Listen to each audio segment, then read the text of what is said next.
The Lily and the Cross. By James de Mille. The Lily and the Cross. A Tale of Acadia. Chapter 1. A Voice Out of the Deep. Once upon a time there was a schooner belonging to Boston which was registered under the somewhat singular name of the Rev. Amos Adams. This was her formal title, used on state occasions, and was, no doubt, quite as appropriate as the more pretentious one of the Duke of Marlborough, or the Lord Warden. As a general thing, however, people designated her in a less formal manner, using the simpler and shorter title of the Parson. Her owner and commander was a tall, lean, sinewy young man, whose Sunday go-to-meeting name was Zion Awake Cox, but who was usually referred to by an ingenious combination of the initials of these three names, and thus became Zack, and occasionally Zachariah. This was the schooner which, on a fine May morning, might have been seen bounding over the billows, on her way to the North Pole. About her motion on the present occasion, it must be confessed there was not much bounding, nor much billow. Nor, again, would it have been easy for any one to see her, even if he had been brought close to her, for the simple reason that the Parson, as she went on her way, carrying Zack and his fortunes, had become involved in a fog bank, in the midst of which she now lay, with little or no wind to help her out of it. Zack was not alone on board, nor had the present voyage been undertaken on his own account, or of his own motion. There were two passengers, one of whom had engaged the schooner for his own purposes. This one was a young fellow who called himself Claude Motier, of Randolph. His name, as well as his face, had a foreign character, yet he spoke English with the accent of an Englishman, and had been brought up in Massachusetts, near Boston, where he and Zack had seen very much of one another, on sea and on shore. The other passenger was a Roman Catholic priest, whose look and accent proclaimed him to be a Frenchman. He seemed about 50 years of age, and his bronze-faced, grizzled hair, and deeply wrinkled brow, all showed the man of action rather than the recluse. Between these two passengers there was the widest possible difference. The one was almost a boy, the other a world-worn old man, the one full of life and vivacity, the other somber and abstracted, yet between the two there was, however, a mysterious resemblance, which possibly may have been something more than that air of France, which they both had.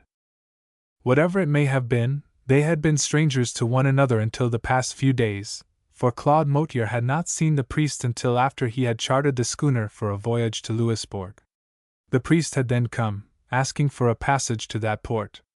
He gave his name as the Abbé Michel, and addressed Claude in such bad English that the young man answered in French of the best sort, whereat the good priest seemed much delighted, and the two afterwards conversed with each other altogether in that language.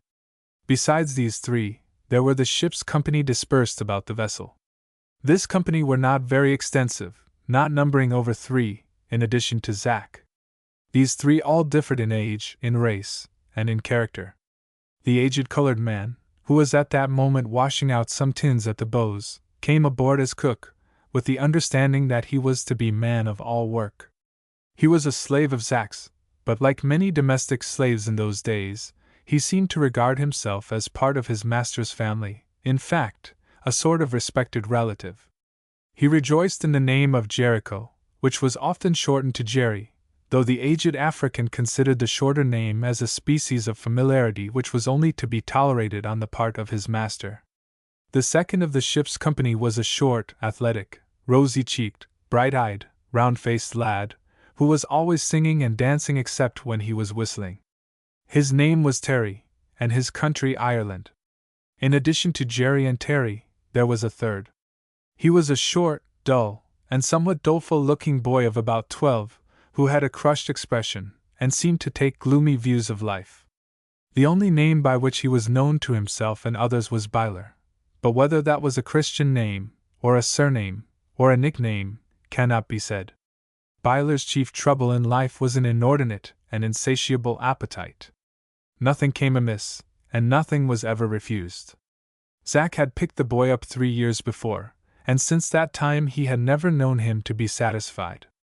At the present moment, Terry was standing at the tiller, while Byler was at the masthead, to which he had climbed to get rid of the disappointments of the world below, in a more elevated sphere, and from his lofty perch he was gazing with a hungry eye forth into space, and from time to time pulling bits of dried codfish from his pocket and thrusting them into his mouth. "Hi duh!" suddenly shouted the aged Jericho, looking up. "You duh, Byler? You jis come down here and help me fotch along dese yar tings. If you ain't got noting to do, I see precious soon find you lots o' be tings. Hurry down, duh, make haste, relse I'll pitch some hot water up at you. I can't be bothered with dese your pots and pans any longer, 'cause I see got de dinner to meditate 'bout." With these words Jericho stood up, regarding Byler with an appearance of grave dignity, which would have overawed even a less solemn lad than this. Byler did not refuse obedience, but thrusting a few fragments of dried codfish into his mouth, heaved a sigh, gave another dejected look at surrounding space, and then slowly and mournfully descended to the lower world. The priest was seated on a water cask, reading his breviary, while Zack stood not far off, looking thoughtfully over the vessel's side. Terry was at the tiller, not because there was any steering to be done, but because he thought it would be as well for every one to be at his post in the event of a change of wind. He had whistled St. Patrick's Day in the morning, and was about beginning another interminable strain of the same kind. Claude was lounging about, and gradually drew nearer to the meditative Zack, whom he accosted. "Well, we don't appear to be making much progress, do we?" said he.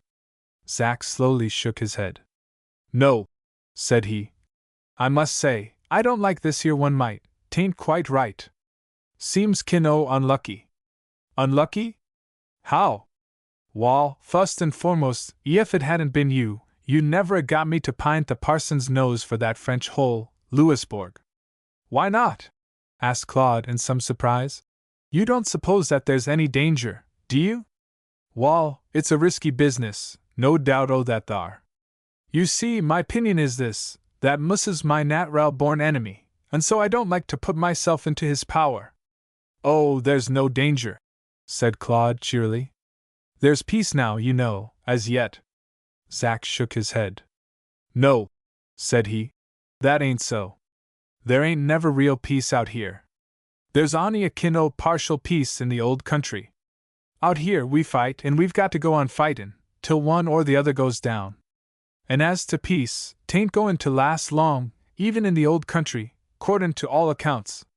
There's fightin' already off in Germany, or somewheres, they say. But you know," said Claude, "you thought you could manage this for me somehow.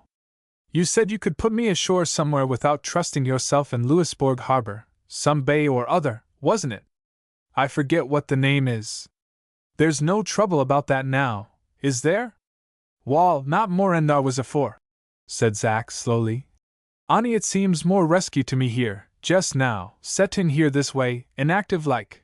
P.P.S. It's the fog that's had a kin' o' depressin' effect on my sperrits, it's often so. Or meb it's the effect of the continual hearin' of that darned frog-eatin' French lingo that you go on a jabberin' with the priest thar. I never could abide it, nor my fathers afore me, and however you, a good Protestant, and a Massachusetts boy, and a loyal subject of His Most Gracious Majesty, King George, can go on that way, jabberin' all day long with that thar priest in that darned outlandish lingo, wall, it beats me, it deuce clar." At this Claude burst into a merry laugh. "Well, by George," he cried, "if this ain't the greatest case of patriotic prejudice! What's the matter with the French language? It's better than English to talk with. Besides, even if it weren't, the French can't help their language. If it were yours, you'd like it, you know. And then I hope you're not beginning to take a prejudice against the good Père Michel. He's as fine a fellow as ever lived, by George! Oh, mind you, now, I want intendin' to say anything agin him," said Zack. "I like him, and can't help it, he's so gentle and meek, and has sech a look out of his eyes. Blamed if I don't sometimes feel jest as though he's my father. Oh, no, I ain't got anything agin him. Far from it. But it's the day. For here, you see, this is the way it is. Here aboard the Parson I see a Roman Catholic priest. I hear two people jabber French all day long. It makes me feel jest for all the world as though I'd got somehow into the hands of the Philistines. It seems like bein' a captive. It kin o seems a sort o bad lookout, a kin o sort o sign, you know, of what's a goin' to happen afore I get back agin. At this, which was spoken with much earnestness, and with a very solemn face, Claude gave another laugh. Oh, that's all nonsense, said he gaily. Why, you don't really think, now, that you're going to get into trouble through me, do you? And then as to Père Michel, why, I feel as much confidence in him as I do in myself. So come, don't get into this low state of mind, but pluck up your spirits. Never mind the fog, or the French language. They oughtn't to have such an effect on a fellow of your size and general build. You'll put us ashore at that bay you spoke of, and then go home all right. That's the way of it. As to the land, you can't have any danger from that quarter, and as to the sea, why, you yourself said that the French cruiser was never built that could catch you. Wall, said Zack, that's a FAC, a no mistake. Give me any kin of wind, and there ain't a moosu afloat that can come anywhere nigh the parson. Still, just now, in this here fog, and in the calm, too, if a moosu was to come along, why, I really don't quite know what I could really do. The fog. Oh, in the fog you'll be all right enough, you know, said Claude. Oh, but that's the very thing I don't know, said Zack. That thar pint's the very identical pint that I don't feel at all clear about, and would like to have settled. Claude said nothing for a few moments. He now began to notice in the face, the tone, and the manner of Zack something very different from usual, a certain uneasiness approaching to anxiety, which seemed to be founded on something which he had not yet disclosed. What do you mean? He asked, rather gravely, suddenly dropping his air of light banter. Zack drew a long breath. Wall, said he, this here fog makes it very easy for a moosu to haul up alongside all of a sudden, and ask you for your papers. And what's more, he continued, dropping his voice to a lower tone, and stooping, to bring his mouth nearer to Claude's ear. What's more, I don't know but what, at this very moment, there's a moosu really and truly a little mite nearer to us than I altogether care for to hev him. What? Exclaimed Claude, with a start. Do you really think so? What? Near us here in this fog? Really and truly, said Zack solemnly. That's my identical meaning, jest it, exactly, and 'tain't overly pleasant, nohow. See here. And Zack dropped his voice to still lower tones, and drew still nearer to Claude, as he continued. See here, now, I'll tell you what happened just now. As I was a-standin' here, just afore you come up, I thought I heerd voices out thar on the starboard quarter, voices. Voices, said Claude. Oh, nonsense. Voices. How can there be voices out there? It must have been the water. Wall, continued Zack, still speaking in a low tone. That's the very thing I thought when I fust heerd 'em. I thought, too, it must be the water. But if you just take the trouble to examine, you'll find that Thursday ain't enough motion in the water to make any sound at all. 'Tain't as if thar was a puffin' of the wind and a dashin' of the waves. Thar ain't no wind and no waves, unfortunately, so it seems beyond a doubt that it must either be actual voices, or else something supernatural. And for my part I'd give something for the wind to rise just a leetle mite, so's I could step off out o' this, and get out o' hearin', at least. At this Claude was again silent for some time, thinking to himself whether the possibility of a French ship being near was to be wished or dreaded. Much was to be said on both sides. To himself it would, perhaps, be desirable, yet not so to Zack, although he tried to reassure the dejected skipper by telling him that if a French vessel should really be so near, it would be all the better, since his voyage would thereby be made all the shorter, for he himself could go aboard, and the parson might return to Boston. But Zack refused to be so easily comforted. No, said he. Once I get into their clutches, they'll never let me go, and as for the poor old parson, why, they'll go and turn her into a Papist priest. And that, he added with a deep sigh, would be too almighty bad. Claude now found that Zack was in too despondent a mood to listen to what he called reason, and therefore he held his tongue. The idea that a French ship might be somewhere near, behind that wall of fog, had in it something which to him was not unpleasant, since it afforded some variety to the monotony of his situation. He stood, therefore, in silence, with his face turned towards the direction indicated by Zack, and listened intently, while the skipper stood in silence by his side, listening also. There was no wind whatever. The water was quite smooth, and the parson rose and fell at the slow undulations of the long ocean rollers, while at every motion the spars creaked and the sails flapped idly. All around there arose a grey wall of fog, deep, dense, and fixed, which shut them in on every side, while overhead the sky itself was concealed from view by the same dull grey canopy. Behind that wall of fog anything might lie concealed. The whole French fleet might be there, without those on board the parson being anything the wiser. This Claude felt, and as he thought of the possibility of this, he began to see that Zack's anxiety was very well founded, and that if the parson should be captured it would be no easy task to deliver her from the grasp of the captor. Still there came no further sounds, and Claude, after listening for a long time without hearing anything, began, at length, to conclude that Zack had been deceived. "Don't you think," he asked, "that it may, after all, have been the rustle of the sails, or the creaking of the spars?" Zack shook his head. "No," said he. "I've heard it twice, and I know very well all the sounds that sails and spars can make, and I don't see as how I can be mistook. Oh, no, it was human voice, and nothing else in nature. I wouldn't mind it a mite if I could do anything. But to set here and just get caught, like a rat in a trap, is what I call too almighty bad." At this very instant, and while Zack was yet speaking, there came through the fog the sound of a voice. Claude heard it, and Zack also. The latter grasped the arm of his friend, and held his breath. It was a human voice. There was not the slightest doubt now of that. Words had been spoken, but they were unintelligible. They listened still. There was silence for a few moments, and then the silence was broken once more. Words were again heard. They were French, and they heard them this time with perfect distinctness. They were these: "Put her head a little over this way." Chapter 2. A meeting in mid-ocean. "Put her head a little over this way." They were French words. To Claude, of course, they were perfectly intelligible, though not so to Zack, who did not understand any language but his mother Yankee. Judging by the distinctness and the loudness of the sound, the speaker could not be very far away. The voice seemed to come from the water astern. No sight, however, was visible, and the two, as they stared into the fog, saw nothing whatever. Nor did any of the others on board seem to have heard the voice. The priest was still intent on his breviary. Terry was still whistling his abominable tune.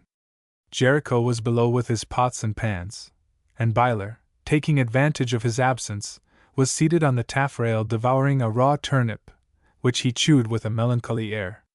To none of these had the voice been audible, and therefore Claude and Zack alone were confronted with this mystery of the deep. But it was a mystery which they could not fathom, for the fog was all around, hiding everything from view, and the more they peered into the gloom the less were they able to understand it. Either of them spoke for some time. Zack had not understood the words, but was more puzzled about the fact of a speaker being so near on the water, behind the fog, than he was about the meaning of the words which had been spoken. That seemed to be quite a secondary consideration. And it was not until he had exhausted his resources in trying to imagine what or where the one might be, that he thought of asking about the other. "What did it mean?" he asked at length. Claude told him. Zack said nothing for some time. "I wonder whether they've seen us," said he at length. "No, 'tain't possible. The fog's too thick, and we're as invisible to them as they are to us. Besides, these words show that they ain't thinking about anybody but themselves. Well, all we've got to do is to keep as still as a mouse, and I'll just go and warn the boys." With these words Zack moved softly away to warn his crew. First he went to Terry, and informed him that the whole fleet of France was around the parson, and that their only chance of safety was to keep silent, a piece of information which effectually stopped Terry's singing and whistling for some time. Then he told Byler, in a friendly way, that if he spoke above a whisper, or made any noise, he'd pitch him overboard with an anchor tied to his neck. Then he warned Jericho. As for Père Michel, he felt that warning was unnecessary, for the priest was too absorbed in his book to be conscious of the external world. After this, he came back to Claude, who had been listening ever since he left, but without hearing anything more. "We must have drifted nearer together," said Zack. "The voice was a good deal louder than when I first heard it. My only hope is that they'll drift past us, and we'll get further away from them. But I wonder what they meant by bringing her head around. PPS they've seen us, after all, and then, again, PPS they haven't." He said this in a whisper, and Claude answered in another whisper. "It seems to me," said Claude, "that if they'd seen us, they'd have said something more, or at any rate, they'd have made more noise. But as it is, they've been perfectly silent. Wall, I only hope we won't hear anything more of them." For more than 2 hours silence was observed on board the Parson. Terry stopped all whistling, and occupied himself with scratching his bullet head. The priest sat motionless, reading his book. Jericho drew the unhappy Byler down below for safekeeping, and detained him there a melancholy prisoner. Claude and Zack stood listening, but nothing more was heard. To Claude there seemed something weird and ghostly in this incident, a voice thus sounding suddenly forth out of nothingness, and then dying away into the silence from which it had emerged. There was that in it which made him feel a sensation of involuntary awe, and the longer the silence continued, the more did this incident surround itself with a certain supernatural element, until, at length, he began to fancy that his senses might have deceived him. Yet he knew this had not been the case. Zack had heard the voice as well as he, and the words to him had been perfectly plain. "Put her head a little over this way." Singular words, too, they seemed to be, as he turned them over in his mind. Under other circumstances they might have been regarded as perfectly commonplace, but now the surroundings gave them the possibility of a varied interpretation. Who was the her? What was meant? Was it a ship or a woman? What could the meaning be? Or, again, might not this have been some supernatural voice speaking to them from the unseen, and conveying to them some sentence either of good or evil omen, giving them some direction, perhaps, about the course of the schooner in which he was? Not that Claude was what is called a superstitious man. From ordinary superstition he was, indeed, quite as free as any man of his age or epoch, not was he even influenced by any of the common superstitious fancies then prevalent. But still there is a natural belief in the unseen which prevails among all men, and Claude's fancy was busy, being stimulated by this incident, so that, as he endeavored to account for it, he was as easily drawn towards a supernatural theory as to a natural one. Hundreds of miles from land, on the broad ocean, a voice had sounded from behind the impenetrable cloud, and it was scarcely to be wondered at that he considered it something unearthly. Under other circumstances Zack might also have yielded to superstitious fancies. But as it was, his mind had been too completely filled with the one absorbing idea of the French fleet to find room for any other thought. It was not an unsubstantial ghost which Zack dreaded, but the too substantial form of some frigate looming through the fog, and firing a gun to bring him on board. Every additional moment of silence gave him a feeling of relief, for he felt that these moments, as they passed, drew him away farther from the danger that had been so near. At length a new turn came to the current of affairs. A puff of wind suddenly filled the sails, and at its first breath Zack started up with a low chuckle. "I'd give 10 guineas," said he, "for one good hooray, I would, by George! But being as it is, I'll postpone that till I haul off a few miles from this." "Why, what's the matter?" said Claude, rousing himself out of abstraction. "Matter?" repeated Zack. "Why, the wind's hauled round to the nor'west, and the fog's going to lift, and the parson's going to show her heels." With these words, Zack hurried to the tiller, which he took from the smiling Terry, and began to being the vessel around to run her before the wind. "Don't care a darn where I go just now," said he, "so's I only put a mile or two between us and the Frenchman. Arter that we can shape our course satisfactory." And now the wind, which had thus turned, blew more steadily till it became a sustained breeze of sufficient strength to carry the schooner, with very satisfactory speed, out of the unpleasant proximity to the Frenchman. And as it blew, the clouds lessened, and the circle of fog which had surrounded them was every moment removed to a greater distance, while the view over the water grew wider and clearer. All this was inexpressibly delightful to Zack, who, as it were, with one bound passed from the depths of despondency up to joyousness and hope. But suddenly a sight appeared which filled him with amazement, a sight which attracted all his thoughts, and in an instant changed all his feelings and plans. It was a sight which had become revealed on the dispersion of the fog, showing itself to their wondering eyes out there upon the sea astern, in the place where they had been looking for that French cruiser, which Zack had feared. No French cruiser was it that they saw, no ship of war with a hostile flag and hostile arms, no sight of fear, but a sight full of infinite pathos and sadness, a pitiable, a melancholy sight. It was about half a mile behind them, for that was about the distance which they had traversed since the wind had changed and the schooner's direction had been altered.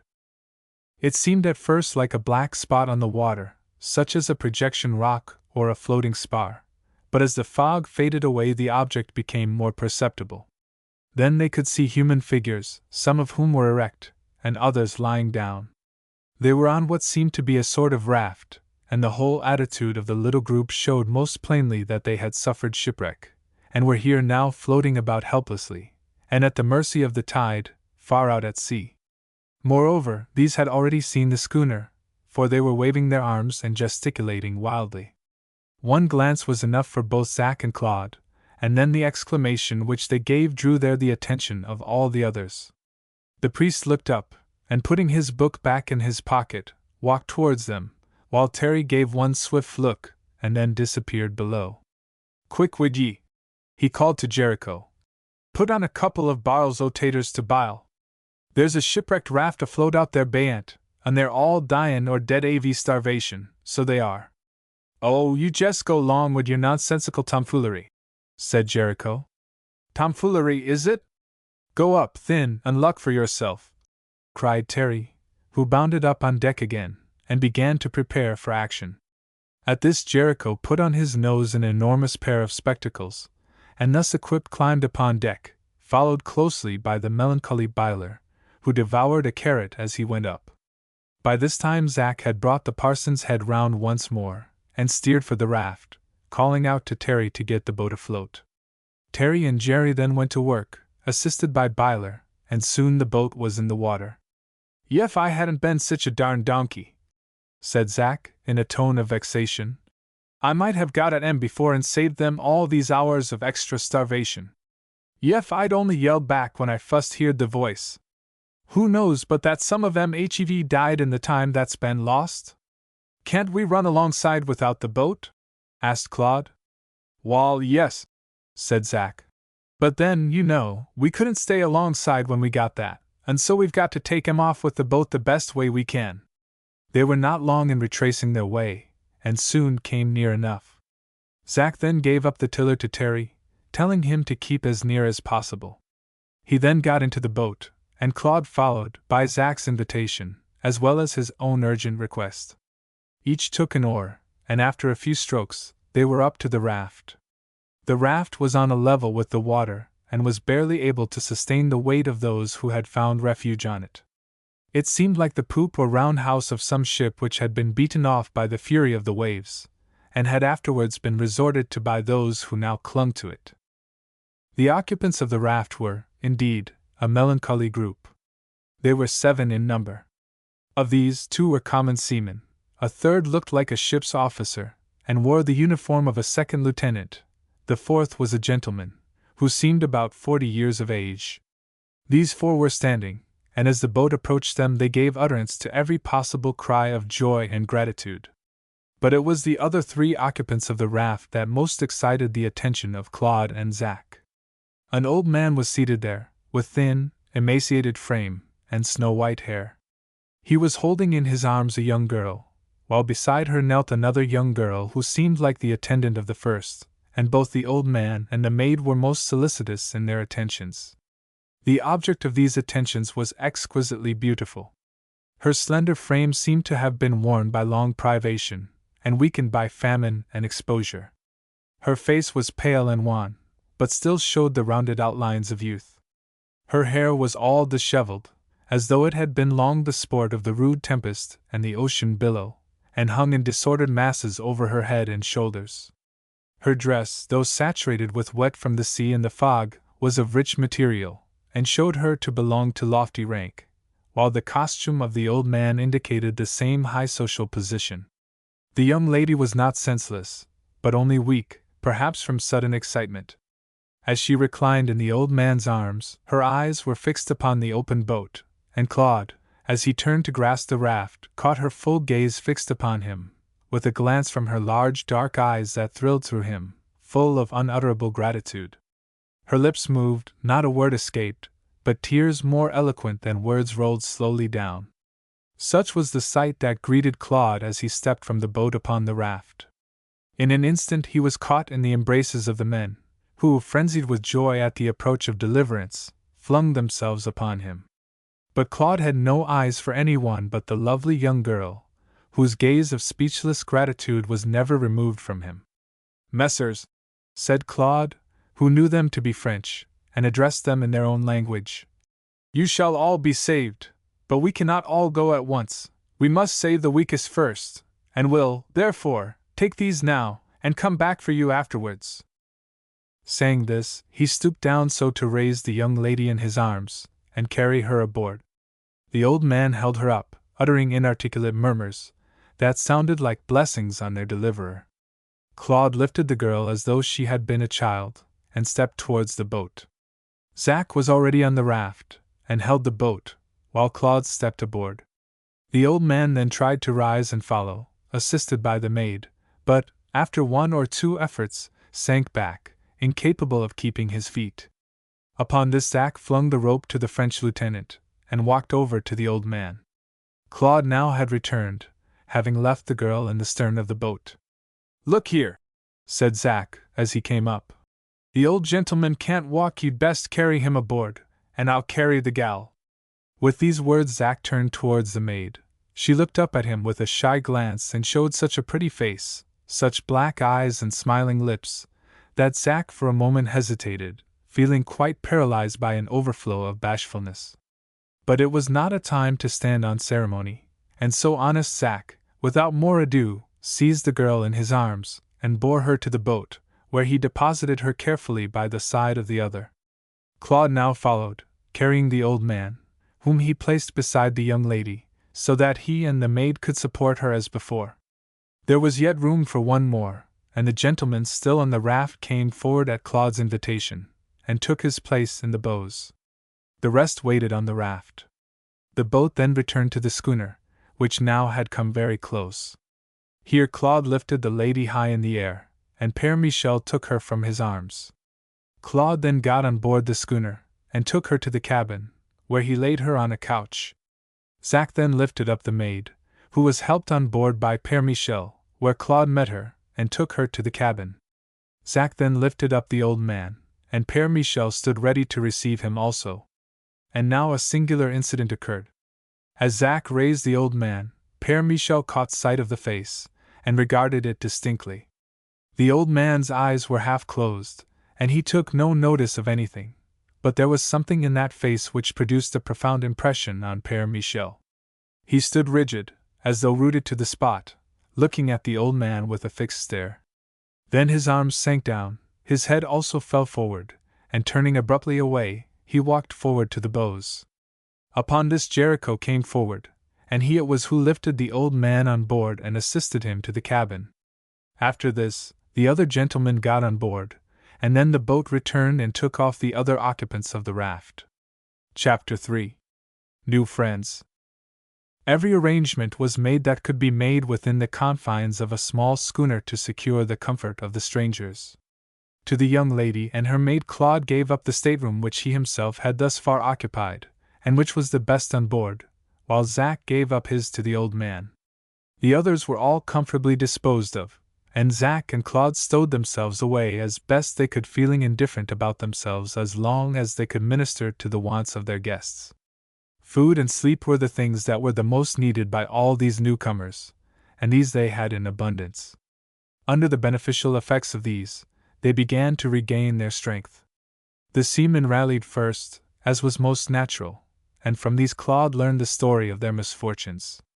The lost ship had been the French frigate Arethusa, which had left Brest about a month previously, on a voyage to Louisbourg and Quebec. The old gentleman was the Comte de Laborde, and the two girls whom they had saved, one was his daughter, and the other her maid. The other gentleman was the Comte de Cazeneuve. This last was on his way to Louisbourg, where an important post was awaiting him. About a week before this the Erithas had encountered a severe gale, accompanied by a dense fog, in which they had lost their reckoning. To add to their miseries, they found themselves surrounded by icebergs, among which navigation was so difficult that the seamen all became demoralized. At length the ship struck one of these floating masses, and instantly began to fill. The desperate efforts of the crew, however, served to keep her afloat for another day, and might have saved her, had it not been for the continuation of the fog. On the following night, in the midst of intense darkness, she once more struck against an iceberg, and this time the consequences were more serious. A huge fragment of ice fell upon the poop, shattering it and sweeping it overboard. In an instant all discipline was at an end. It was sauve caput. The crew took to the boats. One of these went down with all on board, while the others passed away into the darkness. This little handful had thrown themselves upon the ship's poop, which was floating alongside within reach, just in time to escape being dragged down by the sinking ship, and there, for days and nights, with scarcely any food, and no shelter whatever, they had drifted amid the dense fog, until all hope had died out utterly. Such had been their situation when rescue came. Claude, upon hearing this story, expressed a sympathy which was most sincere, and to the seaman it was all the pleasanter as his accent showed him to be a countryman. But the general sympathy which the young man felt, sincere though it was, could not be compared with that special sympathy which he experienced for the lovely young girl whom he had borne from the raft into the schooner, and whose deep glance of speechless gratitude had never since faded from his memory. She was now aboard, and was occupying his own room. More than this, she had already taken up a position within his mind which was a preeminent one. She had driven out every thought of everything else. The highest desire which he had was to see once again that face which had become so vividly impressed upon his memory, and find out what it might be like in less anxious moments. But for this he would have to wait. Meanwhile the schooner had resumed her voyage, in which, however, she made but slow progress. The wind, which had come up so opportunely, died out again, and though the fog had gone, still for a few days they did little else than drift. After the first day and night the Count de Laborde came upon deck. He was extremely feeble, and had great difficulty in walking. With him were his daughter and her maid. Although her exhaustion and prostration on the raft had, apparently, been even greater than his, yet youth was on her side, and she had been able to rally much more rapidly. She and her maid supported the feeble old Count, and anxiously anticipated his wants with the fondest care. Claude had hoped for this appearance, and was not disappointed. He had seen her first as she was emerging from the valley of the shadow of death, with the stamp of sorrow and despair upon her features. But now no trace of despair remained. Her face was sweet and joyous beyond expression, with the grace of a childlike innocence and purity. The other passenger, whom the lieutenant of the Erithas had called the Count de Cazeneuve, was also on deck, and on seeing Laborde and his daughter, he hastened towards them with the utmost fervor of congratulations. The lieutenant also went to pay his respects. The young countess was most gracious, thanking them for their good wishes, and assuring them that she was as well as ever, and then her eyes wandered away, and, after a brief interval, at length rested with a fixed and earnest look full upon Claude. The glance thrilled through him. For a moment he stood as if fixed to the spot, but at length, mastering his emotion, he went towards her. "Here he is, Papa dearest," said she. "Our noble deliverer. And oh, monsieur, how can we ever find words to thank you?" "Dear monsieur," said the old Count, embracing Claude, "Heaven will reward you. Our words are useless. Mimi," he continued, turning to his daughter, "your dream was a true one. You must know, monsieur, that she dreamed that a young Frenchman came in an open boat to save us. And so it really was." Mimi smiled and blushed. "Ah, Papa dear," she said, "I dreamed because I hoped. I always hoped, but you always desponded. And now it has been better than our hopes. But, monsieur, may we not know the name of our deliverer?" She held out her little hand as she said this. Claude raised it respectfully to his lips, bowing low as he did so. He then gave his name, but hastened to assure them that he was not their preserver, insisting that Zack had the better claim to that title. To this, however, the others listened with polite incredulity, and Mille evidently considered it all the mere expression of a young man's modesty.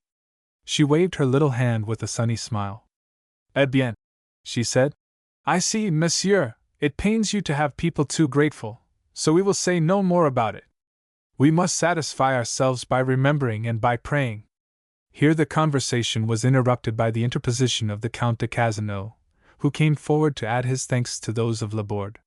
He made a little set speech, to which Claude listened with something of chagrin, for he did not like being placed in the position of general savior and preserver, when he knew that Zack deserved quite as much credit for what had been done as he did.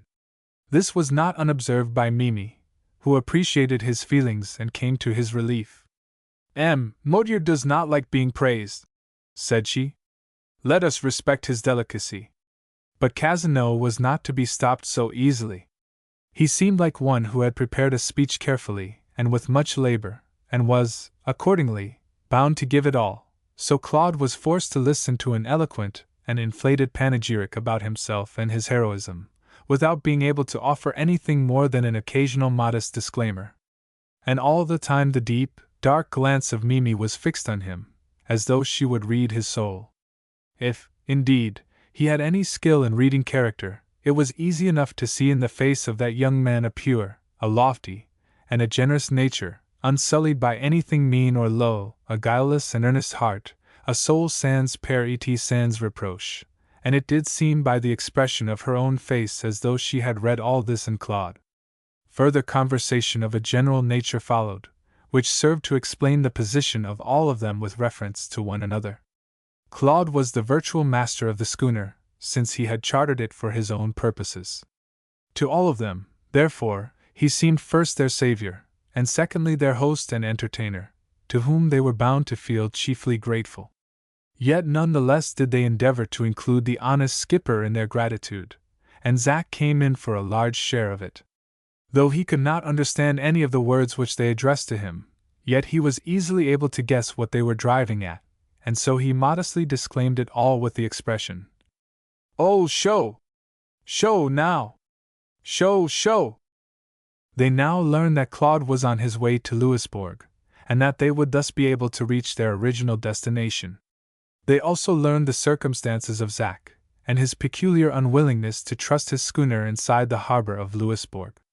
Zack's scruples were respected by them, though they all declared that there was no real danger. They were sufficiently satisfied to be able to reach any point near Louisbourg, and did not seek to press Zack against his will, or to change his opinion upon a point where it was so strongly expressed. No sooner had these new passengers thus unexpectedly appeared, than a very marked change came over Père Michel, which to Claude was quite inexplicable. To him and to Zack the good priest had thus far seemed everything that was most amiable and companionable, but now, ever since the moment when he had turned away at the sight of the face of Laborde, he had grown strangely silent, and reticent, and self-absorbed. Old Laborde had made advances which had been coldly repelled.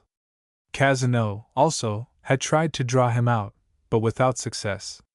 To the lieutenant only was he at all inclined to unbend.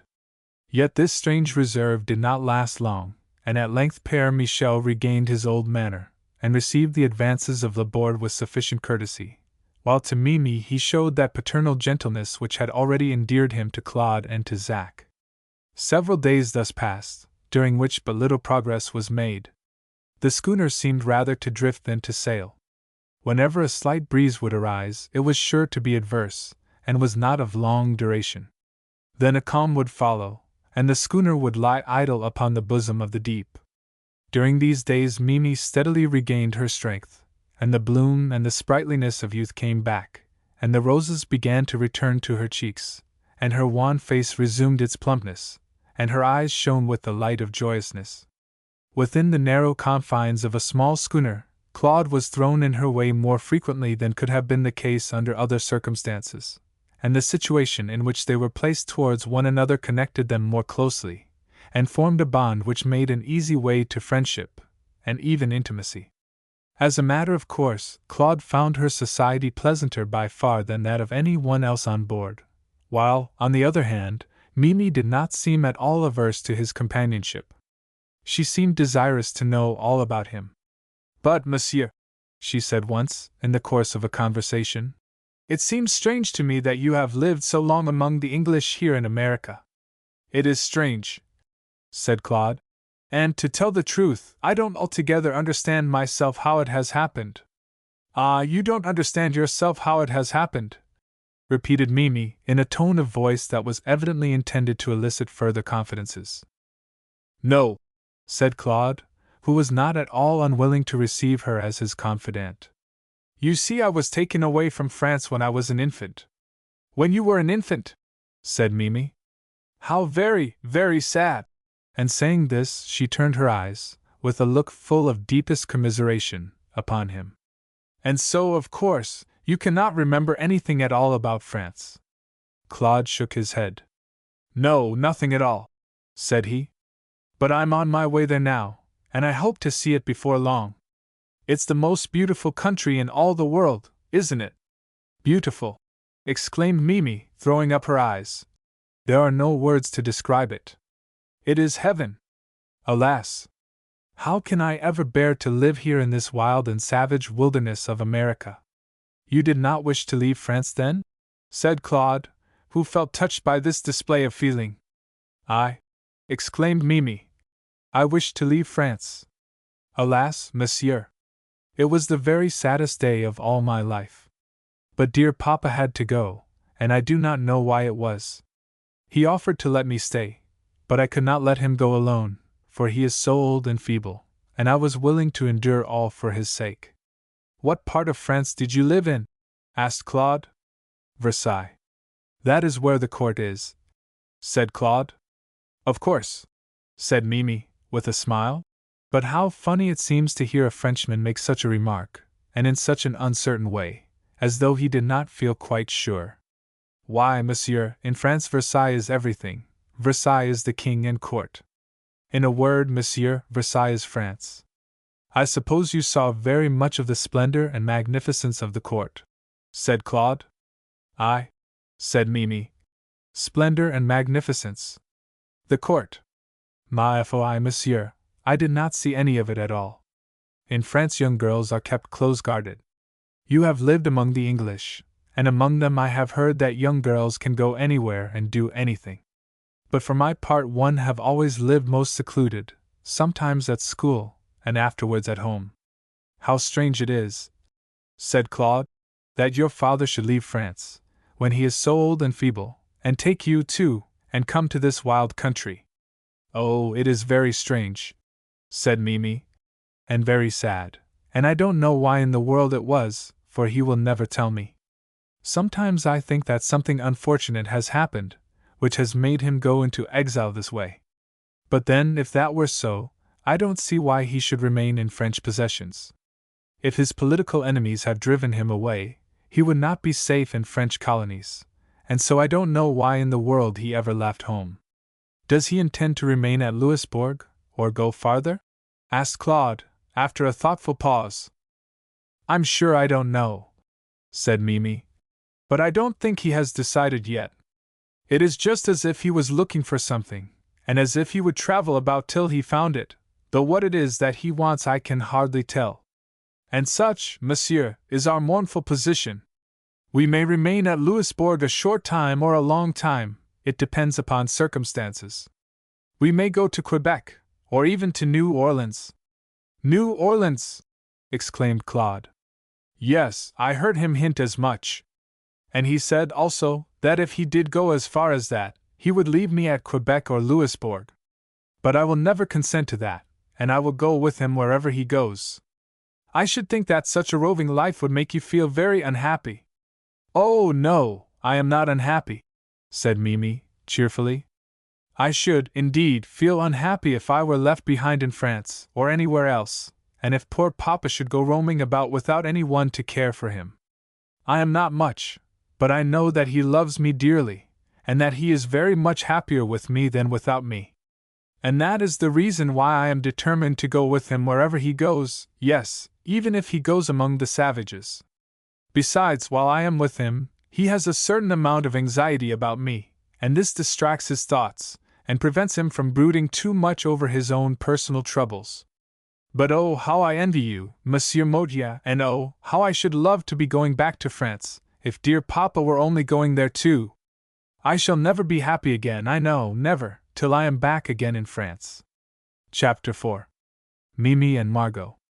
While Claude was doing the honors of hospitality to the guests aft, the crew of the Parson was fraternizing with the seamen of the wrecked Arethusa forward.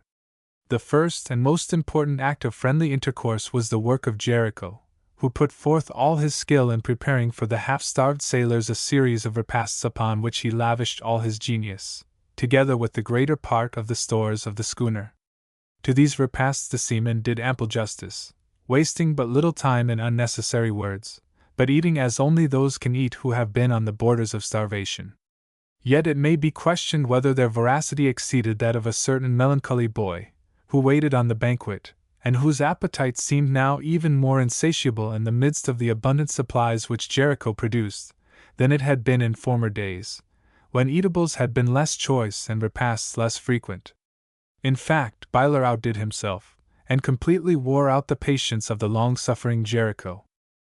"You just look here, you Byler," he said. "You better mind, for I ain't going to stand dese yer goings on no longer. Bar's limits to eber-eating, and dese yer visiums has got to be commonized, and not to be all gobbled up by one small boy. Tell you what, I got a great mind to put you on allowance, and give you one roar turnip a day, and ef you can catch a fish I'll agree to cook it. Why, dar ain't a vessel afloat dat can stand dis year. You eat 59 meals a day, and more. You neber do notin' else but eat, morn, noon, and night." "Arrah, Jerry, let the BY ate his fill," said Terry. "Sure an a growin' BY has to ate more an a grown man, so as to get flesh to grow wid." "Can't do it," said Jerry, "and won't do it. Didn't mind it so much afore, but now we see got to commonize. Bar's ebier so many more mouths aboard now, and all on em eat like sin. Dis yer calm keeps us out here in one spot, and when we're ebier goin' to get to de end of devise more an I can tell. No use throwin' away our valbly visiums on dis yer boy. Make him eat soap fat and oakum, good enough for him. No casium for him to be eatin 100 times more an all de residential obus. If he wants to eat he'll hab to find his own visiums, and catch a shark, and I'll put it in pickle for he own private use." With these words Jericho turned away with deep trouble and perplexity visible on his ebon brow, and Byler, pocketing a few potatoes and turnips, climbed to the masthead, where he sat gazing in a melancholy way into space. To Terry these newcomers were most welcome. At a distance he professed to hate and despise the French, but now that they appeared face to face, his hate was nowhere, and in its place there was nothing but a most earnest desire to form an eternal friendship with the shipwrecked seamen. There was certainly one difficulty in the way which was of no slight character, and that was, that neither of them knew the language of the other. But Terry was not easily daunted, and the very presence of a difficulty was enough to make him feel eager to triumph over it. In his first approaches he made the very common mistake of addressing the French sailors as though they were deaf. Thus he went up to them one after the other, shaking hands with each, and shouting in their ears as loud as he could, "How do yez do? Good day. The top avy the mornin' to yez." To which the good-natured Frenchman responded in a sympathetic way, shaking his hand vigorously, and grinning and chattering. Terry kept this up for some time, but at length it became somewhat monotonous, and he set his wits to work to try to discover some more satisfactory mode of effecting a communication with them. The next way that he thought of was something like the first, and like the first, is also frequently resorted to by those who have occasion to speak to foreigners. It was to address them in broken English, or rather in a species of baby talk, for to Terry it seemed no more than natural that this sort of dialect would be more intelligible than the speech of full-grown men. Accordingly, as soon as Terry thought of this, he put it in practice. He began by shaking hands once more, and then said to them, "Me berry glad see you, me s'pose you berry hundy. Polly want a cracker. He saw have pente mate den, so he saw. Did the naughty water bosom den? But unfortunately this effort proved as much of a failure as the other, so Terry was once more compelled to trust to his wits. Those wits of his, being active, did not fail, indeed, to suggest many ways, and of the best kind, by which he brought himself into communication with his new friends. At the first repast he found this out, and insisted upon passing everything to them with his own hands, accompanying each friendly offer with an affectionate smile, which went straight to the hearts of the forlorn and half-starved guests. This was a language which was every way intelligible, the language of universal humanity, in which the noblest precept is, to be kind to enemies and to feed the hungry. In addition to this, Terry also found out other ways of holding communication with them, the chief of which was by the language of song. Terry's irrepressible tendency to singing thus burst forth in their presence, and after trolling out a few Irish melodies, he succeeded in eliciting from them a sympathetic response in the shape of some lively French songs. The result proved most delightful to all concerned, and thereafter the Muse of Ireland and the Muse of France kept up a perpetual antiphonal song, which beguiled many a tedious hour. While the various characters on board the schooner were thus entering into communication with one another, Zack endeavored also to scrape an acquaintance with one of the rescued party, who seemed to him to be worth all the rest put together.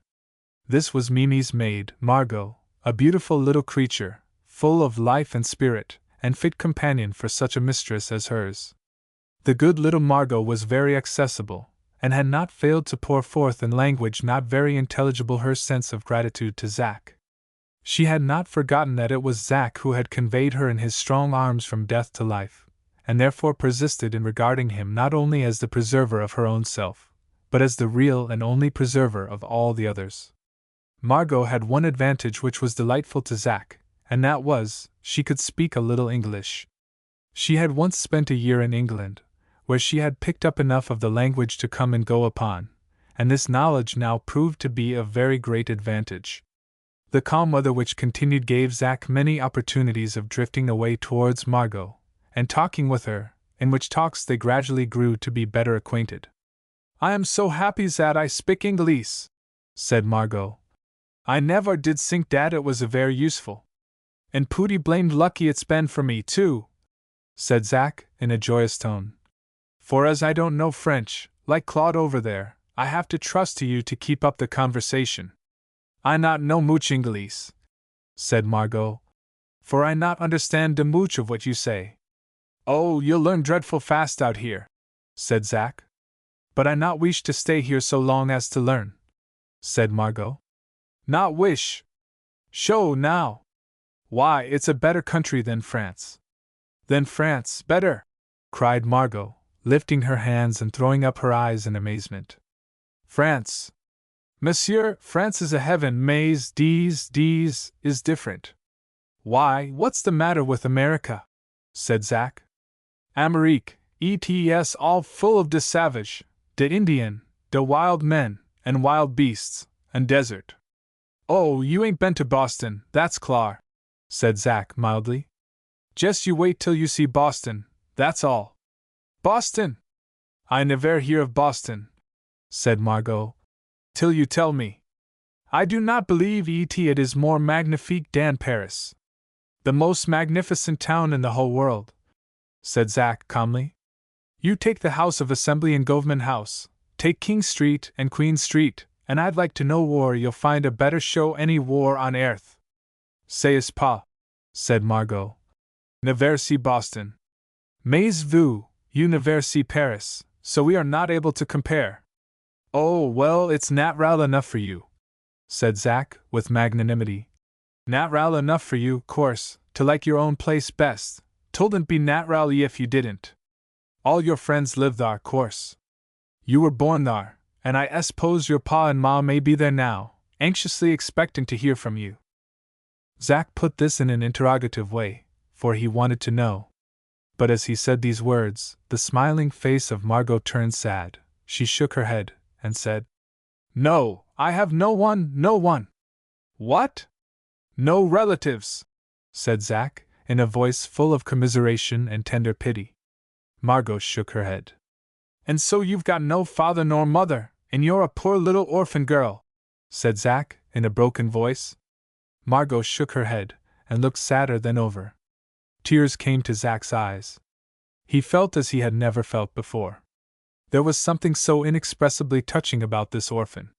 He took her little hand tenderly in his own great, brown, toil-worn fist, and looked at her very wistfully.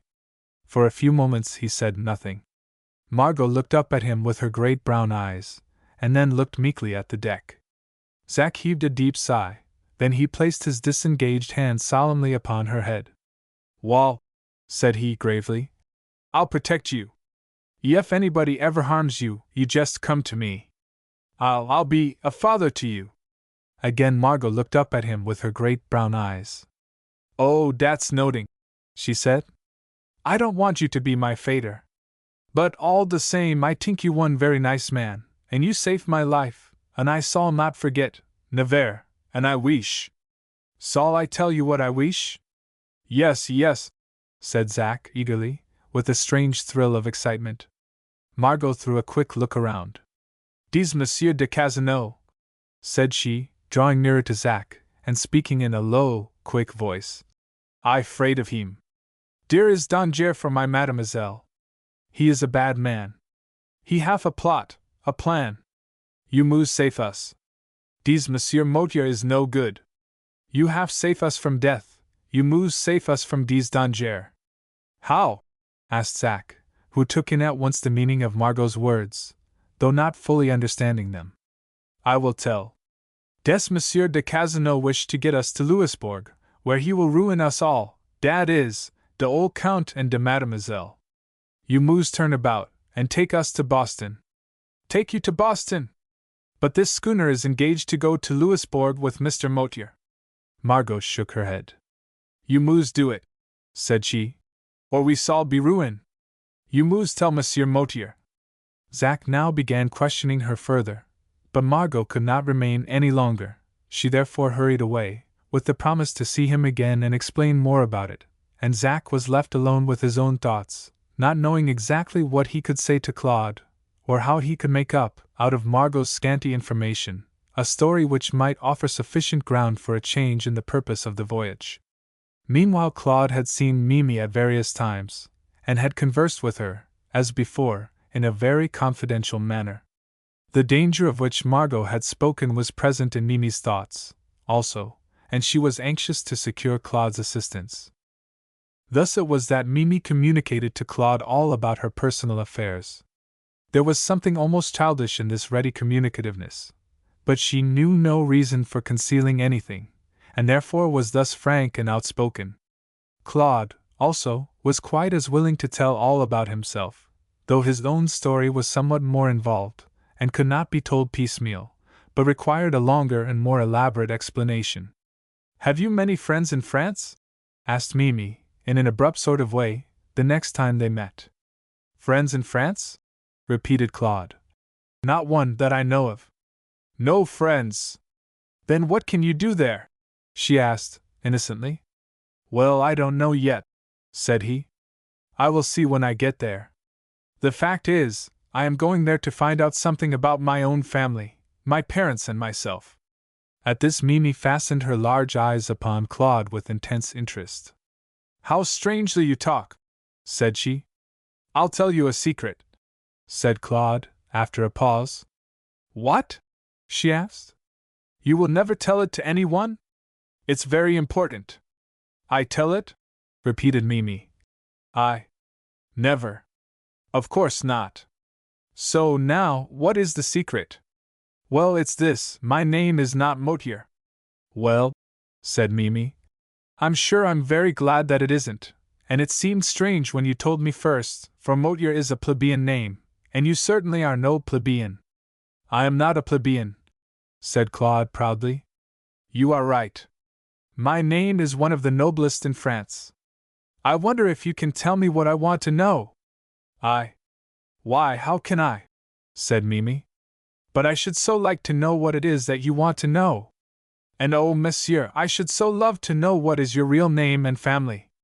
"Well," said Claude, "I don't as yet know much about it myself. But I do know what my real name is. I am the Count de Montresor." "Montresor," exclaimed Mille. Montresor.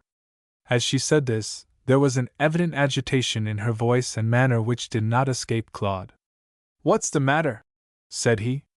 You know something. Tell me what it is. Oh, tell me. Mille looked at him very earnestly. I don't know, said she. I don't know anything at all. I only know this, that poor Papa's troubles are connected in some way with someone whose name is Montresor. But his troubles are a thing that I am afraid to speak about, and therefore I have never found out anything about them. So I don't know anything about Montresor more than this. And the trouble is something terrible, I know, continued Mille, for it has forced him, at his time of life, to leave his home and become an exile. And I'm afraid, that is, I imagine, that he himself has done some wrong in his early life to some Montresor. But I'm afraid to ask him, and I think now that the sole object of his journey is to atone for this wrong that he has done. And oh, monsieur, now that you tell your name, now that you say how you have been living here all your life, I have a fearful suspicion that my papa has been the cause of it. Montresor! How strange! Mille was very much agitated, so much so, indeed, that Claude repented having told her this. But it was now too late to repent, and he could only try to find some way of remedying the evil. Suppose I go to your father, said he, and tell him who I am, and all about myself. No, no, cried Mille earnestly. Do not! Oh, do not! I would not have you for worlds. My hope is that he may give up his search and go home again, and find peace. There is nothing that you can do. What it is that troubles him I don't know, but it was something that took place before you or I were born many, many years ago. You can do nothing. You would only trouble him the more. If he has done wrong to you or yours, you would only make his remorse the worse, for he would see in you one whom his acts have made an exile. Oh, nonsense, said Claude cheerily. I haven't been anything of the kind. For my part, I've lived a very happy life indeed, and it's only of late that I found out my real name. I'll tell you all about it some time, and then you'll understand better. As to anybody feeling remorse about my life, that's all nonsense. I consider my life rather an enviable one thus far. At this Mille's agitation left her, and she grew calm again. She looked at Claude with a glance of deep gratitude and said, Oh, how glad, how very glad I am to hear you say that. Perhaps you may be able yet to tell that to my dear papa. But still, I do not wish you to say anything to him at all till I may find some time when you may do it safely. And you will promise me, will you not, that you will keep this a secret from him till he is able to bear it? Promise? Of course, said Claude. She held out her hand, and Claude took it and carried it to his lips. They had been sitting at the bows of the schooner during this conversation. No one was near, and they had been undisturbed. Chapter 5. A Strange Revelation. The old Count Laborde had been too much weakened by suffering and privation to recover very rapidly. For a few days he spent most of his time reclining upon a couch in the little cabin, where Mille devoted herself to him with the tenderest care. At times she would come upon deck at the urgent request of her father, and then Claude would devote himself to her with still more tender care. The old man did not take much notice of surrounding things. He lay most of the time with his eyes closed, in a half-dreamy state, and it was only with an effort that he was able to rouse himself to speak. He took no notice whatever of anyone but his daughter. Casanova made several efforts to engage his attention, but he could not be roused. Thus there were short intervals, on successive days, when Claude was able to devote himself to Mille, for the laudable purpose of beguiling the time which he thought must hang heavy on her hands. He considered that as he was in some sort the master of the schooner, these strangers were all his guests, and he was therefore bound by the sacred laws of hospitality to make it as pleasant for them as possible. Of course, also, it was necessary that he should exert his hospitable powers most chiefly for the benefit of the lady, and this necessity he followed up with very great spirit and assiduity. By the conversation which he had already had with her, it will be seen that they had made rapid advances towards intimacy. Claude was eager to extend this advance still farther, to take her still more into his confidence, and induce her to take him into hers. He was very eager to tell her all about himself, and the nature of his present voyage. He was still more eager to learn from her all that she might know about the Montresor family. And thus he was ever on the lookout for her appearance on deck. These appearances were not so frequent as he desired, but Mimi's devotion to her father kept her below most of the time. At such times Claude did the agreeable to the other passengers, with varying success. With the lieutenant he succeeded in ingratiating himself very rapidly, but with Cazenove all his efforts proved futile. There was about this man a sullen reserve and hauteur which made conversation difficult and friendship impossible. Claude was full of bonhomie, good nature generally, and sociability, but Cazenove was more than he could endure, so that, after a few attempts, he retired baffled, vexed at what he considered the other's aristocratic pride. What was more noticed by him now was the fact that Père Michel had grown more reserved with him. Not that there was any visible change in the good priest's friendly manner, but he seemed preoccupied and strangely self-absorbed. And so things went on. Meantime the schooner can hardly be said to have gone on at all. What with light headwinds, and currents, and calms, her progress was but slow. This state of things was very irritating to Zack, who began to mutter something about these rascally mousses bringing bad luck, and he'd be darned if he wouldn't like to know where in blame nation it was all going to end. But as Claude was no longer so good a listener as he used to be, Zack grew tired of talking to empty space, and finally held his peace. The winds and tides, and the delay, however, made no difference with Claude, nor did it interfere in the slightest with his self-content and self-complacency. In fact, he looked as though he rather enjoyed the situation, and this was not the least aggravating thing in the surroundings to the mind of the impatient skipper. Thus several days passed, and at length Claude had an opportunity of drawing Mimi into another somewhat protracted conversation. "I am very much obliged to you," said Claude gaily, "for making your appearance. I have been trying to do the agreeable to your shipmate Cazenove, but without success. Is he always so amiable? And is he a friend of yours?" Mimi looked at Claude with a very serious expression as he said this, and was silent for a few minutes. "He is a friend of Papa's," said she at last. "He came out with us." "Is he a great friend of yours?" asked Claude. Mimi hesitated for a moment, and then said, "No, I do not like him at all." Claude drew a long breath. "Nor do I," said he. "Perhaps I am doing him injustice," said Mimi, "but I cannot help feeling as though he is in some way connected with dear Papa's troubles. I do not mean to say that he is the cause of them. I merely mean that, as far as I know anything about them, it is always in such a way that he seems mixed up with them. And I don't think, either, that his face is very much in his favor, for there is something so harsh and cruel in his expression that I always wish that Papa had chosen some different kind of a person for his friend and confidant." "Is he all that?" asked Claude. "Oh, I suppose so," said Mimi. "They have secrets together, and make, together, plans that I know nothing about." "Do you suppose," asked Claude, "that you will ever be in any way connected with their plans?" He put this question, which was a general one, in a very peculiar tone, which indicated some deeper meaning. It seemed as though Mimi understood him, for she threw at him a hurried and half-frightened look. "Why?" she asked.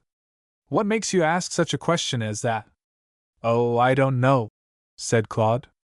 "The thought merely entered my mind, perhaps because I dislike him, and suspect him, and am ready to imagine all kinds of evil about him." Mimi regarded him now with a very earnest look, and said nothing for some time. "Have you any recollection," she asked at length, "of ever having seen his face anywhere, at any time, very long ago?" Claude shook his head. "Not the slightest," said he. "I never saw him in all my life, or any one like him, till I saw him on the raft." "But what makes you ask so strange a question?" "I hardly know," said Mimi, "except that he seems so in Papa's confidence, and I know that Papa's chief trouble arises from some affair that he had with some Montresor, and I thought, well, I'll tell you what I thought. I thought that, as this Montresor had to leave France, that perhaps he had been followed to America, or sought after, and, As you are a member of that family, you might have seen some of those who were watching the family, and the Count du Casino seemed to be one who might be connected with it. But I'm afraid I'm speaking in rather a confused way, and no wonder, for I hardly know what it is that I do really suspect." "Oh, I understand," said Claude. "You suspect that my father was badly treated, and had to leave France, and that this man was at the bottom of it. Well, I dare say he was, and that he is quite capable of any piece of villainy, but as to his hunting us in America, I can acquit him of that charge, as far as my experience goes, for I never saw him, and never heard of any one ever being on our track. But can't you tell me something more definite about it? Can't you tell me exactly what you know?" Mimi shook her head. "I don't know anything," said she, "except what little I told you. That poor papa's trouble of mind comes from some wrong which he did to some Montresor, who had to go to America. And you may not be connected with that Montresor, after all, but I'm afraid you must be, and that you will have to be, poor papa's enemy." "Never!" said Claude vehemently. "Never! Not if your father, whatever has happened, I will let it pass, so far as I am concerned." "Oh, you don't know what it is that has happened. Neither do you, for that matter, so there now, and for my part one don't want to know, and I won't try to find out, if you think I'd better not. I don't dare to think anything about it. I only know that a good son has duties towards his parents, and that he must devote his life to the vindication of their honor." "Undoubtedly," said Claude placidly. "But as it happens my parents have never communicated to me any story of any wrongs of theirs, I know very little about them. They never desired that I should investigate their lives, and, as I have never heard of any wrongs which they suffered, I don't see how I can go about to vindicate their honor. I have, by the merest chance, come upon something which excited my curiosity, and made me anxious to know something more. I have had no deeper feeling than curiosity, and if you think that my search will make me an enemy of your father, I hereby give up the search, and decline to pursue it any farther. In fact, I'll fall back upon my old name and rank, and become plain Claude Motier." Claude tried to speak in an offhand tone, but his assumed indifference could not conceal the deep devotion of the look which he gave to Mimi, or the profound emotion which was in his heart. It was for her sake that he thus offered to relinquish his purpose. She knew it and felt it. "I'm sure," said she, "I don't know what to say to that. I'm afraid to say anything. I don't know what may happen yet. You may at any time find out something which would break through all your indifference, and fill you with a thirst for vengeance. I don't know, and you don't know, what may be before us. So don't make any rash offers, but merely do as I asked you before, and that is, while Papa is here, refrain from mentioning this subject to him. It is simply for the sake of his peace of mind, and his health. I know it will excite him so dreadfully, that I tremble for the result." "Oh, of course," said Claude. "I promise, as I did before. You needn't be at all afraid. Would you have any objection," she asked, after a short silence, "to tell me how much you do really know?" "Of course not," said Claude, with his usual frankness. "I'll tell you the whole story. There isn't much of it. I always believed myself to be the son of Jean Motier, until a short time ago. We lived near Boston, a place that you, perhaps, have heard of. He was always careful to give me the best education that could be had in a colony, and particularly in all the accomplishments of a gentleman. We were both very happy, and lived very well, and I called him father, and he called me son, and so things went on until a few weeks ago. I went off hunting with some British officers, and on my return found the old man dying. The shock to me was a terrible one. At that time I believed that it was my father that I was losing. What made it worse was the evident fact that there was something on his mind, something that he was longing to tell me, but he could not collect his thoughts, and he could only speak a few broken words. He kept muttering, Mon Trésor, Mon Trésor, but I thought it was merely some loving words of endearment to me, and did not imagine what they really meant. Still I saw that there was something on his mind, and that he died without being able to tell it." Claude paused for a moment, quite overcome by his recollections, and Mimi's large dark eyes filled with tears in her deep sympathy with his sorrows. "Well," said Claude, regaining his composure with an effort, "I'll go on. As soon as he was buried, I began to search the papers, partly to see how the business was, and how I was situated in the world, but more for the sake of trying to find out what this secret could be. There was an old cabinet filled with papers and parcels, and here I began my search. For a long time I found nothing but old business letters and receipts, but at last I found some religious books, with a name written in them. The name was Louise de Montresor.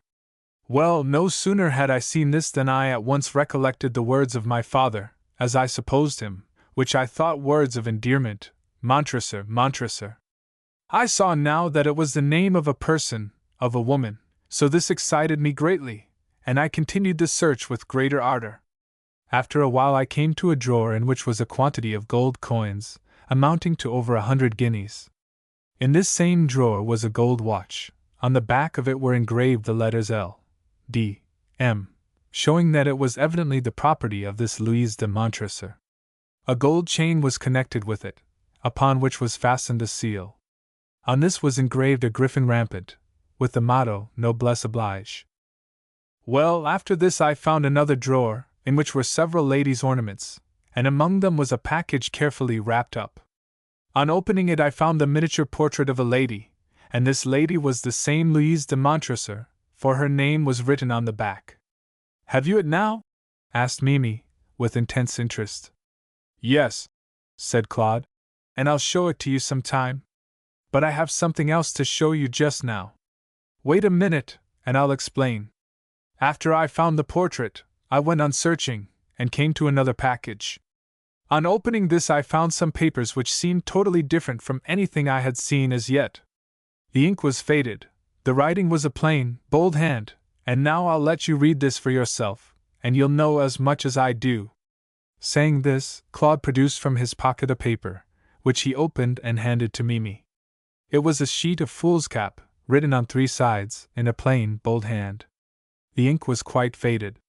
As Mimi took the paper, her hand trembled with excitement, and over her face there came a sudden anxious, half-frightened look, as though she dreaded to make herself acquainted with the contents of this old document. After a moment's hesitation she mustered up her resolution, and began to read. It was as follows. Quebec, June 10, 1725.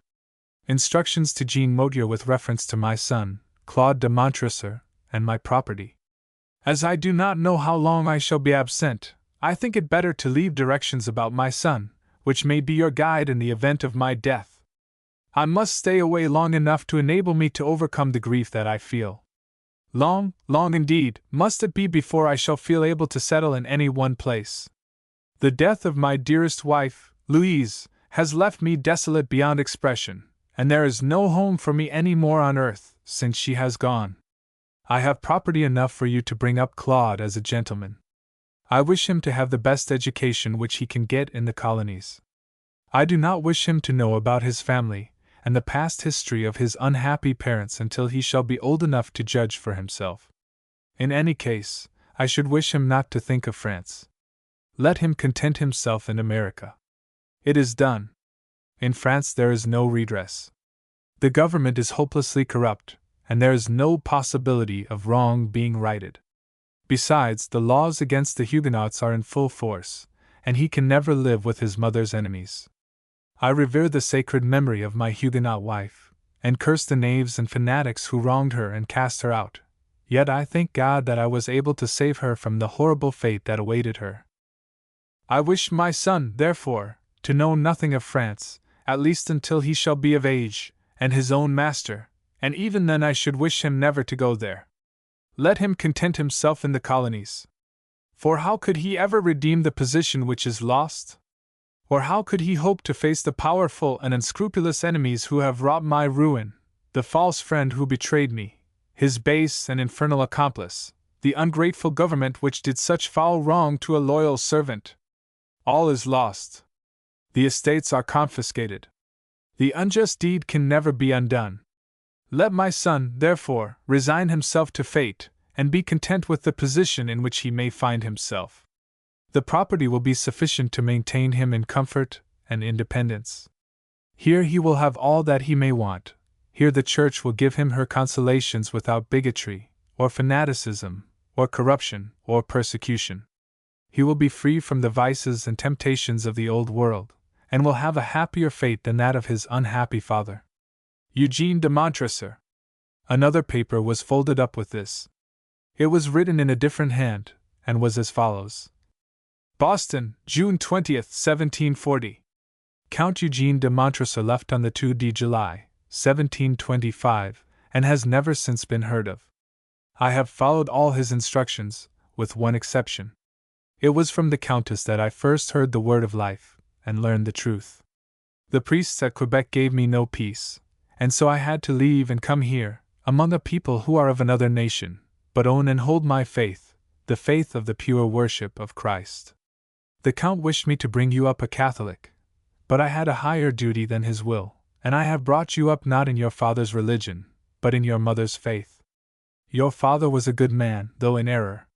He has, no doubt, long since rejoined the saint who was his wife on earth, and I know that the spirits of your father and mother smile approvingly on my acts. If I died before I tell you all, dear Claude, you will see this, and will understand that I did my duty to your parents and to you.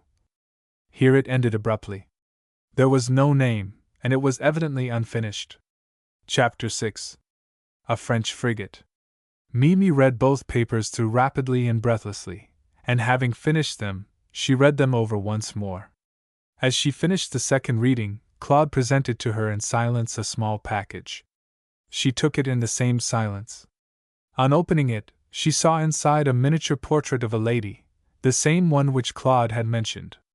She was young and exquisitely beautiful, with rich dark hair that flowed luxuriantly around her head, soft hazel eyes that rested with inexpressible sweetness upon the spectator, and a gentle, winning smile.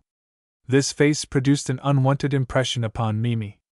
Long and eagerly did she gaze upon it, and when, at length, she handed it back to Claude, her eyes were moist with tears. Claude replaced the portrait in its wrapper, and then restored it, with the letters, to his pocket.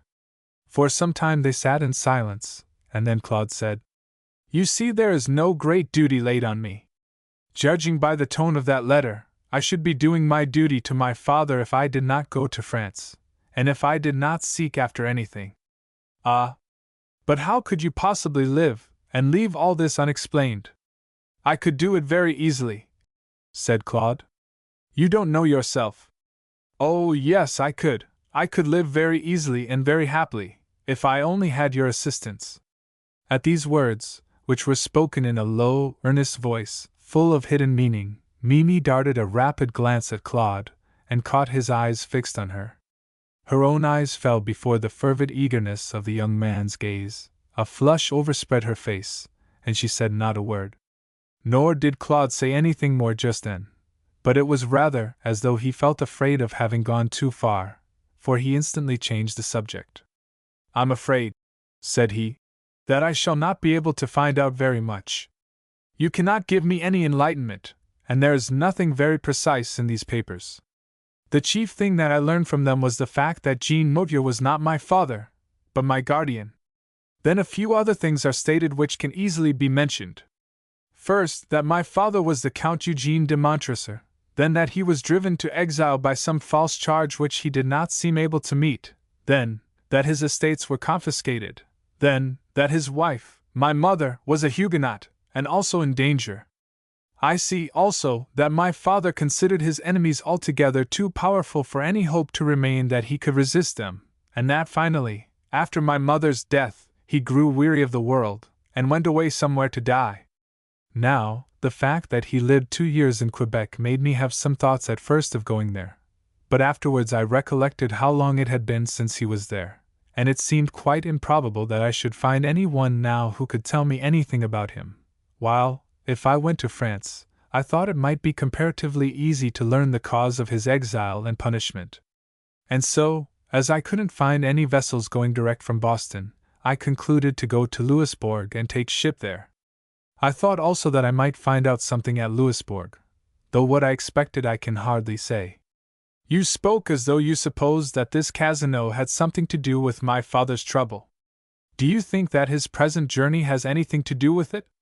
That is, do you think he is coming out on the same errand as your father? I really do not know what to say about that. I should think not.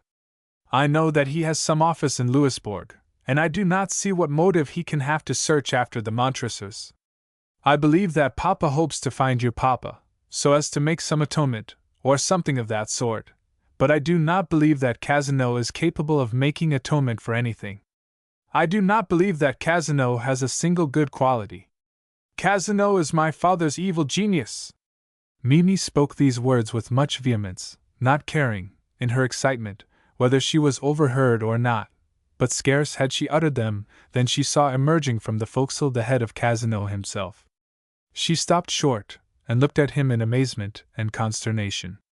He bowed blandly, and coming upon deck, walked past her to the stern.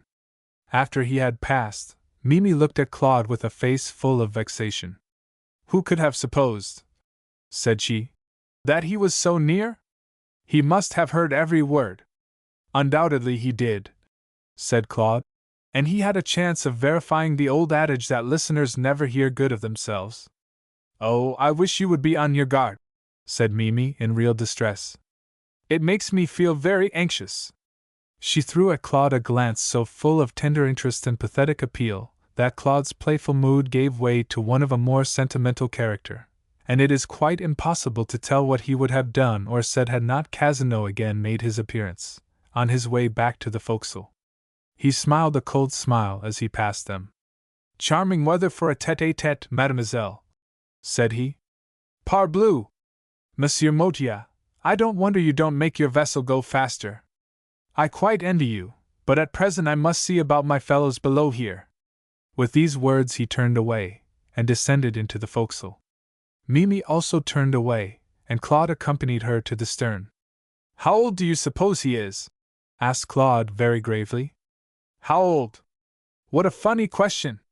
Why, he must be nearly 50 by this time. 50! Exclaimed Claude in surprise. Yes. Why, I thought he was about 30 or 35. Well, he certainly doesn't look over 40, but he is a wonderfully well-kept man. Even on the raft, the ruling passion remained strong in the very presence of death, and he managed to keep up his youthful appearance. But I know that he is almost, if not quite, as old as Papa. Is it possible? Cried Claude in amazement. Mille turned, and with her face close to Claude's, regarded him with an anxious look, and spoke in a low, hurried voice. Oh, be on your guard, beware of him. Even now he is engaged in some plot against you. I know it by his face. That's what takes him down there to confer with the seamen. He is not to be trusted. He is all false, in face, in figure, in mind, and in heart. He knows nothing about honor, or justice, or mercy. He has been the deadly enemy of the Montresors, and if he finds out who you are, he will be your deadly enemy. Oh, don't smile that way. Don't despise this enemy. Be careful, be on your guard, I entreat you, for my sake. These last words were spoken in a hurried whisper, and the next moment Mille turned and hastened down into the cabin to her father, while Claude remained there, thinking over these words. Yet of them all it was not the warning contained in them that was present in his memory, but rather the sweet meaning conveyed in those last 3 words, and in the tone in which they were uttered, the words for my sake. Out of his meditations on this theme he was at length aroused by an exclamation from Zack. Looking up, he saw that worthy close beside him, intently watching something far away on the horizon, through a glass. I'll be darned if it ain't a French frigate! This was the exclamation that roused Claude. He at once returned to himself, and turning to Zack, he asked him what he meant. Zack said nothing, but handing him the spyglass, pointed away to the west, where a sail was visible on the horizon. That sail was an object of curious interest to others on board, to the lieutenant and seamen of the wrecked vessel, who were staring at her from the bows, and to Casino, who was with them, staring with equal interest. Claude took the glass, and raising it to his eye, examined the strange sail long and carefully, but without being able to distinguish anything in particular about her. What makes you think that she is a French frigate? He asked, as he handed the glass back to Zack. I cannot make out that she is French any more than English. Oh, I can tell easy enough, said Zack, by the cut of her jib. Then, too, I judge by her course. That their craft is coming down out of the Bay of Fundy, which the Musses in their lingo call Fond de la Bay. She's been up at some of the French settlements. Now, she may be going to France, or mayhap she's going to Louisbourg, and if so be as she's going to Louisbourg, why, I shouldn't wonder if it mightn't be a goody day for our French friends here to go aboard of her and finish their voyage in a vessel of their own. One reason why I'd rather have it so is, that I don't altogether like the manoeuvrings of that French Count over thar.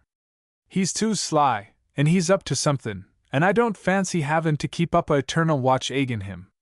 If I was well rid of him I could breathe freer, but at the same time I don't altogether relish the idea of putting myself into the clutches of that thar frigate. It's easy enough for me to keep out of her way, but if I was once to get under her guns, thar'd be an end of the parson. This here Count ain't to be trusted, nohow, and if he once got into communication with that there frigate, he'd be my master. And so I'm in a regular quandary, and no mistake. Darned if I know what in the blame nation to do about it. Zack stopped short, and looked with an air of mild inquiry at Claude. Claude, on his part, was rather startled by Zack's estimate of the character of Cazenau, for it chimed in so perfectly with Mimi's opinion that it affected him in spite of himself. But it was only for a moment, and then his own self-confidence gained the mastery. Chapter 7. Caught in a Trap. The schooner was now directed towards the stranger, and before very long they saw that her course had been changed, and that she was now bearing down upon them. Zack stood at the helm saying nothing, but keeping his eyes fixed upon the frigate, which drew nearer and nearer, till finally she came near enough for her flag to be plainly seen. They had been right in their conjectures, and the newcomer was a French frigate. This assurance seemed to open the mouth of Zack. I must say, he remarked to Claude, the nearer I get to her, the less I like it. I've met Moosu before this on the high seas, but I always went on the plan of keepin' out of his way. This here system of going right into his jaws don't suit me at all.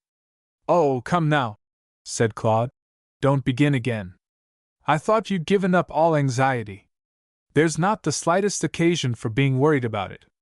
I'll find out whether they can take me to Louisbourg, and so I'll leave you, and you'll get back to Boston quicker than if you took me where you first proposed. Yes, but suppose she's going to France, and chooses to take me prisoner? Said Zack. Oh, nonsense, said Claude. They couldn't. What, after saving so many lives, and conveying these rescued fellow countrymen to their own flag, do you suppose they could think of arresting you? Nonsense! The thing's impossible. Zack said no more, but was evidently ill at ease, and in his own mind there was no end of dark forebodings as to the event of this meeting. These forebodings were in no way lessened as the schooner rounded to under the lee of the frigate, and Zack saw a row of guns heavy enough to blow him and his parson to atoms.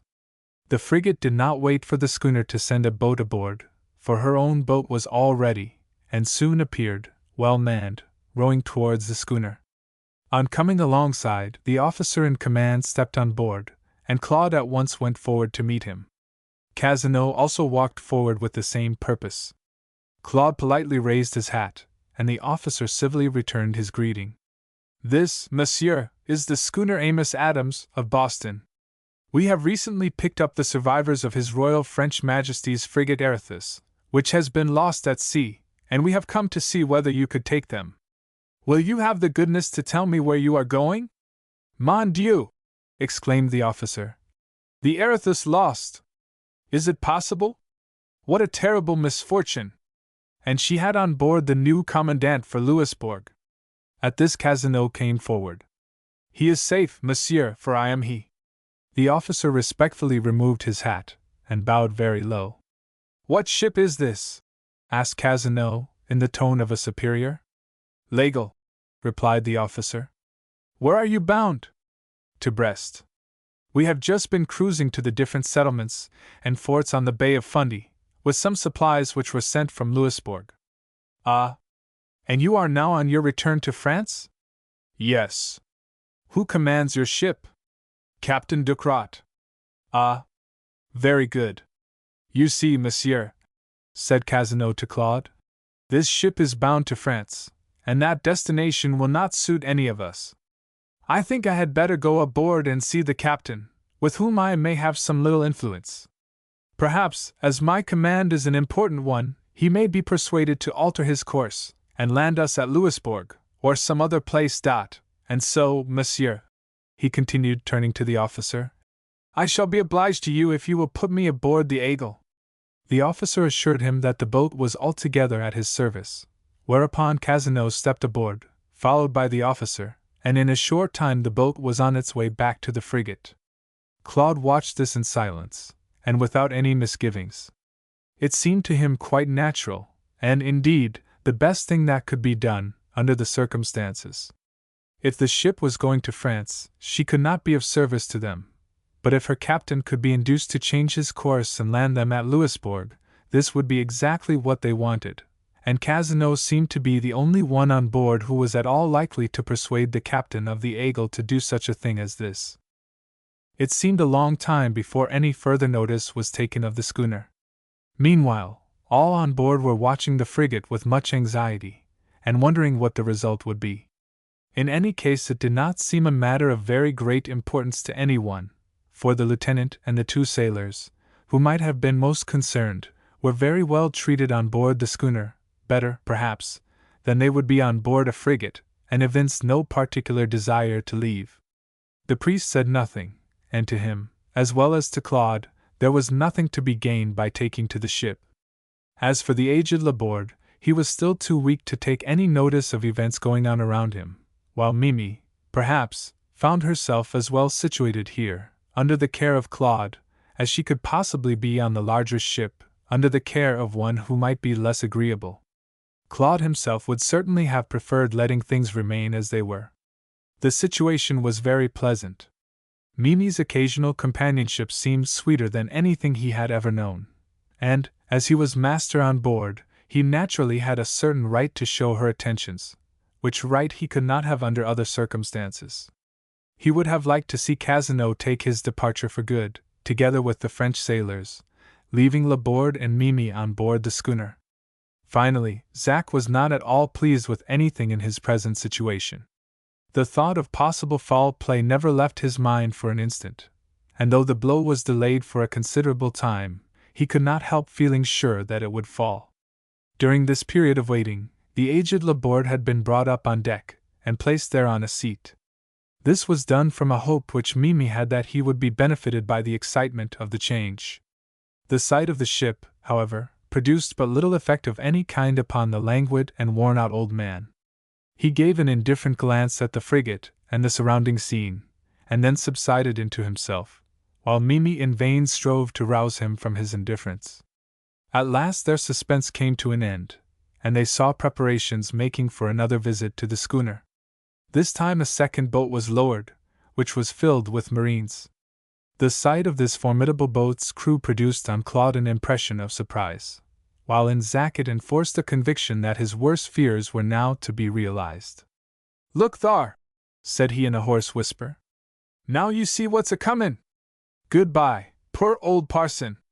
You're in the claws of the Philistines now, and no mistake." To this Claude made no reply, for he began to feel rather perplexed himself, and to imagine that Cazeneuve might have been playing him false. All that Mille had said about him now came to his mind, and the armed boat's crew seemed like the first act of a traitor. He tried to account for this in some other way, but was not able. He could no longer laugh away Zac's fears. He could only be still and wait. The two boats rowed towards the schooner. Cazeneuve was not in either of them. He had remained on board. At length one of the boats touched the schooner, and the same officer who had visited her before again stepped on board. "Is the Count de Laborde here?" he asked. Claude pointed to where the old man was seated. The officer advanced, and removed his hat with a bow to the old Count, and another to the beautiful Mille. "Monsieur le Comte," said he, "I have the honor to convey to you the compliments of Captain Ducrot, with the request that you would honor him with your company on board the Aigle." His Excellency the Comte de Casino, Commandant of Louisbourg, has persuaded him to convey himself, and you, and some others, to the nearest French fort. It is the intention of Captain Ducrot to sail back up the Bay of Fundy, and land you at Grand Prix, from which place you can reach Louisbourg by land. To this Laborde murmured a few indistinct words in reply, while Mille made no remark whatever. She was anxious to know what Claude was intending to do. The officer now turned away to the others. The officer now went back to Laborde, and offered to assist him. The old man rose, and taking his arm, walked feebly towards the vessel's side, whence he descended into the boat, and was assisted to the stern by the seaman. The officer then assisted Mille to a place by her father's side, anticipating Claude, who stepped forward with the offer of his assistance. Then followed Père Michel, and Lieutenant D'Angers, of the Aréthus, then Margot, and finally the two seamen. Meanwhile nothing was said to Claude. He was not included in the compliments of Captain Ducrot, nor was any notice taken of him in any way. He could not help feeling slighted and irritated at the whole proceeding. To himself and to Zack this whole party owed their lives, and they were all leaving him now with no more regard for him than if he were a perfect stranger. But the fact was, the whole party took it for granted that he and Zack would be invited on board, and that they would see them both again, and supposed that they were coming in the same boat. Mille and Père Michel both thought that Claude, at least, was going with them, for he had told them both that he was going to leave the schooner and send Zack home. But Claude's feelings were somewhat embittered by this whole incident, and were destined to be still more so before it was all over. The lieutenant remained on board. The boat rowed back to the Aigle, carrying the passengers above named, after which the lieutenant motioned to the other boat. This one moved alongside, and a half-dozen armed seamen stepped on board. "Monsieur," said the lieutenant, advancing to Claude, "I hope you will pardon me for being the instrument in a very unpleasant duty. I am pained to inform you that you are my prisoner, on the command of His Excellency the Commandant of Louisbourg, whose instructions I am ordered to fulfill. I deeply regret this painful necessity, and most sincerely hope that it may prove only a temporary inconvenience." At this Claude was so astounded that for some time he could only stare at the officer, without being able to utter a syllable. At length he said, "What, monsieur? A prisoner? You must be mistaken. And who, the Commandant of Louisbourg? Is not that the Count de Casino?" "It is. But, monsieur, it must be a mistake. I have never injured him or anyone. I have done nothing but good to him. My friend here, the captain of this schooner, and I saved his life, and we have treated him with the utmost kindness since he was on board here. Finally, we sailed towards you, and put ourselves in your power, solely that these shipwrecked passengers, of whom the Count de Casino was one, might reach their friends sooner. How, then, can he possibly mean to arrest me? Monsieur, I assure you that it grieves me most deeply," said the officer. "Most exquisitely. I know all this, all, and so does Captain Ducrot, but there is no mistake, and it must be. But what authority has he here, and why should your captain do his orders? Monsieur, I am only a subordinate, and I know nothing but my orders. At the same time, you must know that the Commandant of Louisbourg has general control, by land and sea, and is my captain's superior." Claude made no reply. He saw that this man was but, as he said, a subordinate, and was only obeying his orders. But the officer had something still on his mind. His words and his looks all showed that the present business was exceedingly distasteful to him, and that he was only doing it under pressure. "Monsieur," said he, after a pause, "I have another painful duty to perform. I am ordered to take possession of this schooner, as a prize of war, and take the captain and crew as prisoners of war." At this Claude stared at the officer once more, utterly stupefied. "Mon Dieu!" he cried at length. "Are you a Frenchman? Is your captain a French gentleman? Do you know, monsieur, what you are doing? We have saved some shipwrecked Frenchmen. We have carried them to a place of safety, and for this we are arrested. This honest man, the captain, might expect a reward for his generosity, and what does he get? Why, he is seized as a prisoner of war, and his schooner is made a prize. Is there any chivalry left in France? Are these the acts of Frenchmen? Great heavens! Has it come to this? Monsieur, said the officer, be calm, I implore you. All this gives me the most exquisite distress. But I must obey orders. You are right, said Claude. You are a subordinate. I am wasting words to talk with you. Take me to your captain, or to the Count de Cazeneuve. Let me learn what it is that induces him to act towards us with such unparalleled baseness. Monsieur, I shall be happy to do all that I can. I will take you to the Aigle, under guard, and you will be a prisoner there. I hope that His Excellency will accord you the favor of an interview. All this time Zack had been a silent spectator of the scene. He had not understood the words that were spoken, but he had gathered the general meaning of this scene from the gestures and expression of the two speakers. The presence, also, of the armed guard was enough to show him that the blow which he dreaded had fallen. And now, since the worst had happened, all his uneasiness departed, and he resumed all the vigor of his mind. He at once decided upon the best course to follow, and that course was to be emphatically one of quiet, and calmness, and cool watchfulness. Claude had become excited at this event. Zack had become cool. Wall, said he, advancing towards Claude, it's just as I said. I always said that these here frog-eaten Frenchmen want to be trusted, and here, you see, I was right. I see about how it is. The poor, unfortunate parson's done for, and I'm in for it, too, I suppose. Claude turned, and gave Zack a look of indescribable distress. There's some infernal villain at work, Zack, said he, out of the common course, altogether. I'm arrested myself. You? Ah, said Zack, who did not appear to be at all surprised. You don't say so! Wall, you've got the advantage of me, since you can speak their darned lingo. So they've gone and arrested you too, have they? It's that infernal Cazeneuve, said Claude, and I haven't got the faintest idea why. Cazeneuve, is it? Oh, well, said Zack, they're all alike. It's my opinion that it's the captain of the frigate, and he's doing it in Cazeneuve's name. You see, he's been a-cruisin' about, and hankers after a prize, and I'm the only one he's picked up. You're arrested, course, as one of the belongin's of the parson. You and I and the whole crew, that's it. We're all prisoners of war. Oh, no, said Claude. It isn't that altogether, there's some deeper game. Pooh, said Zack. The game ain't a deep one, at all, it's an everyday game.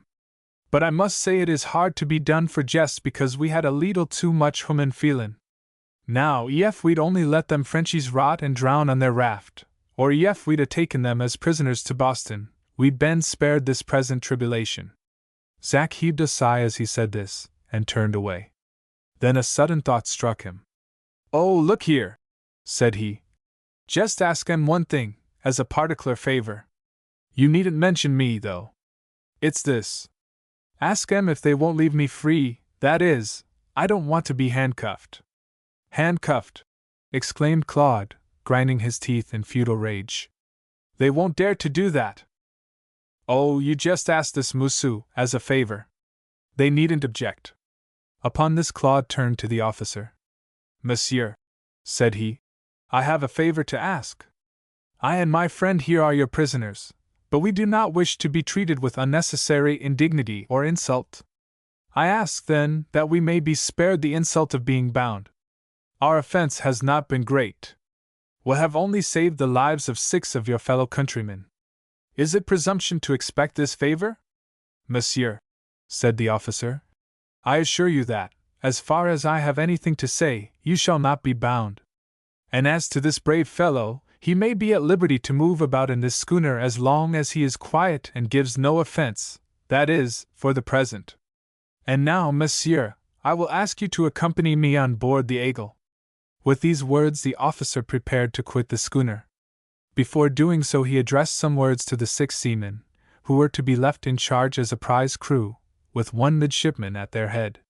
He directed them to follow the frigate until further orders, and also, until further orders, to leave the captain of the schooner unbound, and let him have the run of the vessel. After this the officer returned to the Aigle, taking Claude with him. Chapter 8. Under Arrest. By the time that Claude reached the Aigle, the evening of this eventful day was at hand. He was taken to a room on the gun deck, which seemed as though used for a prison, from the general character of the bolts and bars, and other fixtures. Claude asked to see the captain, and the lieutenant promised to carry the message to him. After about an hour he came back with the message that the captain could not see him that evening. Upon this Claude begged him to ask Count de Cazeneuve for an interview. The officer went off once more, and returned with the same answer. Upon this Claude was compelled to submit to his fate as best he might. It was a hard thing for him, in the midst of health, and strength, and joy, with all the bounding activity and eager energy of youth, to be cast down into a prison, but to be arrested and imprisoned under such circumstances, to be so foully wronged by the very man whose life he had saved, to have his own kindness and hospitality repaid by treachery, and bonds, and insult, all this was galling in the highest degree, and well nigh intolerable. That night Claude did not sleep. He lay awake wondering what could be the cause of Cazeneuve's enmity, and trying in vain to conjecture. All the next morning Claude waited for some message from Captain Ducrot, but none came. His breakfast was brought to him, consisting of the coarse fare of common seamen, and then his dinner, but the captain did not make his appearance. Even the officer who had arrested him, and who had hitherto shown himself sufficiently sympathetic, did not appear. The sailor who brought his meals gave no answer to his questions. It seemed to Claude as though his captors were unwilling to give him a hearing. At length, in about the middle of the afternoon, Claude heard the tramp of men approaching his prison. The door was opened, and he saw an officer enter, while 3 marines, with fixed bayonets, stood outside. "Have I the honor of speaking to Captain Ducrot?" asked Claude. "I am Captain Ducrot," said the other. He was a small, wiry man, dressed with extreme neatness, who looked rather like an attorney than a seaman. His voice was thin and harsh, his manner cold and repulsive, with an air of primness and formality that made him seem more like a machine than a man. The first sight of him made Claude feel as though any appeal to his humanity or generosity, or even justice, would be useless. He looked like an automaton, fit to obey the will of another, but without any independent will of his own. Nevertheless, Claude had no other resource, so he began. "I have asked for this interview, monsieur," said he, "from a conviction that there must be some mistake. Listen to me for a moment. I have lived in Boston all my life. I was on my way to Louisbourg, intending to go to France from there, on business. I had engaged a schooner to take me to Louisbourg, and at sea I came across a portion of the wreck of the Arethusa, with 6 people on board, one of whom was the Count de Cazeneuve. I saved them all, that is, with the assistance of the captain of the schooner. After I brought them on board the schooner, I treated them all with the utmost kindness, and finally, when I saw your ship in the distance, I voluntarily sailed towards you for the purpose of allowing my passengers to go on board. I had designed coming on board myself also, if your destination suited my views. And now, monsieur, for all this I find myself arrested, held here in prison, treated as a common felon, and all because I have saved the lives of some shipwrecked fellow beings. Monsieur, it is not possible that this can be done with your knowledge. If you want confirmation of my words, ask the good priest Père Michel, and he will confirm all that I have said." The captain listened to all this very patiently, and without any interruption. At length, as Claude ended, he replied, "But you yourself cannot suppose that you, as you say, are imprisoned merely for this. People do not arrest their benefactors merely because they are their benefactors, and if you have saved the life of His Excellency, you cannot suppose that he has ordered your arrest for that sole reason. Monsieur has more good sense, and must understand well that there is some sort of charge against him." "Monsieur," said Claude, "I swear to you I not only know no reason for my arrest, but I cannot even imagine one, and I entreat you, as a man of honor, to tell me what the charge against me is." "Monsieur," said the captain blandly, "we are both men of honor, of course. Of your honor I have no doubt. It is untouched. Every day men of honor, and of rank, too, are getting into difficulties, and whenever one meddles with political affairs it must be so." "Political affairs!" cried Claude. What have I to do with political affairs? The captain again smiled blandly. Parbleu, monsieur, but that is not for me to say. But is that the charge against me? Most certainly. How could it be otherwise? Politics, politics, cried Claude. I don't understand you. I must be taken for some other person. Oh, no, said the captain. There's no mistake. Pardon me, monsieur, there must be. Then, monsieur, allow me to indulge the hope that you may be able to show where the mistake is, at your trial. The captain made a movement now as though he was about to leave, but Claude detained him. One moment, monsieur, said he. Will you not tell me something more? Will you not tell me what these political charges are? For, I swear to you, I cannot imagine. How can I, who have lived all my life in Boston, be connected with politics in any way? Let me know, then, something about these charges, for nothing is more distressing than to be in a situation like this, and have no idea whatever of the cause of it. Image. Of your honor I have no doubt. Eh bien, monsieur, said the captain. Since you wish it, I have no objection whatever to state what they are, and if you can clear yourself and show your innocence, I shall be the first to congratulate you. His Excellency will not object to my telling you, I am sure, for he is the soul of goodness, and is full of generous impulses. Very well, then. In the first place you call yourself Claude Motier. Now, this is said to be an assumed name. Your real name is said to be Claude de Montresor, and it is said that you are the son of a certain Eugène de Maîtrise, who committed grave offenses about 20 years ago, for which he would have been severely punished had he not fled from the country. His wife, also your mother, perhaps, was proscribed, and would have been arrested and punished had she not escaped with her husband. They were then outlawed, and their estates were confiscated. The wife died, the husband disappeared. This is what happened to them. That is all true, said Claude.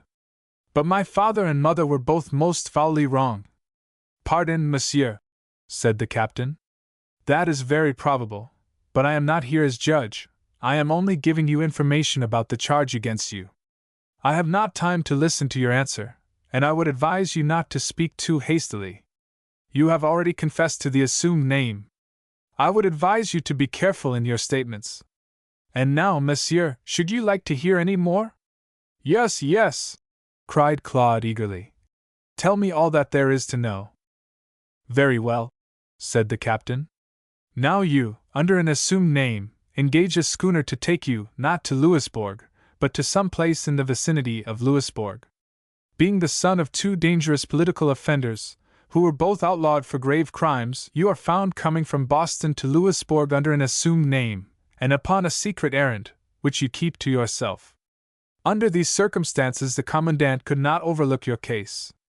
It seemed to him one which was full of suspicion, and, in spite of the gratitude which he felt for your kind offices, he nevertheless was compelled, by a strong sense of public duty, to order your arrest. You will be accorded a fair trial, and though appearances are against you, you may succeed in proving your innocence, in which case, monsieur, I am sure that no one will be more rejoiced than myself and His Excellency. You have also complained, monsieur, of the arrest of your captain. That was done on account of his unfortunate connection with you. He may be innocent, but that remains to be seen. At present appearances are against him, and he must take his share of the guilt which attaches to you. His arrest was a political necessity. After this the captain left, and, as Claude saw how useless it was to attempt to plead his cause to this man, he made no further attempt to detain him. Left once more to his own reflections, Claude recalled all that the captain had said, and at first was lost in wonder at the gravity of the charges that had been raised up against him.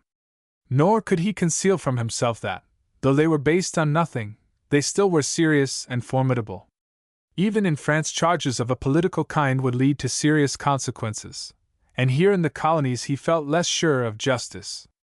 Indeed, as far as justice was concerned, he hardly hoped to experience anything of the kind, for his judge would be the very man who had got up these charges, and had treated him with such baseness and treachery.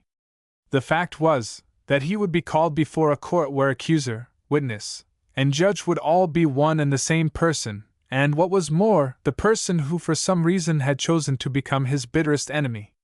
Dark indeed and gloomy was the prospect that now lowered before him. Before an impartial court the charges against him might be answered or refuted, but where could he find such a court? Cazenove had created the charges, and would know how to make them still more formidable. And now he felt that behind these charges there must lurk something more dangerous still. Already there had arisen in his mind certain suspicions as to Cazenove's designs upon Mille. These suspicions he had hinted at in conversation with her, and his present circumstances deepened them into convictions. It began now to seem to him that Cazenove had designs to make the beautiful, high-born girl his wife. Everything favored him. He was supreme in authority out here, the old Laborde was under his influence, the daughter's consent alone was wanting. Of that consent, under ordinary circumstances, he could make sure. But he had seen a close and strong friendship arising between Mille and her preserver. This Claude considered as a better and more probable cause for his hate. If this were indeed so, and if this hate grew up out of jealousy, then his prospects were indeed dark, for jealousy is as cruel as the grave. The more Claude thought of this, the greater was the importance which he attached to it.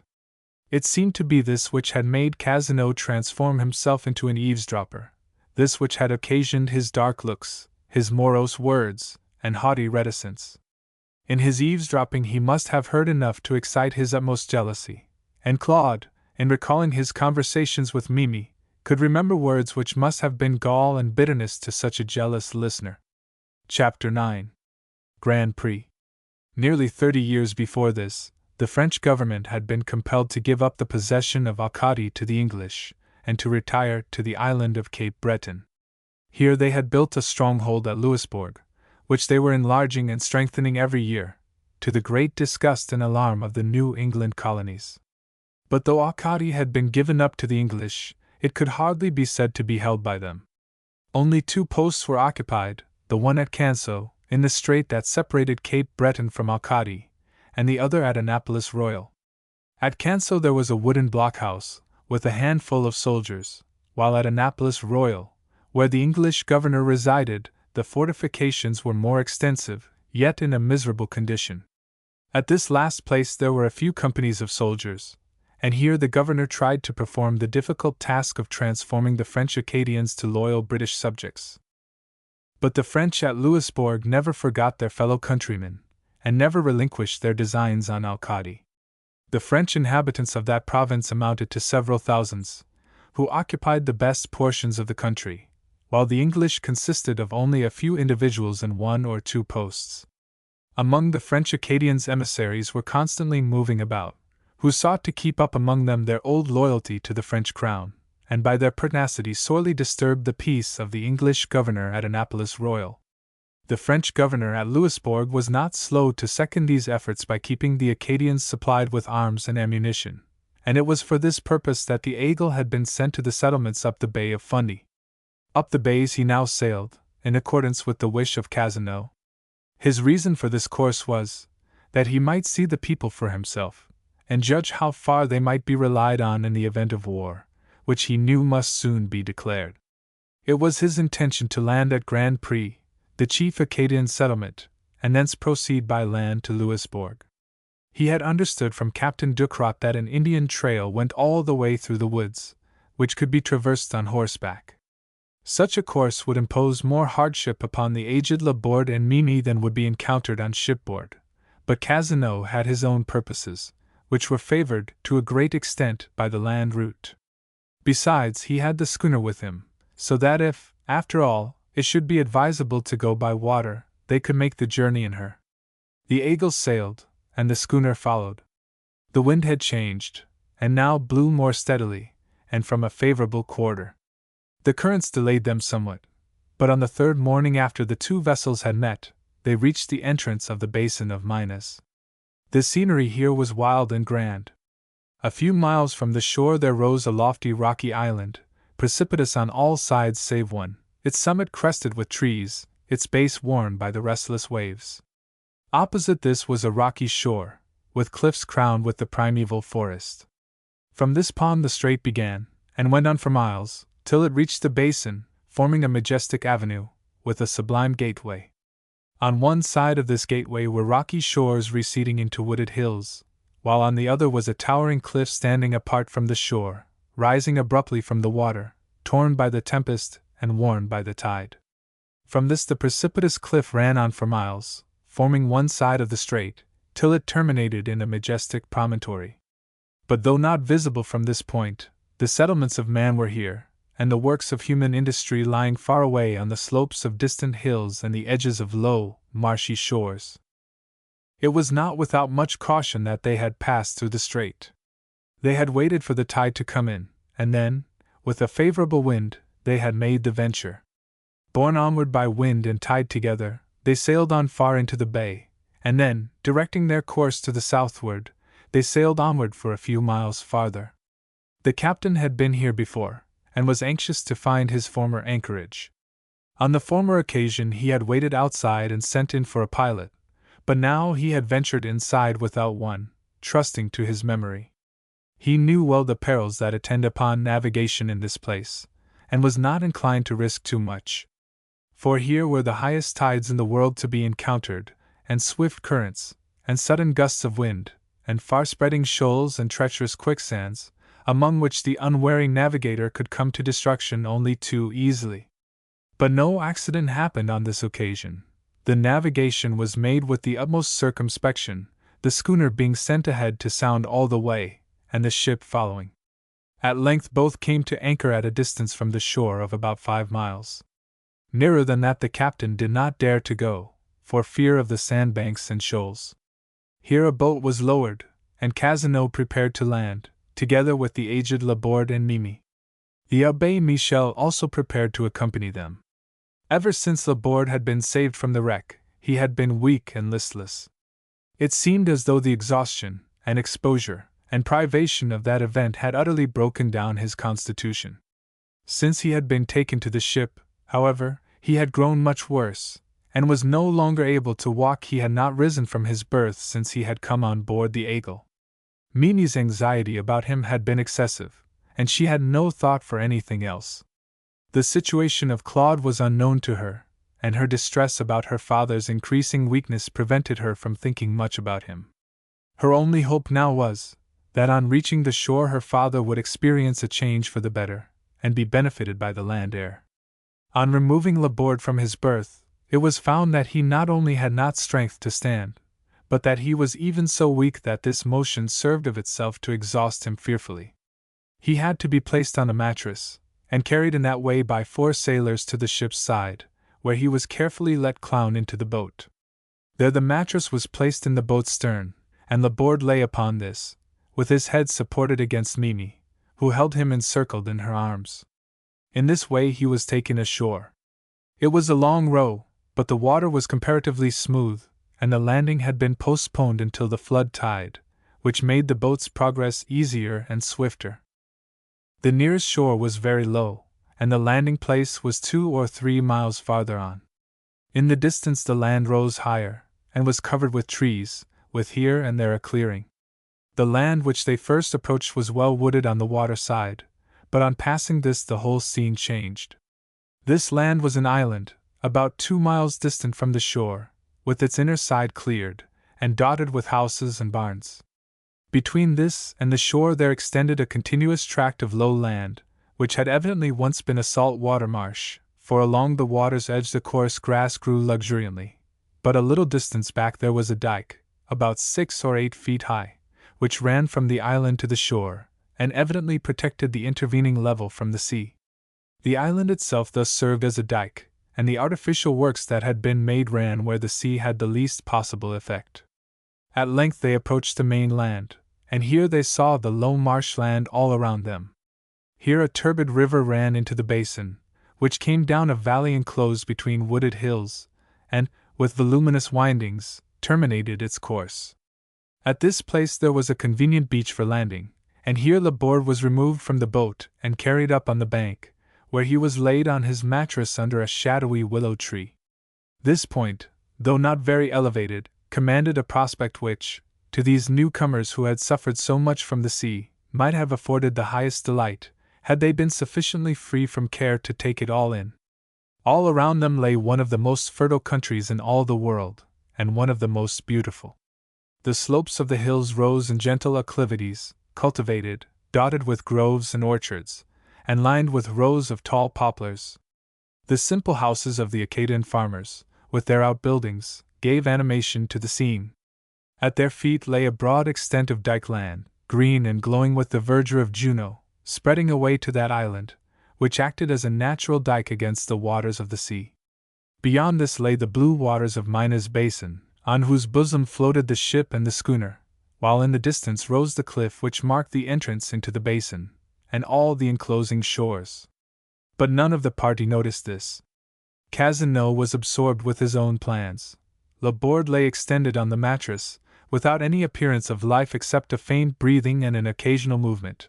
Over him Mille hung in intense anxiety, watching every change in his face, and filled with the most dreadful apprehensions.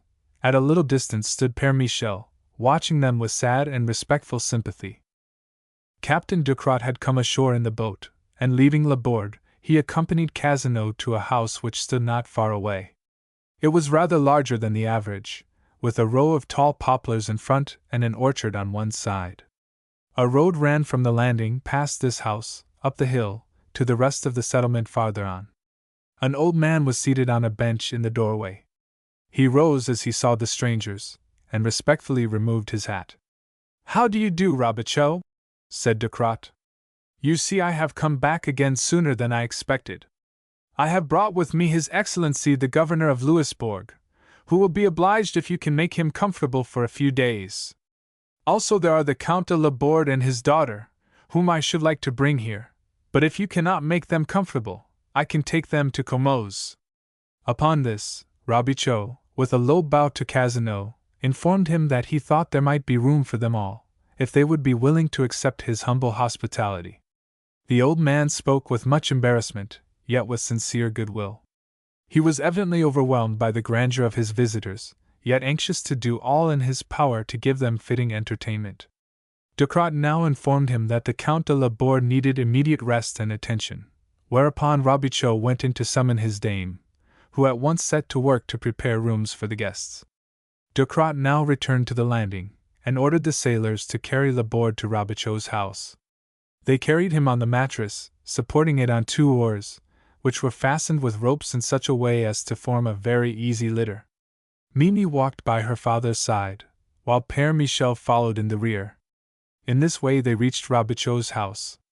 The room and the bed were already prepared, and Laborde was carried there.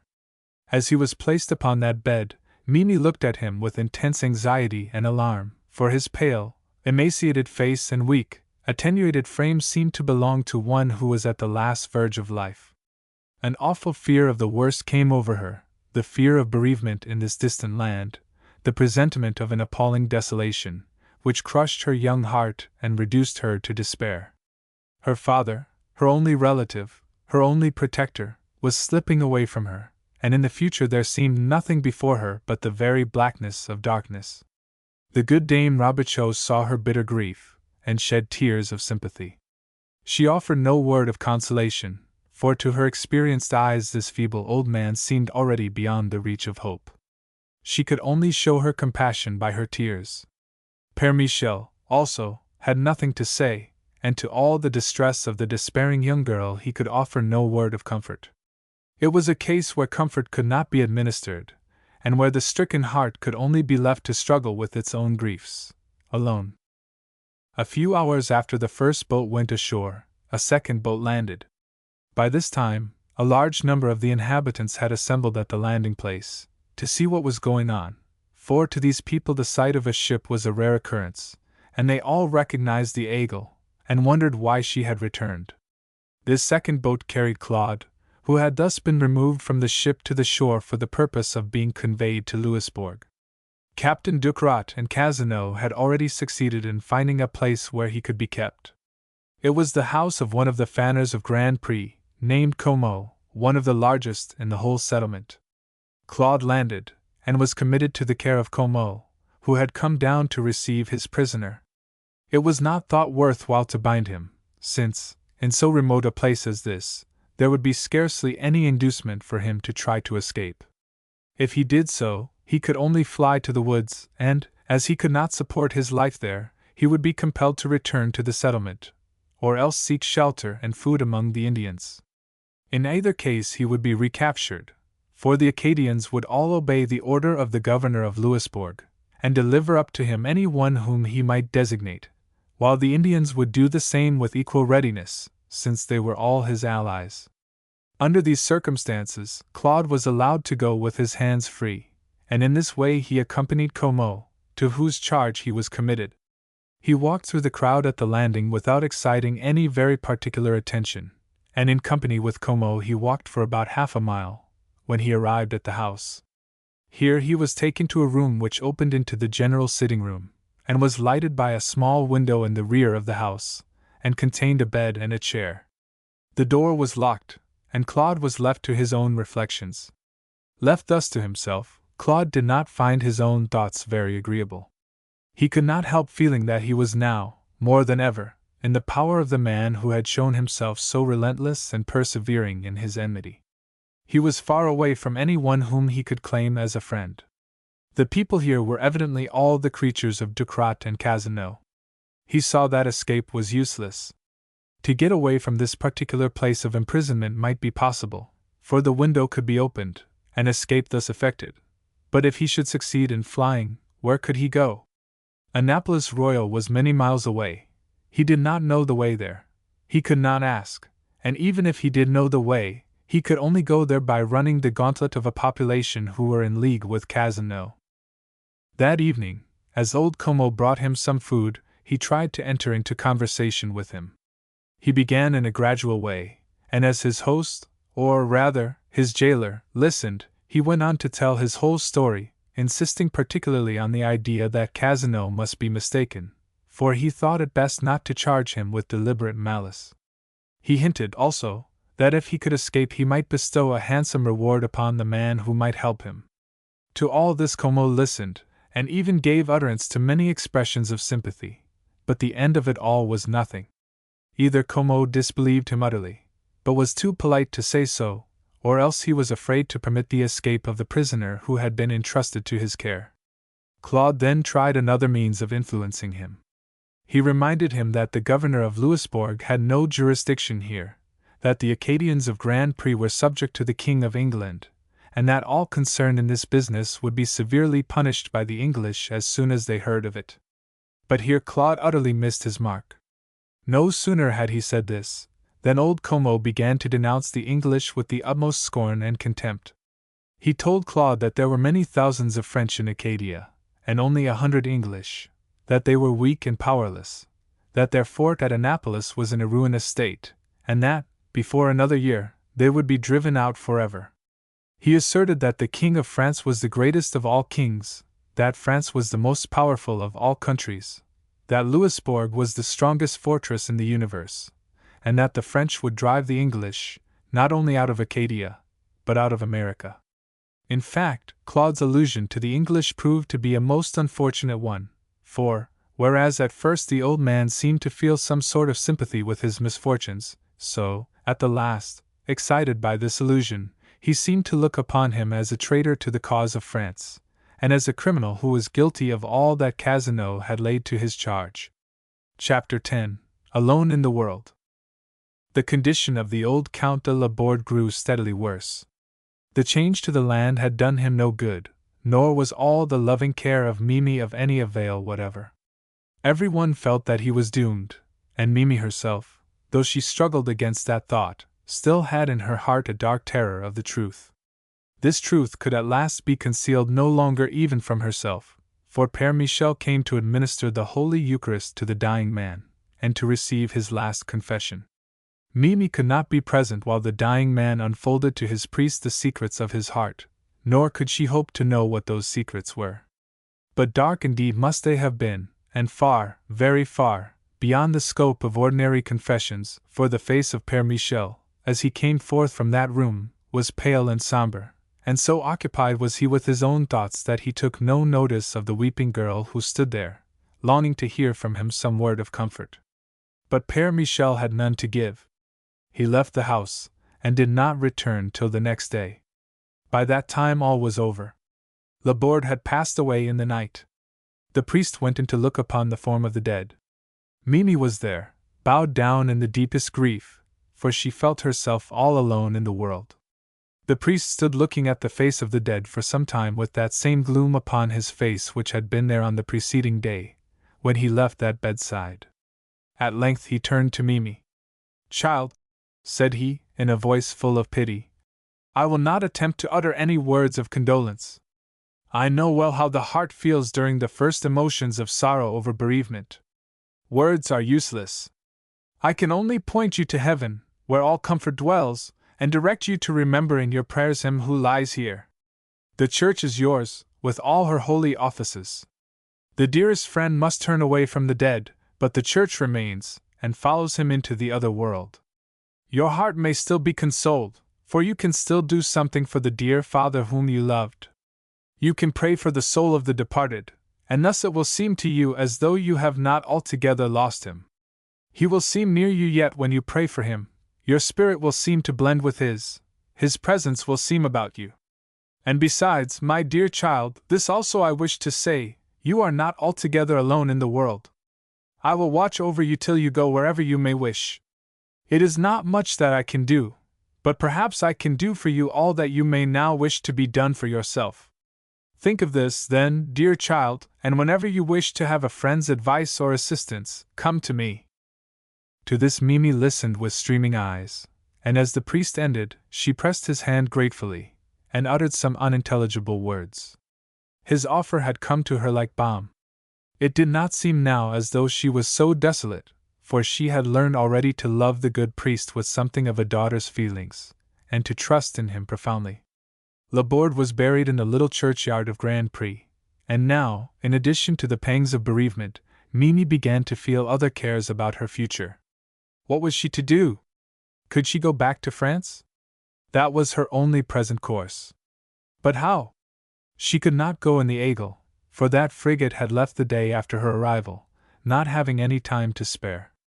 There was no other way of going to France now, except by going first to Louisbourg, and taking a ship from that place. But she was not left very long in suspense, for, 2 or 3 days after her father's burial, the Count de Casino came to see her. "I hope," he began, "that it is not necessary for me to say to you how deeply I sympathize with you in your bereavement, for I myself have my own bereavement to mourn over, the loss of my best, my only friend, the friend of a lifetime, the high-minded, the noble Laborde. The loss to me is irrevocable, and never can I hope to find any mere friend who may fill his place. We were always inseparable. We were congenial in taste and in spirit. My coming to America was largely due to his unfortunate resolve to come here, a resolve which I always combated to the best of my ability, and over which you and I must now mourn. But regrets are useless, and it remains for both of us to see about the future." This somewhat formal opening was quite characteristic of Casino, who, being of a distant, reserved nature, very seldom allowed himself to unbend, and though he threw as much softness into his voice and manner as he was capable of using, yet Mille felt repelled, and dreaded what might be coming. "When we were first picked up by the Aigle," he continued, "it was in my power either to go direct to Louisbourg, or to come here, and then go on by land. I chose to come here, for 2 reasons. First, because I hoped that my dear friend would be benefited by reaching the land as soon as possible, and I thought that the pure, fresh air, and genial climate, and beautiful scenery of this lovely place would exercise upon him an immediate effect for the better. Another purpose which I had was an official one. I wished to see this place and this people with reference to my own administration and designs for the future. Unhappily, my hopes for my friend have proved unfounded, and my only consolation is that, though I have been disappointed as a private man in my affections, yet, as a public official, I have been able, during my short stay here, to do good service to my country, in a way which my country's enemies shall feel at a vital point before another year has passed away." To this Mille had nothing to say, for it was all preliminary, and she expected something more. She therefore waited in silence, though with much trepidation, to see what it might be that this man had in view with regard to her. Casanova then continued. As I have now done all that I intended to do in this place, it is my intention to set forth for Louisbourg by land. I have some faithful Indians as guides, and the journey is not very fatiguing. In Louisbourg you will be able to obtain every comfort, and there will be friends and associates for you, your own social equals, who may make your life pleasanter than it has been for a long time. By this Casanova directly stated his intention of taking Mille with him to Louisbourg, a statement which did not surprise Mille, for it was what she had expected. Now, however, that he said this, and in this way, without pretending to ask her consent, her trepidation increased, and she thought with terror over that long and lonely journey, which she would have to make with this man and a band of savages.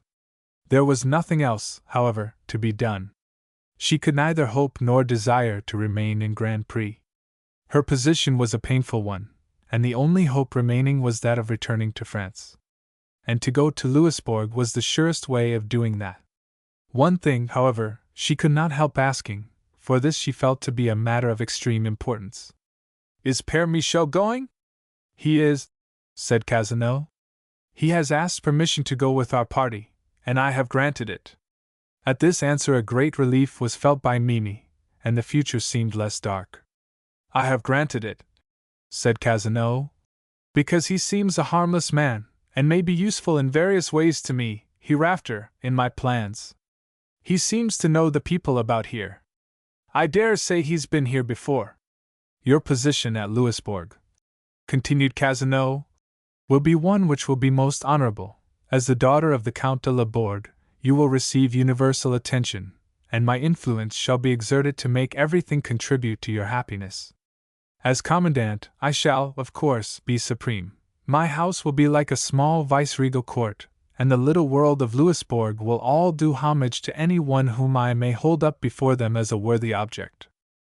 Casanova paused after he had said this. It was a speech which was uttered slowly and with emphasis, but its meaning was not altogether apparent to Mille. Still there was enough of it intelligible to her to make it seem excessively unpleasant. What he exactly meant was of no importance, the general meaning being certainly this, that he designed for her some prolonged stay there, during which he intended to secure homage and respect for her. Now, that was a thing that Mille recoiled from with distaste. She had always detested this man, she had always shrunk from him. Her present position of dependence was most bitter, but to have that position continue was intolerable. It was as though he tried to put himself into the place of her beloved father, he, whom she regarded as her father's evil genius, as though he intended to make himself her guardian, and introduce her as his ward. You speak, said she, in a trembling voice, just as if, you supposed that I was going to live at Louisbourg. And where else do you wish to live? Asked Casanova, placidly. I want to go home, said Mille, her eyes filling with tears, and her voice sounding like the wail of a child that has lost its way. My poor child, said Casanova, more tenderly than he had yet spoken. You evidently do not understand your position as yet. I did not intend to say anything about it, but since you feel this way, and have spoken so, I suppose I must make some explanation. Well, then, my poor child, when your father left France on this unfortunate errand, he turned all his property into money, expecting to use that money in America in some way, in that mysterious design of his which brought him out here. All this money was on board the Arethusa with him, and it is hardly necessary to say that it was all lost. I know that his grief over this, and the thought that he was leaving you penniless, did more to shorten his life than the sufferings which he had on the sea. He sank under it. He told me that he could not rally from it, and it was his utter hopelessness that made him give way so completely. So, my poor child, this is your present situation. Your father's estates are sold, and are now in the hands of strangers. Your father's money is now at the bottom of the Atlantic Ocean, so that to return to France is, for the present, at least, not to be thought of. For my part, continued Casanova, as Mille sat there dumb with horror at hearing this fresh and crushing news, I do not see anything in your situation which need give you one moment's uneasiness. You have lost your father, but your father's best friend still lives, and he will never see the daughter of his friend know one single trouble, if he can help it. We were more than brothers. Suppose you try to think of me with something of the same confidence that your father felt. I, for my part, will put you in his place. You shall never know a care. You may consider yourself rich. You shall have no trouble except that deep sorrow which you feel as a fond daughter. I cannot live in America, moaned Mimi, despairingly, recoiling in her heart from Casanova, and dreading him more than ever. I cannot. I want to go home, or if I have no home, I want to go to France. I will enter a convent. Casanova smiled at this. Such a wish, dear child, said he, is quite natural now, in the first freshness of your bereavement, but time alleviates all sorrow, and you may think differently hereafter. As to returning to France, you shall most certainly do that. I intend to go back after a time, and you will once more live in our dear, native land. But for the present, let us not talk of these things. Louisbourg is now our destination. Fear nothing. You shall not know a care. You shall be guarded from every want, and every wish shall be gratified. You shall find yourself surrounded by the most anxious, and tender, and solicitous care for your happiness. These last words were spoken in a warmer and more impassioned manner than Casanova had thus far used, and their effect upon Mimi was so much the more unpleasant. He then raised her hand to his lips with respectful affection, and took his departure. Mimi was for a time quite overwhelmed. The sorrow which she had experienced for her father gave way to a new feeling, one of terror, deep, dark, and irremovable, about herself and her own future. All Casanova's words recurred to her, and the more she thought of them, the more hateful did they seem. Out of them all several things appeared plain to her mind. First, that she was a pauper. Of Casanova's words she did not doubt the truth. It seemed in the highest degree probable. She had all along known that her father had come to America to search after some of the Montresors, and to make reparation. Casanova now had informed her that he had turned all his property into money. It must have been for that purpose. The thought had never occurred to her before, but now that it was stated, she did not dream of doubting it. It seemed too true. Secondly, she saw that Casanova, for some reason or other, was determined to keep her under his control. He was determined not to allow her to return to France, and not to enter a convent. He was bent upon associating her with his own life, and causing her to be admired in Louisbourg. Added to this was his promise to take her back to France with himself. All this showed that he would on no account allow her to part with him. What was the meaning of it all? And now the thought could no longer be kept out of her mind. Casanova's purpose was to make her his wife. His wife! The thought was to her most odious, but, having once presented itself, she could not argue it away, nor could she get rid of it at all. Yes, that was the meaning that lurked behind his words all the time. That was the meaning of his promise to make her admired and happy. Finally, she remembered how he had stated to her the fact that he was supreme in Louisbourg, and that through his grandeur she was to receive homage from all the lesser throng. To her this seemed like a plain statement that she was in his power, and entirely at his mercy. And now, what could she do? The future was worse than ever. She was completely in the power of a man whom she detested, a man upon whom she looked as her father's evil genius, as one whose evil counsel had long ago led her father to that act which he had atoned for by remorse and death. She was now in the hands of this villain. Escape seemed impossible. He was supreme here. From him there was no appeal. And she was a beggar. But even if she were rich, what hope could she have against him? As she asked herself this question, there was no answer. She did not know what she could do, and could scarcely hope that she would ever know. It was in this state of mind that Père Michel found her, on the evening of that day. Mimi saw his arrival with intense delight. Here seemed one who might relieve her in her distress. Accordingly she proceeded to tell him her whole story, all the words of Casanova, with all their implied meaning, and all her own fears, from beginning to end. The priest heard her narration in profound silence, and after she had told him all, he remained in deep thought for some time, while Mimi sat anxiously awaiting what he might say. "My dear child," said the priest at length, "it is difficult for me to give you advice, for your situation is most unpleasant, and most distressing to me. I can only entreat you to put your trust in that heaven who never deserts the innocent. You must go to Louisbourg, there is no hope of escaping that. Besides, you yourself wish to go there. The Count de Casino certainly has the chief power there, but whether he is omnipotent remains to be seen. Who knows what other powers may be there? I have known cases where the Commandant has had powerful rivals, such as the Admiral of the Fleet, or some subordinate who had influence at court at home.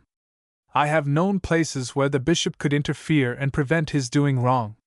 So be calm, my daughter, put your trust in heaven, and recollect that the Commandant cannot break through all restraints, but that there must be some barriers that he cannot force. If you wish the protection of the Church, that will always be yours. Beware how you do anything rashly.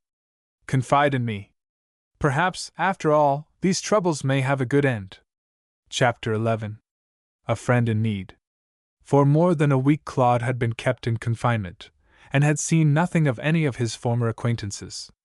The confinement was not so close as it might have been, and escape was not absolutely impossible, for the window which lighted the chamber was merely a wooden sash, with 4 panes of glass, which Claude could have removed, had he been so disposed, but this he was not inclined to do, and for 2 reasons. One reason was, because if he did get out, he had no idea where to go. Annapolis Royal was the nearest settlement belonging to the English, but he did not know in which direction it lay. He knew, however, that between Grand Prix and that place the country was settled by the French, among whom he could not go without being captured by his pursuers, while if he took to the woods he would be sure to fall into the hands of the Indians, who were the zealous allies of the French. Such a prospect was of itself sufficient to deter him from the attempt to escape. But there was also another reason. He could not bear the thought of leaving Mimi forever, and never seeing her again. If he should succeed in escaping to Annapolis Royal, it would be an eternal separation between her and himself. Grand Prix seemed pleasant to him since she was here, and he thought it better to be a prisoner here than a free man elsewhere. He, therefore, deliberately preferred to run any risk that might be before him, with the faint hope of seeing Mimi again, rather than to attempt flight. What had happened since he had come here he did not know very clearly. From conversation which he had overheard he had gathered that Laborda was dead, but, when he asked any of them about it, they refused to tell him anything at all. Claude was, therefore, left to make the most that he could out of this vague information.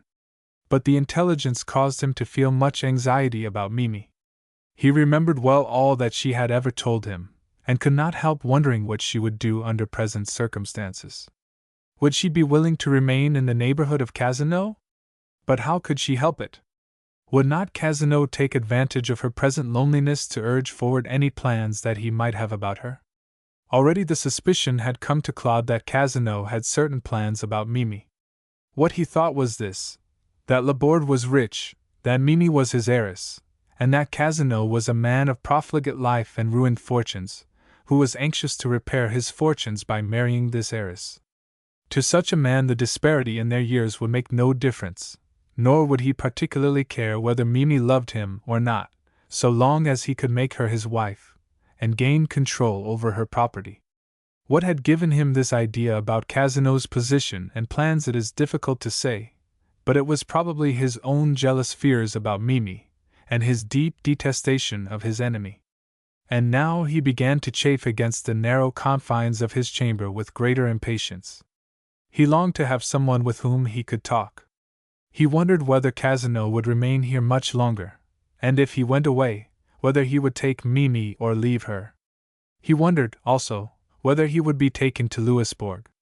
He felt as if he would rather go there, if Mimi was to go, even at the risk of his life, than remain behind after she had left. But all his thoughts and wonders resulted in nothing whatever, for it was impossible to create any knowledge out of his own conjectures. He was in the midst of such thoughts as these when his ears were attracted by the sound of a familiar voice. He listened attentively. It was the voice of Père Michel. No sooner had Claude satisfied himself that it was indeed the priest, than he felt sure that he had come here to visit him, and a little longer waiting showed that this was the case. There were advancing footsteps. Madame Como opened the door, and Père Michel entered the chamber. The door was then shut, and the two were alone. So overcome was Claude by joy that he flung himself into the priest's arms and embraced him. The good priest seemed to reciprocate his emotion, for there were tears in his eyes, and the first words that he spoke were in tremulous tones.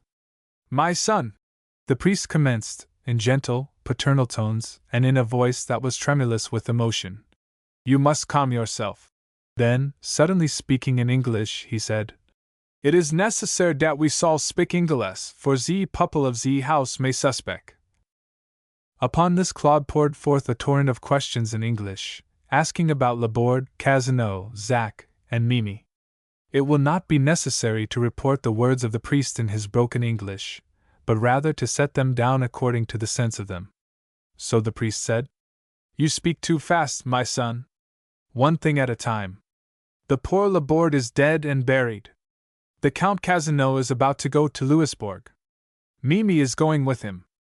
"Mille going with him!" cried Claude in deep agitation. "Be calm, my son.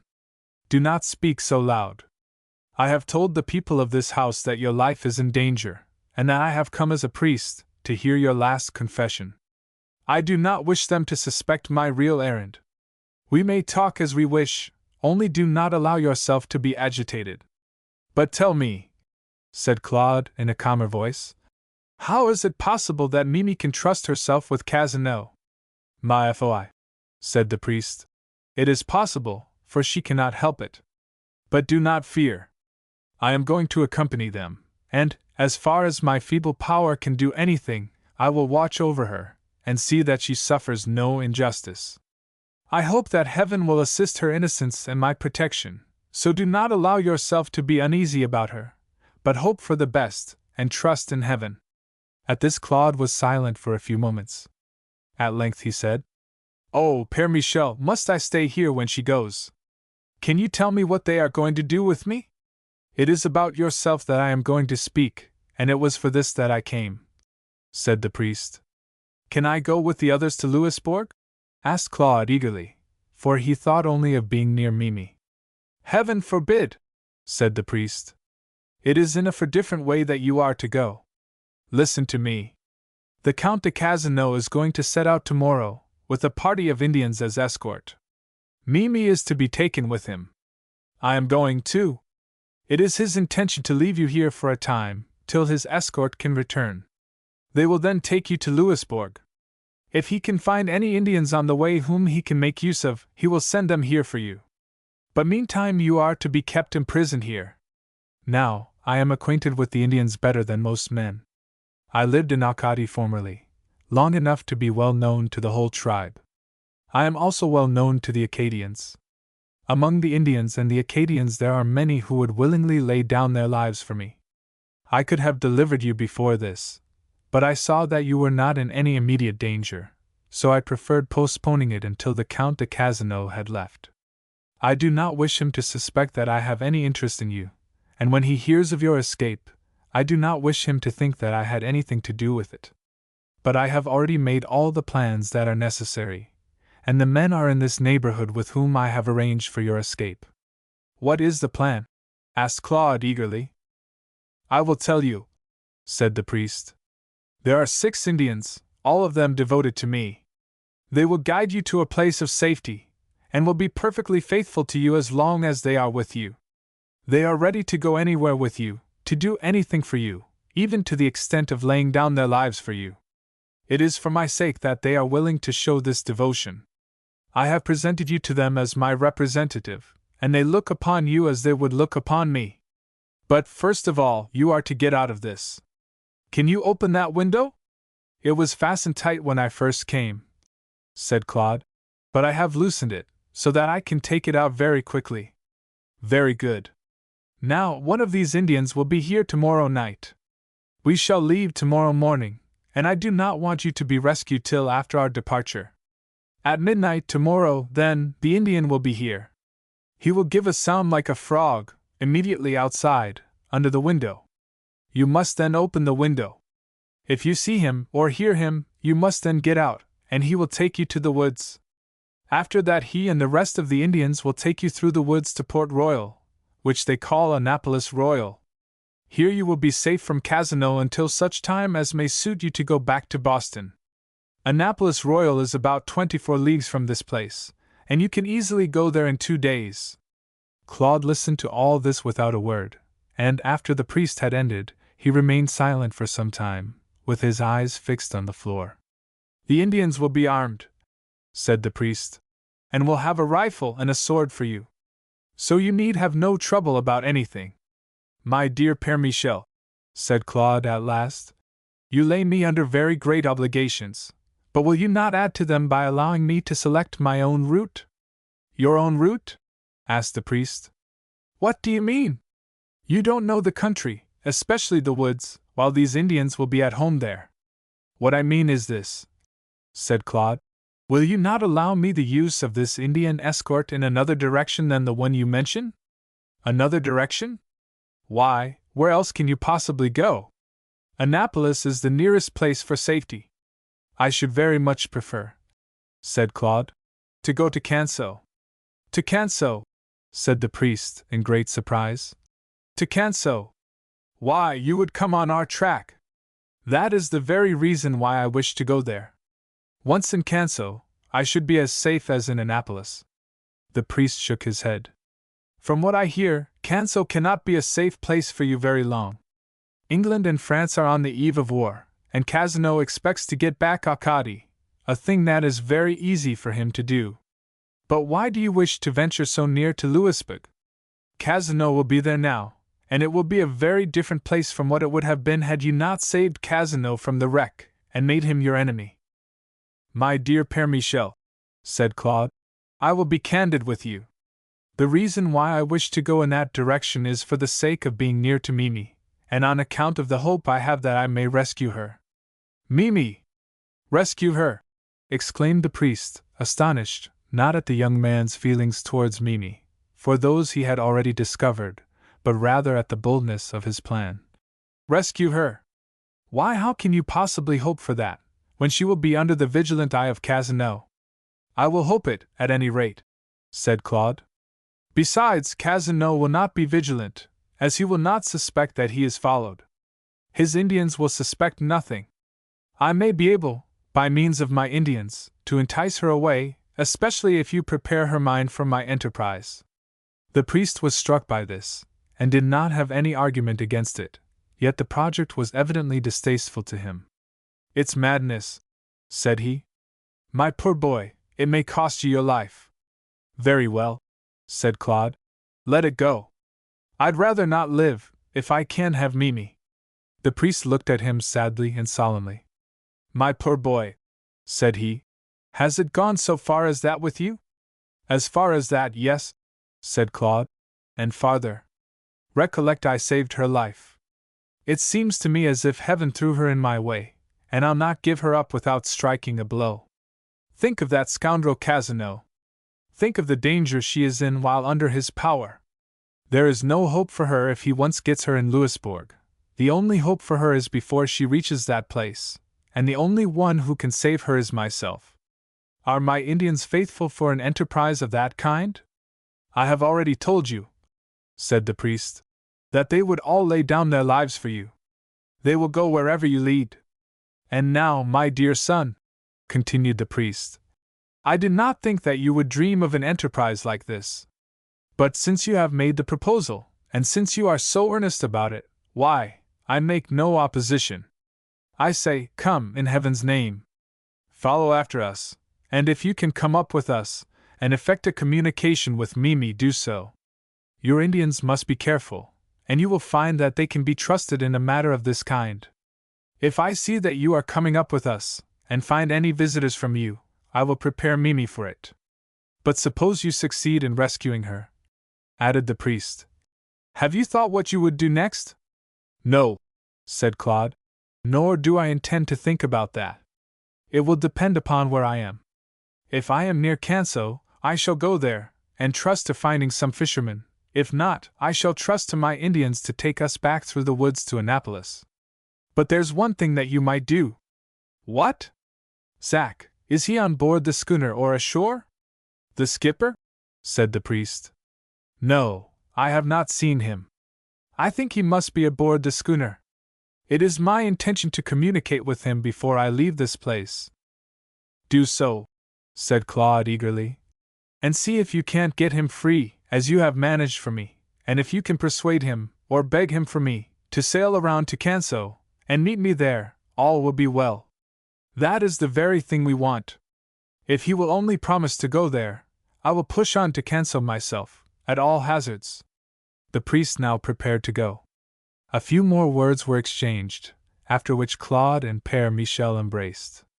The priest kissed him on both cheeks. "Adieu, my dear son," said he. "I hope we may meet again." "Adieu, dear Père Michel," said Claude. "I shall never forget your kindness." With this farewell the two separated. The priest went out, and the door was fastened again upon Claude. For the remainder of that night, Claude did not sleep much. His mind was filled with the new prospect that the priest's message had opened before him. The thought of being free once more, and at the head of a band of devoted followers, on the track of Mille, filled him with excitement. That he would be able to overtake the party of Casino, he did not doubt. That he would be able to rescue Mille, he felt confident. The revulsion from gloom and despondency to hope and joy was complete, and the buoyant nature of Claude made the transition an easy one. It was with difficulty that he could prevent himself from bursting forth into songs.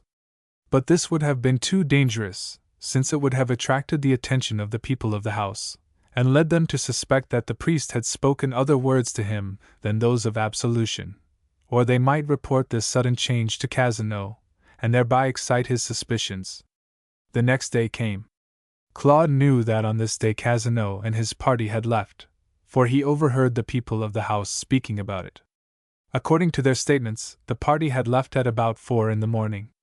This filled Claude with a fever of impatience, for he saw that this first day's march would put them a long way ahead, and make it difficult for him to catch up with them.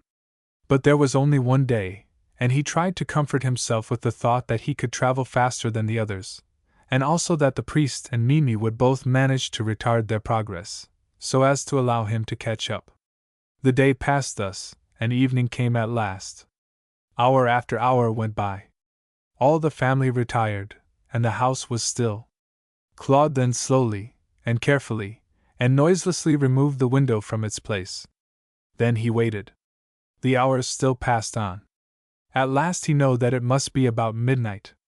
Suddenly he heard, immediately outside, a low, guttural sound, the well-known sound of a frog. It was the signal mentioned by the priest. The time had come. He put his head cautiously outside. Crouched there against the wall of the house, close underneath, he saw a dusky figure. A low, whispered warning came up. Claude responded in a similar manner. Then, softly and noiselessly, he climbed out of the window. His feet touched the ground. No one had heard him. He was saved. Chapter 12. The Parson among the Philistines. A map of this part of America, in this year, 1743, would show a very different scene from that which is presented by one of the present date. The country held by the English did not reach beyond the Kennebec, although claimed by them.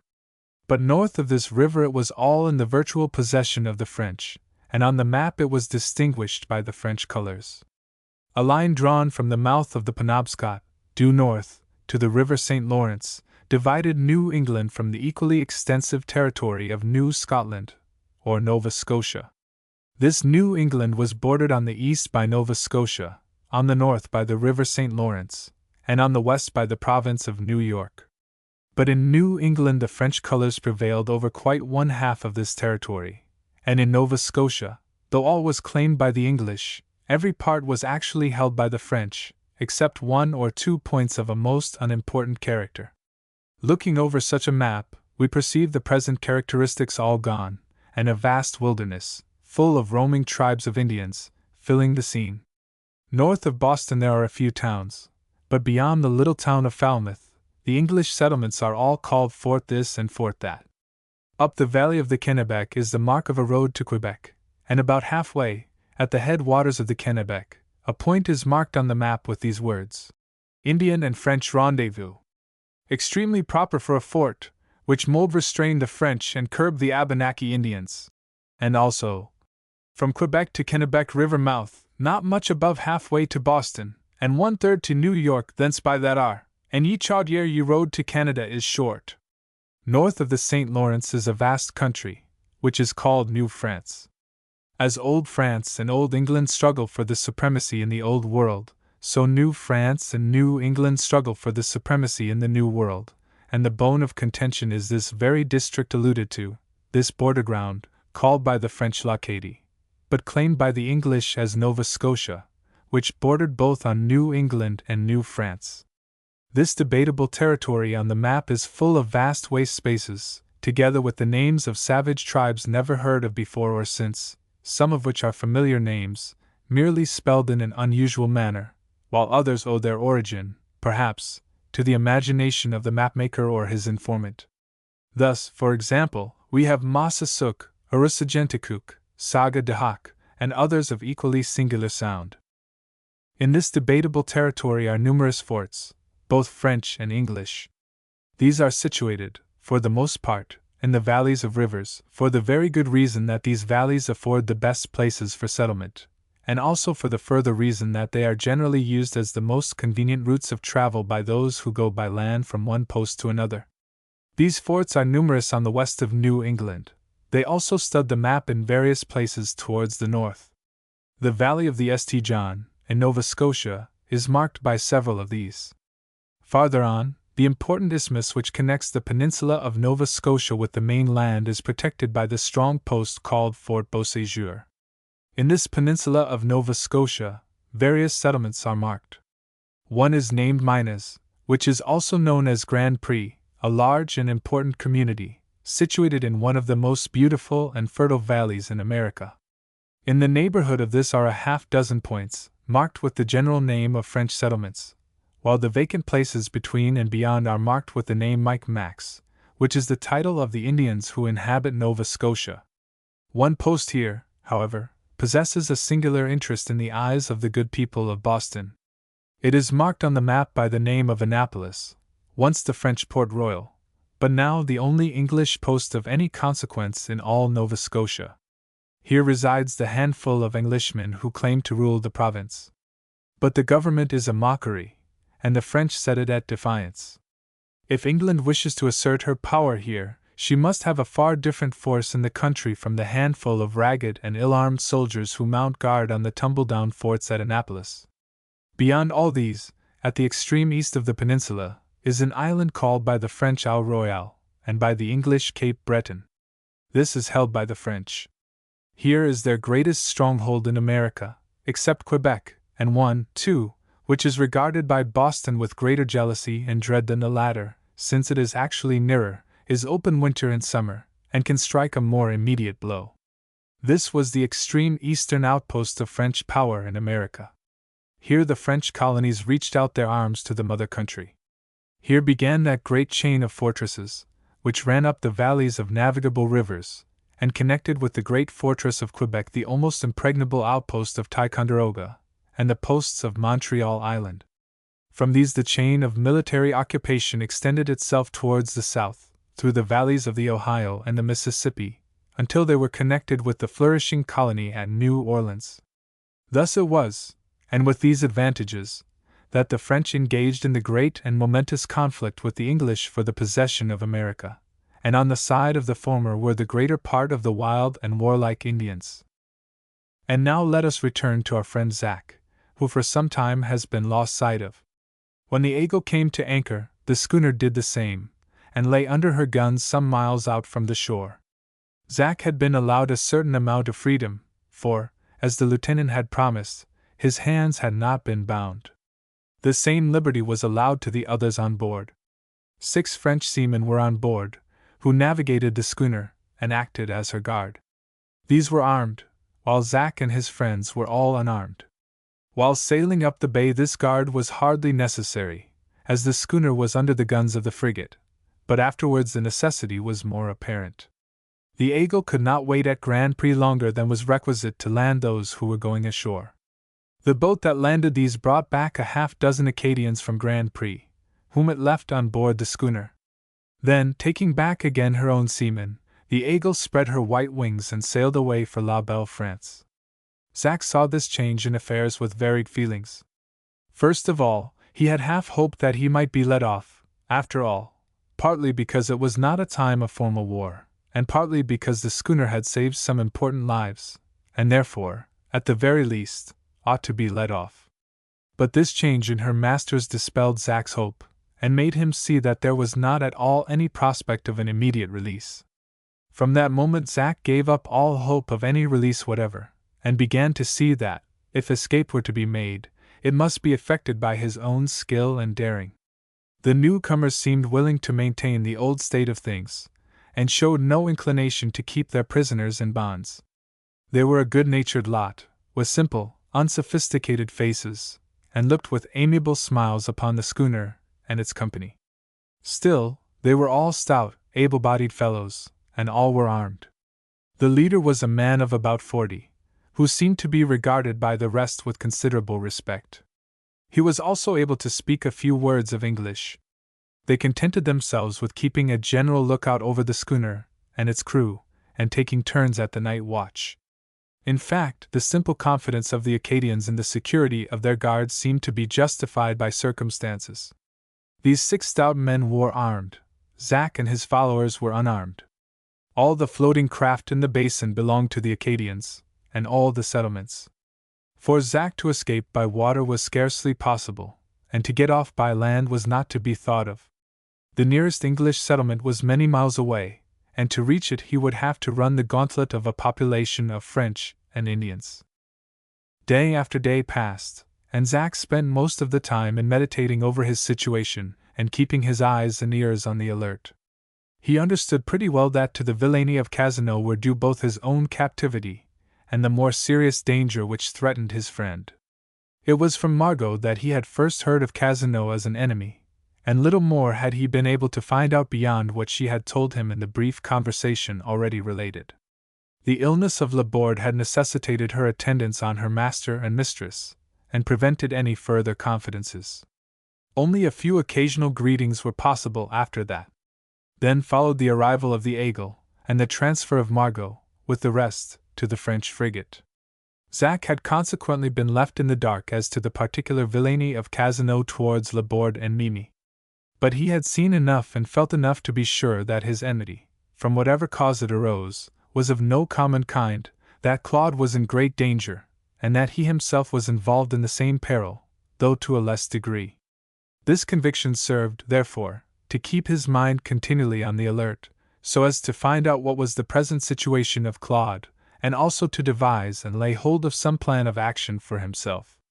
In his thoughts the good Père Michel was suggested as the only one who could do anything for either of them. What his influence might be, he could not guess, but he at least believed in his friendliness and good faith, and he could not help feeling that the priest would do all that was possible.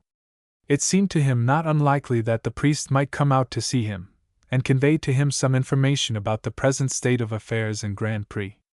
And besides this, he could not help feeling a vague hope that, even if the priest were unable to do anything, he might receive some sort of a message from one whom he could not help as regarding in the light of a friend, namely, the amiable Margot. The situation had been accepted by the rest of the ship's company without any great display of emotion. Byler's melancholy remained unchanged, and still, as of yore, he passed much of his time at the masthead, contemplating the universe, and eating raw turnips. Jericho remained as busy as ever, and cared for his pots, and his kettles, and his pans, without apparently being conscious that his master was a slave now, as well as himself. Upon Terry, also, the yoke of captivity lay but lightly. It was not in the nature of Terry to be downcast or sullen, and the simple expedients which had led him to fraternize with the shipwrecked sailors had afterwards enabled him to fraternize equally well with the crew of the Aigle that had been put on board. These had gone, and it remained now for him to come to an understanding with the Acadians. Constant practice had made him more capable, and in addition to his own natural advantages, he had also learned a few French words, of which he made constant use in the most efficient way. The Acadians responded to Terry's advances quite as readily as any of the others had done, and before they had been on board one day they were all singing and laughing with the merry Irish lad, and going into fits of uproarious mirth at Terry's incessant use of the few French words which he had learned, for it was Terry's delight to stop each one of them, and insist on shaking hands, whenever he met them, saying at the same time, with all the gravity in the world, "Comment-vous, party-vous, bon temps? Bonjour, monsieur!" Thus nearly a week passed, and during all that time Zack had heard nothing about the fate of his friends ashore. Neither the priest nor Margot sent him any message whatever. The Acadians themselves did not hold any communication with the shore, but remained on board quite placidly, in a state of calm content, as placidly, indeed, as though they had been living on board the Parson all their lives. During all the time Zack had been meditating over his situation, and trying to see his way out of it. At length a ray of light began to dawn into his mind, which illuminated his present position, and opened up to him a way of action. One day after dinner, while the Acadians were lolling in the sun, and while Terry was smoking his pipe forward, Zack sauntered up to him in a careless fashion, and placing himself near Terry, where he could not be overheard, he began to talk in an easy tone with the other. "Terry, lad," said he, "I'm getting tired o' this here. Faix, and it's mesilf that's been waitin' to hear ye say that same for a week and more, so it is. Image, I think we can manage to get the schooner from these chaps. Wall, ye see, I been a tinnin' it over in my mind, and hain't altogether seen my way clear afore, but now it seems to me as how it's a burnin' shame to stand this here any longer." "Through for you, and so it is," said Terry. "And so, if ye've got anythin' on your mind that ye want to do, why out with it, for I'm your man." "Wall, ye see," resumed Zack, "it's this here. I don't want to go away out o' this jest yet." "Not go away? Terran ages!" cried Terry. "Do you want to be a prisoner?" "Course not. I mean this, I don't want to go and leave my friend here, Motier, in the hands of the Philistines. Sure ye can't do anythin' for him, and he's among his own kin, so he is, for he jabbers French equal to the best of them. No, I can't do anything for him as I am, that's a fact, and so I'm bound to put myself in a position where I can do somethin'. That is, I'm bound to seize this here schooner, and bring the old parson back to the fold." "Arra, sure, and that's the right sort of talk, so it is, and it's mesilf that's glad to hear ye. And so, what is it, Captain dear? Out with it.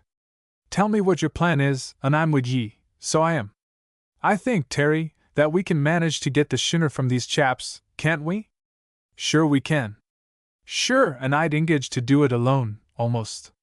They don't watch much. Not a bit of it. The two that watch at night sleep half the time." "Sure, and that's through for you, for I've seed them at it when I was asleep mesilf. We can get Jericho to bar down the cabin door, Terry, and then you and I can seize the two on deck. Aisy enough, so it is. They'll all be dead asleep, so they will. Wall, thar we'll have them, and then I hope to be able to bring a pressure on the native of these regions by which I may get my friend out of their clutches." "Sure, and I don't understand ye at all. Why, I'll have these 6 Acadians prisoners, and then I'll sail up off Grand Prix, and threaten to cut the throats of all of them if they don't send off Motier to me in 10 minutes. "Terran ages!" cried Terry. "Hooroo! But isn't that the plan?" "It is. It bates the world, so it does. And when'll ye begin, Captain Darlent?" "Tonight," said Zack. Chapter 13. A Stroke for Liberty.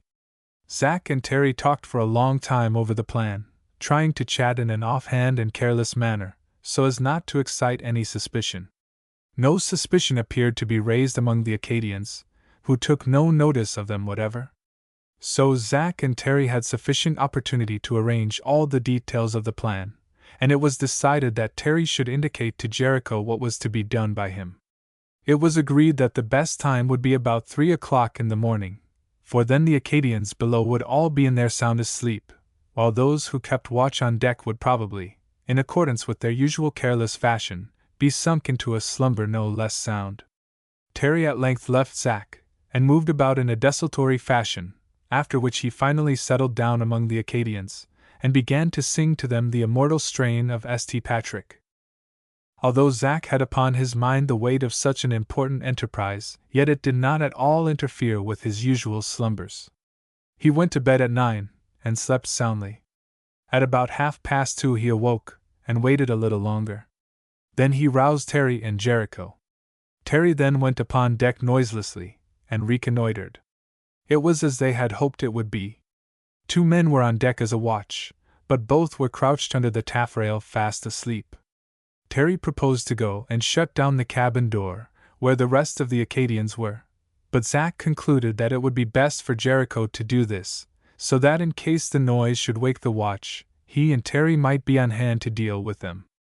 Jericho was now sent aft, charged with the burden of an important commission. He went softly and swiftly, like a spirit of night.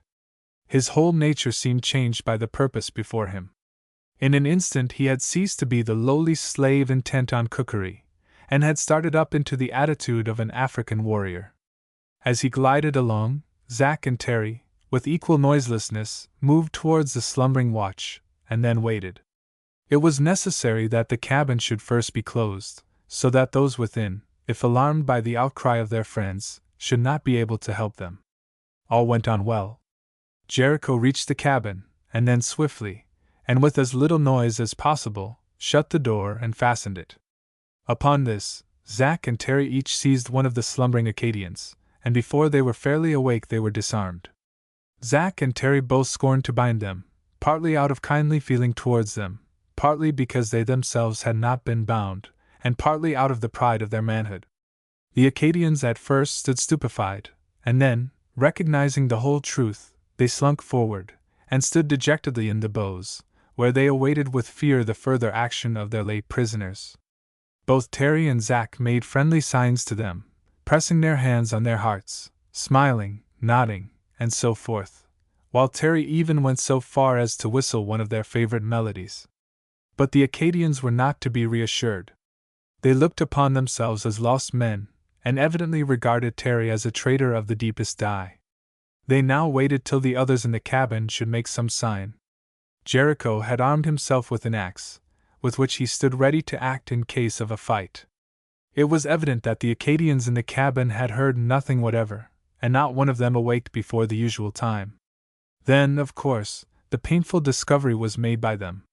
At first, loud cries and threats were made, but these were stilled by Zack, who in a voice of thunder awed them into silence.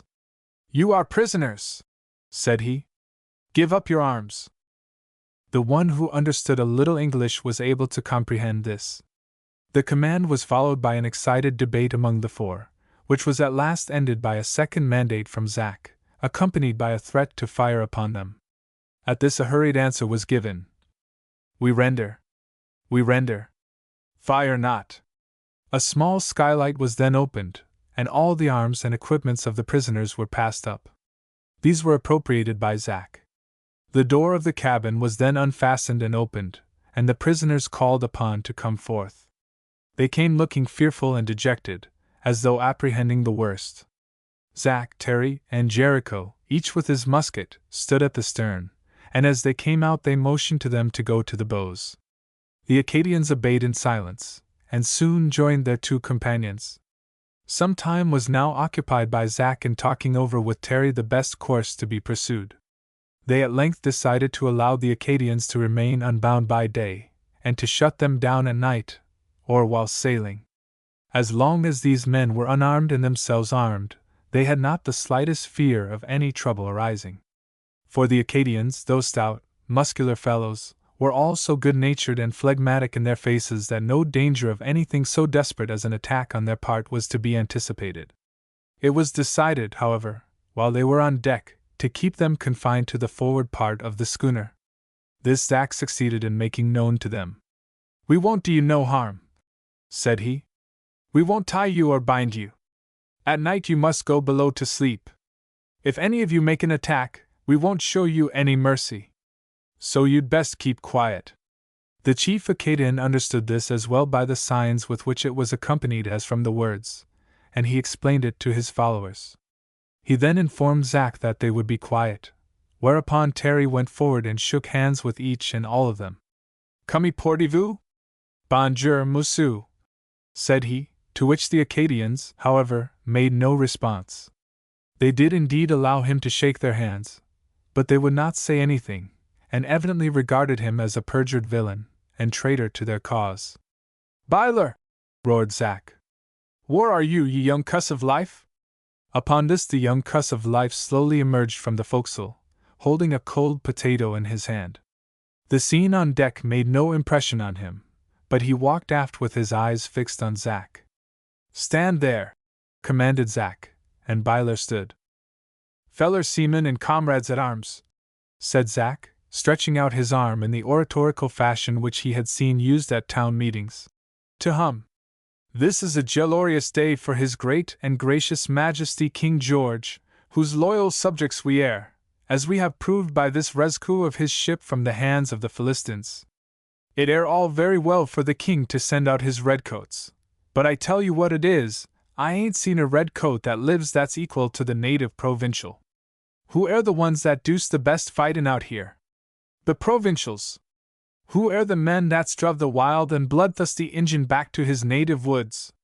The provincial. And who air the men that's goin' to settle the business of Moosu, and make America too hot to hold him in his inn? The redcoats? Nay, but rayther the provincials, the men that's fit the catamounts, and bars, and Injuns, and turned the wastin' howlin' wilderness into a garden, and made the desert blossom like a rose. So, I say, hooray for the provincials!" At this Zack removed his hat. Terry did the same, so did Jericho. Byler had none to remove, but he raised his potato in the air. Zack led off. "Hip, hip, hip, horay! Arra, Captain, darlint, and while yo's about it, sure you won't be forgettin' old Ireland," cried Terry, as the ringing cheers died away over the waters. "Certainly," said Zack. "Course. Here goes!" And 3 cheers in the same fashion followed for Terry's native land. "Terran ages!" cried Terry. "And while we're about it, sure and we's ought to give 3 cheers for Africa, in honor of Jericho." "Hooray!" cried Zack. "Here goes!" And 3 cheers followed for Africa. Whether Jericho knew much about Africa may be a question, but he understood at least that this honor was offered to himself, and accepted it accordingly. It almost overwhelmed him. A wild chuckle of spasmodic delight burst from him, which threatened to end in a convulsion. And though he rallied from this, yet he was quite demoralized, and it was a long time before he settled down into that sedate old darkey which was his normal condition. And now Zack waited. Finding himself in command of his own schooner again, he felt more able to act in case of necessity. He was so far out from the shore that he was easily able to guard against the unexpected arrival of any boat. By day he lay at anchor, but when night came the Acadians were sent below, the anchor was raised, and the schooner cruised about the bay. The strong tides and currents caused a little trouble, but Zack soon got the run of them, at least in a general way, and several nights were thus passed. At length he began to grow impatient, and felt quite at a loss what to do. He was half inclined to send one of the Acadians ashore with a message, but as yet concluded to wait a little longer. The Acadians, whether from fear or policy, did as they promised, and kept quiet. They kept by themselves always, and refused to accept the advances of Terry, though they were frequently made. They all appeared listless and dejected, and the smiles, the laughter, and the singing which had characterized their first days on board had all passed away, and given place to low, murmured conversation or silence. At length, one evening at about 6 o'clock, Zack saw a solitary boat coming from the shore. It was a long way off when he first saw it, and it seemed to be coming towards the schooner. The tide was unfavorable, so that the progress was quite slow, but its course lay steadily towards him, and Zack, who watched it intently, was turning over in his mind his best plan of action. It did not seem large enough to contain any very formidable force, but Zack thought best to take every precaution, and so sent all the Acadians below, while Terry and Jericho stood ready for action. The time passed away, and the boat drew steadily nearer. At length it came near enough for Zack to see that it was rowed by 2 men, which sight was most welcome, since it assured him that no danger was to be apprehended. As he watched it, the boat drew nearer and nearer. He said nothing, but waited for them to speak first. He could see that both of the men were unarmed. At last the boat touched the schooner's side. One of the men leaped on board, securing the boat, and the other followed immediately. They were both dressed like all the Acadians, but the second boatman had a slouched hat, which concealed his face. Zack, who carelessly regarded him, noticed that he was a smooth-faced boy, while the first boatman was a grizzled old man. Both of these looked around, and seemed surprised. At length the boy advanced towards Zack. "Capitaine," said this boy, "what est these? You no seem a prisoner. You have a gun. Are you free?" At the sound of this voice Zack started back a step or two in utter amazement. Could it be possible? Yet that voice could not belong to any other. It must be. And even as he stood thus bewildered, the boy raised his hat with a shy smile, with which there was also much sadness mingled, and revealed the face of the little Margot. "Wall!" exclaimed Zack. "This deuce beat creation!" Zack then caught both her hands, and held them in a tight grip, and for a few moments could not speak. "I do feel good, little one," said he, in a tremulous voice. "This here's what I'd been a-waitin' for, to see you, and you only, though I scarce dared to hope it. At any rate, I did hope and feel that you wouldn't go off without a word, and no more you haven't, and I feel so happy that I could cry." It was not exaggerated. Honest Zack wasn't used to such emotions, and hardly understood them. His eyes were moist as he looked upon Margot, and she saw that his simple confession was true. Her own emotion was as great as his. Tears started to her own eyes, and in her sadness she leaned on his arm and wept. Whereupon Zack's tears fell in spite of him, and he began to call himself a darned fool, and her a dear little pet, till the scolding of himself and the soothing of Margot became so hopelessly intermingled that he called her a darned old pet, and himself a dear little fool. Whereupon Margot burst into a laugh, dashed her tears away, and started off from Zack's grasp. And now Margot proceeded to tell Zack the reason of her journey. From her he learned for the first time the events that had taken place on shore. First, she informed him that Claude was in confinement, and that Cazenau intended to take him or send him to Louisbourg, that Cazenau himself was bitterly hostile to him. She informed him that Laborde was dead, that Mimi was in terrible distress, and in mortal terror of Cazenau, and finally, that she was to be taken to Louisbourg. All this filled Zack with concern and apprehension. She informed Zack that she and her mistress were to be taken away early on the following morning, and that she had slipped off thus in disguise, with the consent of her mistress, to let him know the danger of his friend, for Claude was to remain in Grand Pré for some time longer, and her mistress thought that after Cazenau had departed, it might be possible to do something to save him. This occupied some time, and Zack interrupted her with many questions. At length, having told her story, Margot turned away. This startled Zack. "What?" said he. "You're not a-going to leave me?" And poor Zack's voice was like a wail of despair. "Why, what est it possible to do? I mus go to ma maîtresse." But what'll become of me?" mourned Zack. "I may never see you again." Margot sighed. "I mus go to ma maîtresse," she murmured. "Oh, don't now!" cried Zack. "She ain't half as fond of you as me. She can take care of herself. The priest'll watch over her. Oh, don't go, don't! I declare I feel like drowndin' myself at the berry day." Zack, upon this, seized her hand, and begged, and coaxed, and prayed her to stay, till poor little Margot began to cry bitterly, and could only plead in broken tones her love for her dear mistress, who was in such danger, and how base it would be to desert her at such a time. Wall, would you come with me if it warn't for her?" mourned Zack. Margot looked up at his face with a slight smile shining through her tears, which seemed to reassure poor Zack. "We shall meet again," said Margot, in a more cheerful voice. Zack shook his head disconsolately. "And so adieu," said Margot, in a low voice. Zack said nothing, but with an expression of despair he took her in his arms, kissed her, and then turned away and wept.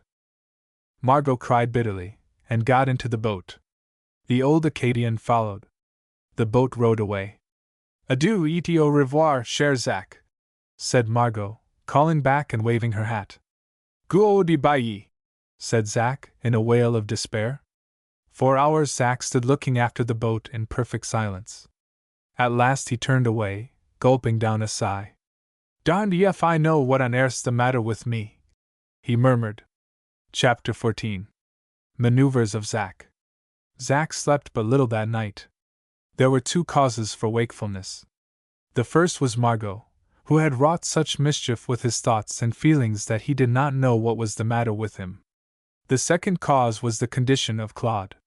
Gradually Margot's image faded away, and he began to turn his thoughts towards the problem of delivering Claude. How was that to be done? Over this he thought for the greater part of that night. Towards morning he called Terry, who was to watch for the remainder of the night, and proceeded to hold a council of war. First of all he acquainted Terry with the general state of affairs. Part of Margot's information had been overheard by him, but Terry, seeing how things were, had discreetly withdrawn aft, and kept up a loud whistle, so as to prevent himself from overhearing their words, so that now the greater part of this information was news to the Irish boy. "And have you thought of anything at all? He asked. "Wall, I've thought over most everything," said Zac. "You see, the state of the case is this: they've got one of us a prisoner ashore over there, but we've got 6 of them a prisoner out here." "Through for you," said Terry. "Wall, now you see, if this Cazenove was here, he hates Motier so like pison that he'd sacrifice 100 Frenchmen rather and let him go, and in my 'pinion he's worth 100 Frenchmen, and more. But now, bein' as Cazenove's going away tomorrow, we'll be in a position to deal with the people here that's a keepin' Motier, and when it comes to them, why, they won't feel like losing 6 of their men for the sake of one stranger." "I wonder," said Terry, "whether the old boy that came out in the boat found out anything. 'Deed, if he'd had his wits about him, and eyes in his head, he'd have seen it all, so he would. Wall, we'll hev to let him know right straight off. Tomorrow'd be best." "Yes, and then Cazenove be off." "I'd rather wait till then. It'll be better for us to have him out of the way." "What'll you do?" "Wall, I'll sail up, and send word ashore." "How'll you send word?" "We can't spake a word of the lingo." "Wall, I'd been a-thinking it over, and I've about come to the conclusion that the old Frenchman down thar in the cabin'll be the best one to send." "Sure, and you won't send the Frenchman ashore in your own boat." "Why not?" "He'll niver bring it back, so he won't." "Then we'll keep the other 5 Frenchmen." "Sure, and it's a hard thing altogether, so it is, to hev to thrust him. He'll be after rousin' the country, and they'll power down upon us in 500 fishin' boats, so they will." "Wall, if I stayed here to anchor, that might be dangerous," said Zac. "But I ain't got no idea of standin' still in one place for them to attack me." "Sure, and it'll be best to let him see that if he don't come back with Mr. Motier, the whole 5'll hev their brains blown out." "Sartin. He'll have to go with that in his mind, and what's more, I'll make him swear an oath to come back." "Sure, and it'll be the hard thing to do when neither of yez understand enough of one another's lingo to ax the time af day." "Wall, then I'll have to be satisfied with the other 5 mooses. If the first moose who runs for it, he'll leave the other 5, and I ain't going to believe that the farmers here are going to let 5 of their own relatives and connections perish, rather than give up one stranger." A few more words followed, and then Zac retired below, leaving Terry on deck. A few hours' sleep sufficed for Zac, and not long after sunrise he was all ready for action. But the tide was not quite high enough for his purposes. The long extended mud flats lay bare in the distance for miles, and Zac had to wait until a portion, at least, of this space should be covered. At length the water had spread over as much of the red mud as seemed desirable, while every hour the schooner would have a greater depth beneath her, so Zac concluded to start. Up then went the anchor, the sails were set, and yielding to the impulse of a favorable breeze, the parson turned her head towards the landing place at Grand Pré. Various preparations had to be made, and these now engaged the attention of Zac, who committed the care of the helm to Terry. The first was the composition of a letter. It was to be short and to the point. Zac had already settled in his own mind about the wording of this, so that the writing of it now occupied but a little time. It was as follows: To any magistrate at Grand Prix, know all men by this, that the 6 Acadians sent to take charge of the schooner Rev. Amos Adams, are now held by me as my prisoners until such time as Mr. Claude Motier shall be delivered free from prison. And if Mr. Claude Motier shall not be set free, these 6 shall be carried to prison to Boston. And if Mr. Claude Motier be put to death, these 6 shall one and all be put to death likewise. An answer is required within 3 hours. Zion Awake Cox, Master of the schooner Rev. Amos Adams.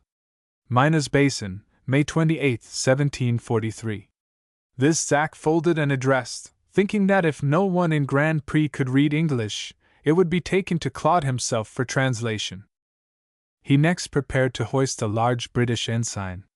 It was not often that the parson showed her colors, but on this occasion it was necessary, and Zack saw that this display of English colors would be an act which would tell its own story, and show Moosu that the schooner had once more changed masters. The colors lay on deck, ready to be hoisted at the proper moment. What that moment was to be he had already decided. Zack, in his preparations on this occasion, showed that he possessed a keen eye for dramatic effect, and knew how to create a sensation.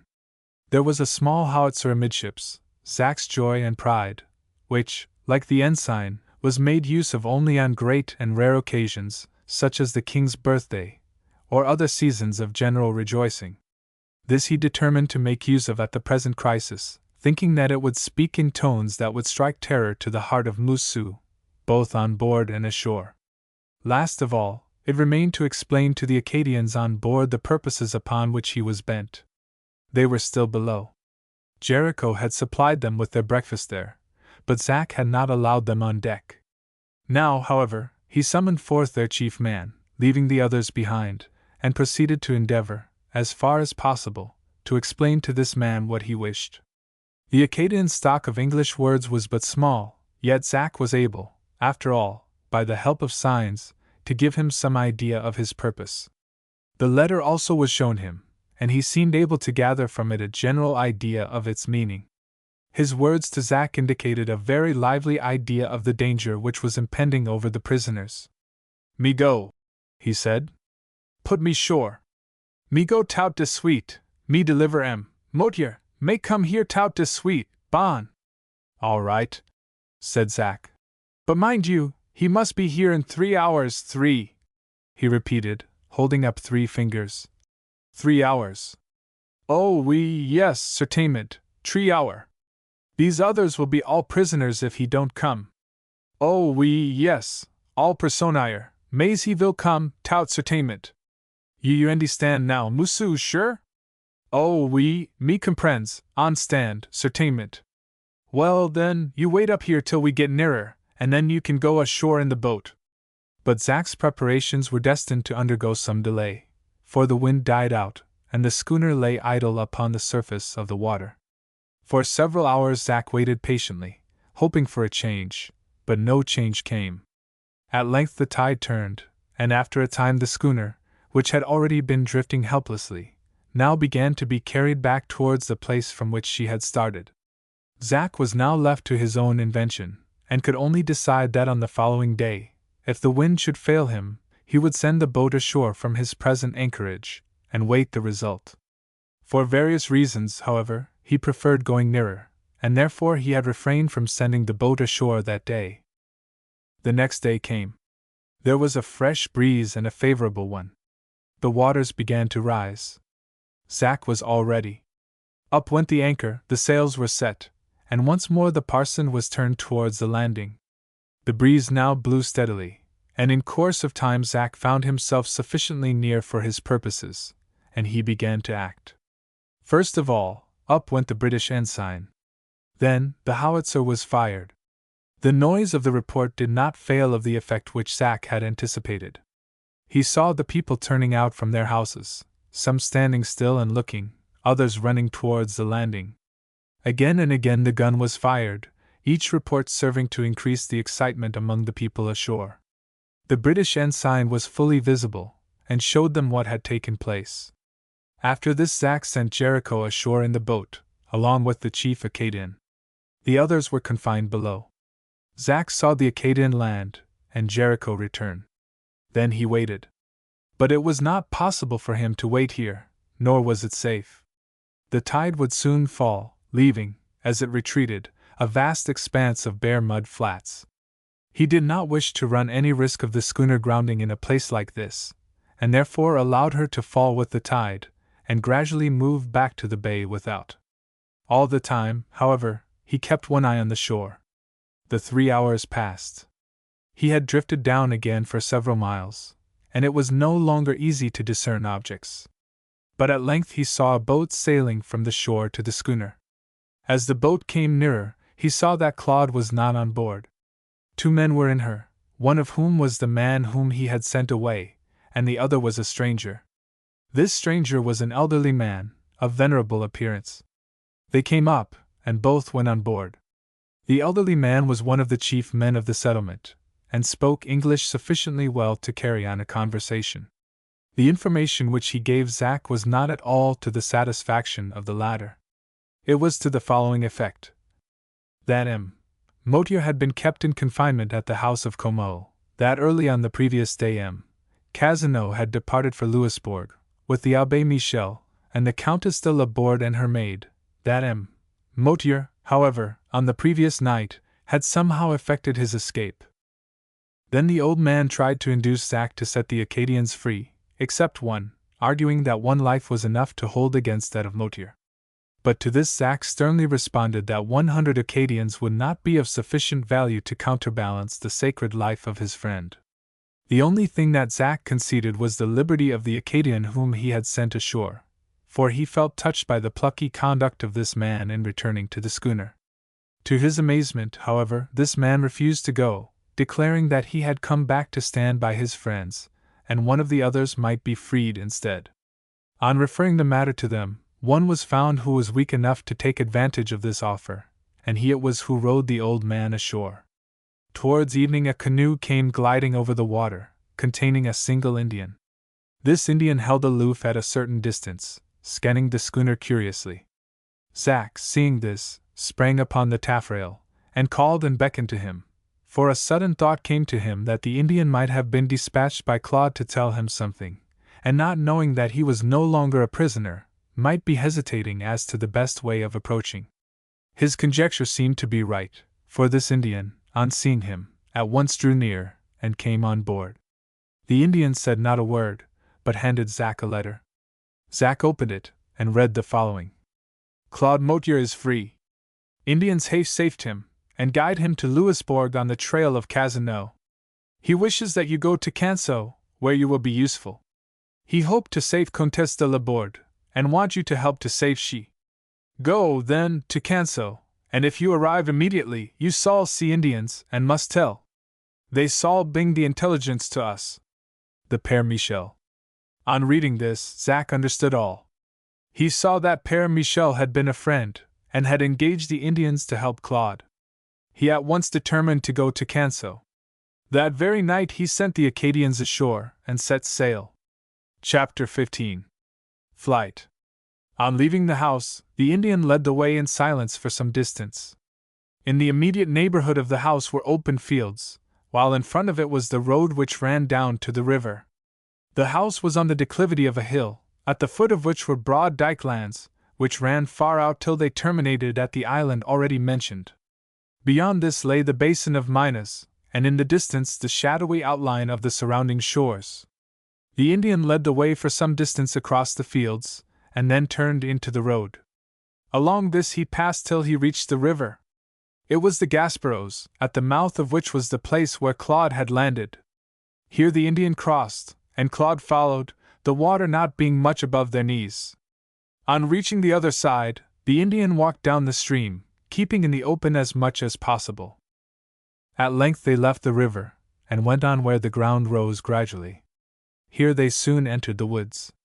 It was a broad trail, and though in the shadow of the trees it was rather dark, yet the trail was wide enough to allow of Claude following his guide without any difficulty whatever.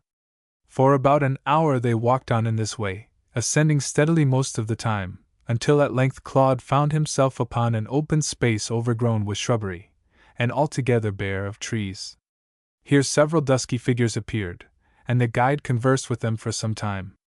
Claude now seated himself on the ground. He felt so fatigued already from this first tramp, that he began to experience a sense of discouragement, and to think that his confinement had affected his strength. He gazed wearily and dreamily upon the scene before him. There, spread out at his feet, was a magnificent prospect. The land went sloping down to the water. Towards the left were the low dike lands running out to the island. Beyond this the waters of Mine's basin lay spread out before him. Thus far there had been no moonlight.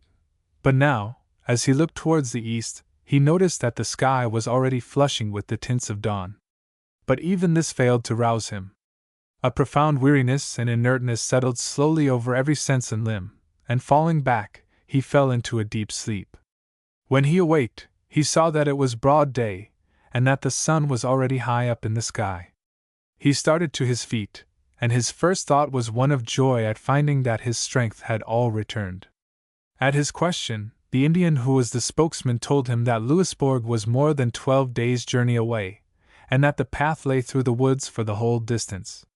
Before setting forth, the Indian gave him a rifle and a sword, which he said Père Michel had requested him to give him. There was also a sufficient supply of powder and ball. Taking these, Claude then set out on his long tramp. There were 6 Indians. Of these, 3 went in front, and 3 in the rear, the whole party going in single file. The trail was a wide one, and comparatively smooth. The guide drew Claude's attention to tracks on the ground, which could easily be recognized as the prints of horse hoofs. To Claude's inquiry how many there were, the Indian informed him that there were 4. By this it seemed to Claude that Mimi and her maid had each one, while the other 2 were used by Cazeneuve and the priest. After several hours they at length came to a river. It was like the Gaspereaux in one respect, for it was turbid, and rolled with a swift current. The banks also were lined with marshes, and the edges were composed of soft mud. No way of crossing it appeared, and as they approached it, the Indians turned away to go up the stream. The prospect of a long detour was very unpleasant to Claude, and when at length he came to a place where the tracks of the horses went towards the river, he asked why this was. The Indians informed him that the horses had crossed here, but that they would have to go farther up. It did not turn out so bad as Claude had feared, for after about half an hour's further walk, they stopped at the bank of the river, and waited. To Claude's question why they waited, an extraordinary answer was given. It was that they were waiting till the water ran out. This reminded him of the old classic story about the fool who came to a river bank and waited for the water to run out, so that he might cross. Claude could not understand it, but supposing that his guides knew what they were about, he waited for the result, taking advantage of this rest to fortify his inner man with a sound repast. After this was over, he rose to examine the situation, and the first sight showed him an astonishing change. He had lingered over his repast, now eating, now smoking, for about an hour, and in that time there had been wrought what seemed to him like a wonder of nature. The water of the river had indeed been running out, as the Indian said, and there before him lay the channel, running low, with its water still pouring forward at a rate which seemed to threaten final emptiness. And as he looked, the waters fell lower and lower, until at length, after he had been there 3 hours, the channel was almost empty. This particular spot was not so muddy as other parts of the river bed, and therefore it had been chosen as the best place for crossing. It was quite hard, except in the middle, where the mud and water together rose over their knees, and thus this mighty flood was crossed as though it had been some small brook. A few hours more served to bring them to the foot of some hills, and here the party halted. They had once more picked up the trail, and Claude was encouraged by the sight of the horse tracks.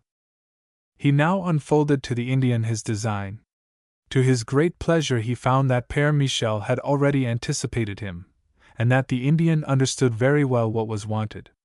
He assured Claude that he could easily communicate with the others so as not to be suspected, and lead back Père Michel and the women to him. His plan was to make a detour, and get ahead of them, approaching them from that direction, so as to avoid suspicion, while Claude might remain with the other Indians in some place where they could be found again.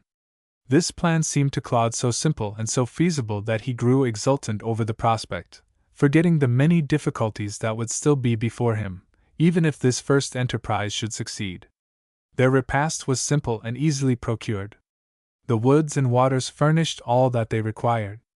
A hare and some snipe and plover, with a few trout and a salmon, were the result of a short excursion that did not extend much farther than a stone's throw from the encampment. The next day they resumed their journey. It lay over the hills, which were steep, though not very high.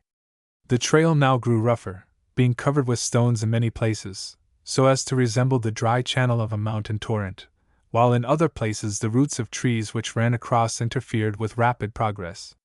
This Claude saw with great satisfaction, for he knew that horses could go but slowly over a path like this, and therefore every step seemed to lessen the distance between him and Mille. All that day they were traversing these hills. The next day their journey lay through a gentle, undulating country, where the towering trees of the forest rose high all around, while at their feet were mosses, and wild grasses, and ferns, and flowers of a kind that were utterly strange to Claude. It was the month of June, the time when all nature in Acadia robes herself in her fairest charms. Thus day after day passed, each day being the counterpart of the other in its cloudless skies, its breath from the perfumed woods, and the song of birds. On the sixth day the tracks of the horses seemed to be fresher than usual, and to Claude's question the Indian replied that they must be close by them. At this Claude hurried on more vigorously, and kept up his march later than usual. He was even anxious to go forward all night, but the Indian was unwilling. He wished to approach them by day rather than by night, and was afraid of coming too suddenly upon them, and thus being discovered, if they went on while the others might be resting. Thus Claude was compelled to restrain his impatient desires, and wait for the following day. When it came they set forth, and kept up a rapid pace for some hours. At length they came to an opening in the woods where the scene was no longer shut in by trees, but showed a wide extended prospect. It was a valley, through which ran a small stream, bordered on each side with willows. The valley was green with the richest vegetation. Clusters of maples appeared like groves, here and there interspersed with beech and towering oaks, while at intervals appeared the magnificent forms of grand elms all covered with drooping foliage, and even the massive trunks green with the garlands of tender and gracefully bending shoots. For a moment Claude stood full of admiration at this lovely scene, and then hurried on after his guide. The guide now appeared desirous of slackening his pace, for he saw that if the other party were not far away he would be more liable to discovery in this open valley, but it was not very wide.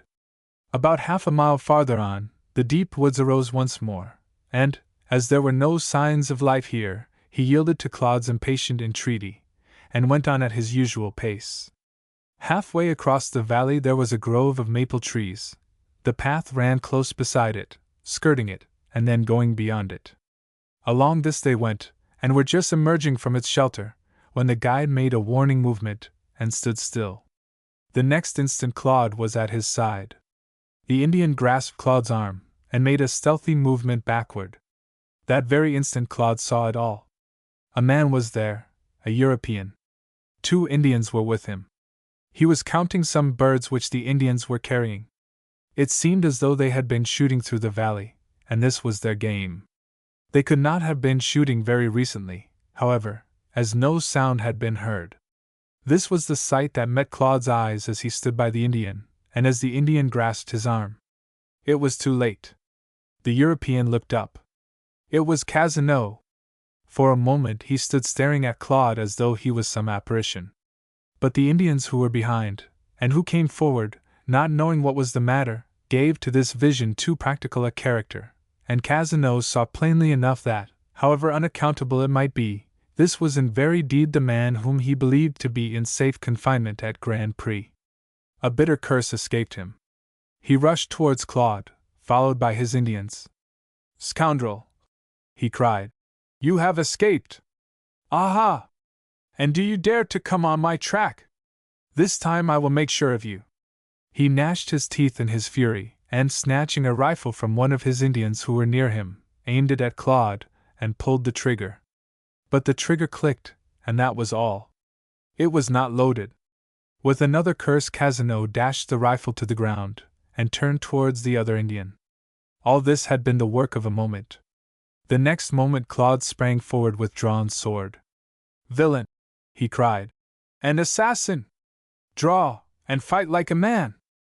At these words Casino was forced to turn, without having had time to get the other Indian's rifle, for Claude was close to him, and the glittering steel flashed before his eyes.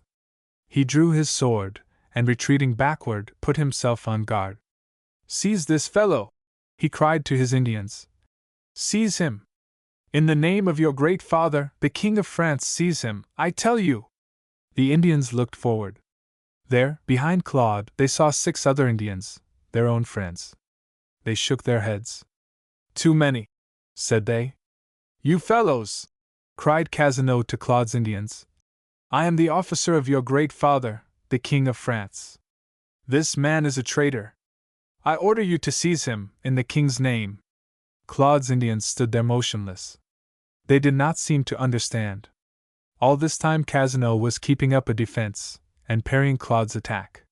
He was a skillful swordsman, and he wished to take Claude alive if possible, rather than to fight with him. So he tried once more. He supposed that Claude's Indians did not understand. He therefore told his Indians to tell the others in their language what was wanted. At this the 2 walked over to the 6, and began talking. Casino watched them earnestly. He saw, to his infinite rage, that his words had no effect whatever on Claude's Indians. "Coward!" cried Claude. "Coward and villain! You must fight. My Indians are faithful to me. You hate to fight, you are afraid, but you must, or I will beat you to death with the blade of my sword." At this Casino turned purple with rage. He saw how it was. He determined to show this colonist all his skill, and wound him, and still take him alive. So, with a curse, he rushed upon Claude. But his own excitement interfered with that display of skill which he intended to show, and Claude, who had regained his coolness, had the advantage in this respect. A few strokes showed Casino that he had found his master. But this discovery only added to his rage. He determined to bring the contest to a speedy issue. With this intent he lunged forward with a deadly thrust. But the thrust was turned aside, and the next instant Claude's sword passed through the body of Casino. Chapter 16. Reunion. The wounded man fell to the ground, and Claude, dropping his sword, sank on his knees beside him. In that one instant all his anger and his hate fled away. It was no longer Casino, his mortal enemy, whom he saw, but his fellow creature, laid low by his hand. The thought sent a quiver through every nerve, and it was with no ordinary emotion that Claude sought to relieve his fallen enemy. But Casino was unchanged in his implacable hate, or, if possible, he was even more bitter and more malignant now, since he had thus been beaten. "Away!" he cried, in a faint voice. "Away! Touch me not! Do not exult yet, Montresor. You think you have avenged your cursed father and your mother. Do not exult too soon, at least you are a pauper, a pauper, a pauper! Away! My own people will care for me." Claude rose at this, and motioned to Casino's Indians. They came up. One of them examined the wound. He then looked up at Claude, and solemnly shook his head. "May heaven have mercy on his soul," murmured Claude. "I thank heaven that I do not know all the bitter wrong that he has done to my parents. What he has done to me I forgive." Then, by a sudden impulse, he bent down over the fallen man. "Casino," said he, "you're a dying man. You have something on your conscience now. What you have done to me I forgive. May others whom you have injured do the same." At this magnanimous speech Casino rolled his glaring eyes furiously towards the young man, and then, supplied with a sudden spasmodic strength by his own passion, he cried out, with bitter oaths and execrations, "Curse you! You and all your race!" He raised himself slightly as he said this. The next instant he fell back, senseless. For a moment Claude stood looking at the lifeless form, undecided what to do. Should he remain here longer? If Casino should revive, it would only be to curse him. If he died, he could do nothing. Would it not be better to hurry forward after the rest of the party, who could not be very far away? If so, he could send back the priest, who would come in time either for life or death. The moment that he thought of this, he decided that he would hurry forward for the priest. He then explained to his guide what he wished, and asked the Indians of Casino how far the rest of the party were. They could speak but very little French, but managed to make Claude understand that they were not far. To his Indian they said more, and he told his employer. What they said was to this effect, that on this morning Casino had left the party with these 2 Indians, for the sake of a little recreation in hunting. The rest had gone forward, with the understanding that they should not go more than 2 or 3 hours. Then they were to halt and wait. Casino was just about to go after them as Claude came up. Image. Curse you and all your race. This information showed Claude that the rest of the party were within easy distance, and that the priest could be reached and sent back before evening. Accordingly, he hesitated no longer, but set forth at once in the greatest haste. The thought that Mille was so near inspired Claude with fresh energy. Although he had been on the tramp all day, and without rest, although he had received a severe and unparalleled shock in the terrible fate of Casino, yet the thought of Mille had sufficient power over him to chase away the gloom that for a time had fallen over his soul. It was enough to him now that a priest was within reach. Upon that priest he could throw all the responsibility which arose out of the situation of his enemy. These were the thoughts that animated him, and urged him forward. The Indians of Casino had made him understand that they were only a few hours ahead, but Claude thought that they were even nearer. He thought it unlikely that Casino would let them go very far, and supposed that he had ordered the other Indians to go slowly, and halt after about 3 or 4 miles. He therefore confidently expected to come up with them after traversing about that distance. With this belief he urged on his attendants, and himself put forth all his powers, until at length, after nearly 2 hours, he was compelled to slacken his speed. This showed that they were not so near as he had expected, yet still he believed that they were just ahead, and that he would come up with them every moment. Thus his mind was kept upon a constant strain, and he was always on the lookout, watching both with eyes and ears either to see some sign of them, or to hear them as they went on before him. And this constant strain of mind and of sense, and this sustained attitude of expectation, made the way seem less, and the time seem short, and thus, though there was a certain disappointment, yet still the hope of seeing them every next minute kept up his spirits and his energies.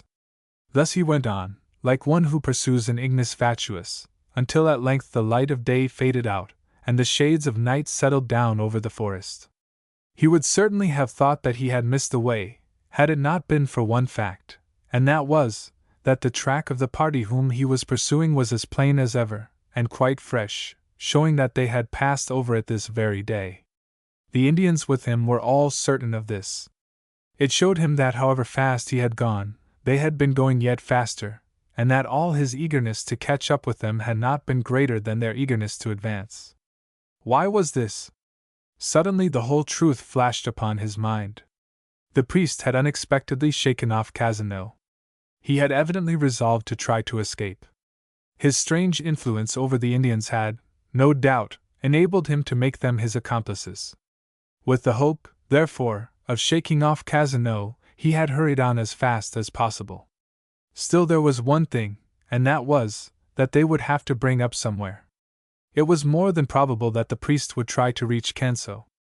In that case Claude had only to keep on his track, and he would get to that place not very long after him, sufficiently soon, at any rate, to prevent missing him. As to Louisbourg, if the priest should go there, he also could go there, and with impunity now, since his enemy was no more.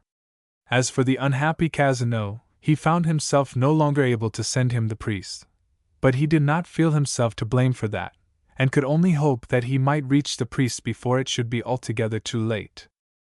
A slight repast that night, which was made from some fragments which he had carried in his pocket, a few hours' sleep, and another slight repast on the following morning, made from an early bird which he had shot when it was on its way to get its worm, served to prepare him for the journey before him.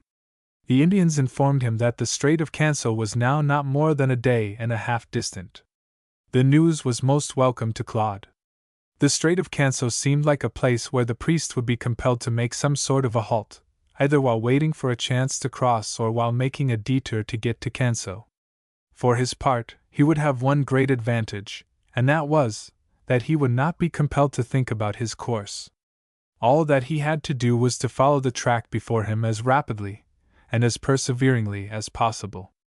All that day Claude hurried onward without stopping to halt, being sustained by his own burning impatience, and also by that same hope which had supported him on the preceding day. But it was, as before, like the pursuit of an ignis fatuus, and ever the objects of his pursuit seemed to elude him. At length, towards the close of the day, they reached a river, and the trail ran along by its side for miles, sometimes leaving it, and again returning to it. The path was broad, the woods were free from underbrush, and more open than usual. Suddenly the guide stopped and looked forward, with the instinct of his Indian caution. But Claude had one idea only in his mind, and knowing well that there could be no enemy now, since Casino was out of the way, he hurried onward. Some moving figures attracted his gaze. Then he saw horses, and some men and women. Then he emerged from the trees, bursting forth at a run into an open place which lay upon the river bank. One glance was sufficient. It was the priest and his party. With a cry of joy he rushed forward. The others saw him coming. The priest turned in amazement, for he had no idea that Claude was so near. Before he could speak a word, however, the young man had flung himself into his arms, and the priest returned his embrace with equal warmth. Claude then turned to Mille, who was standing near, and in the rapture of that meeting was on the point of catching her in his arms also. But Mille saw the movement, and retreated shyly, while a mantling blush over her lovely features showed both joy and confusion. So Claude had to content himself with taking her hand, which he seized in both of his, and held as though he would never let go. After these first greetings, there followed a torrent of questions from both sides. The priest's story was but a short one. On the day when Casino had left them, he had gone on a short hunting excursion, simply for the sake of relieving the monotony of the long tramp. He had charged the Indians not to go farther than 2 hours ahead. His intention was to make a circuit, and join them by evening. But the Indians were altogether under the influence of Père Michel, and were willing to do anything that he wished. The Great Father, the French king, with whom Casino thought he could overawe them, was in truth a very shadowy and unsubstantial personage. But Père Michel was one whom they knew, and for some reason regarded with boundless veneration. When, therefore, he proposed to them to go on, they at once acceded. For Père Michel caught at this unexpected opportunity to escape, which was thus presented, and at once set forth at the utmost possible speed. He traveled all that day and far into the night, until he thought that a sufficient distance had been put between himself and Casino to prevent capture. He would have gone much farther on this day had it not been for Mille, who, already fatigued by her long journey, was unable to endure this increased exertion, and after trying in vain to keep up, was compelled to rest.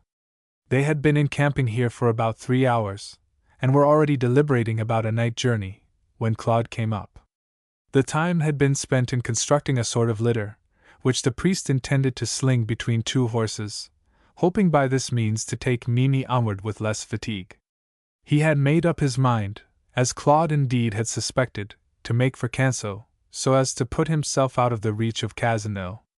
Claude then told the priest his story, to which the latter listened with deep emotion. He had not anticipated anything like this. Amazed as he had been at the sudden appearance of Claude, he had thought that by some happy accident the young man had eluded Casino, and he now learned how it really was. For some time he said not a single word, and indeed there was nothing that he could say. He knew well that Claude had been deeply and foully wronged by Casino, and he knew also that this last act was hardly to be considered as anything else than the act of Casino himself, who first attacked Claude, and forced him to fight. But there still remained to be considered what might now be done. Claude's first thought was the one which had been in his mind during the past day, that is to say, he still thought of sending the priest back to Casino, without thinking of the distance, and the time that now lay between.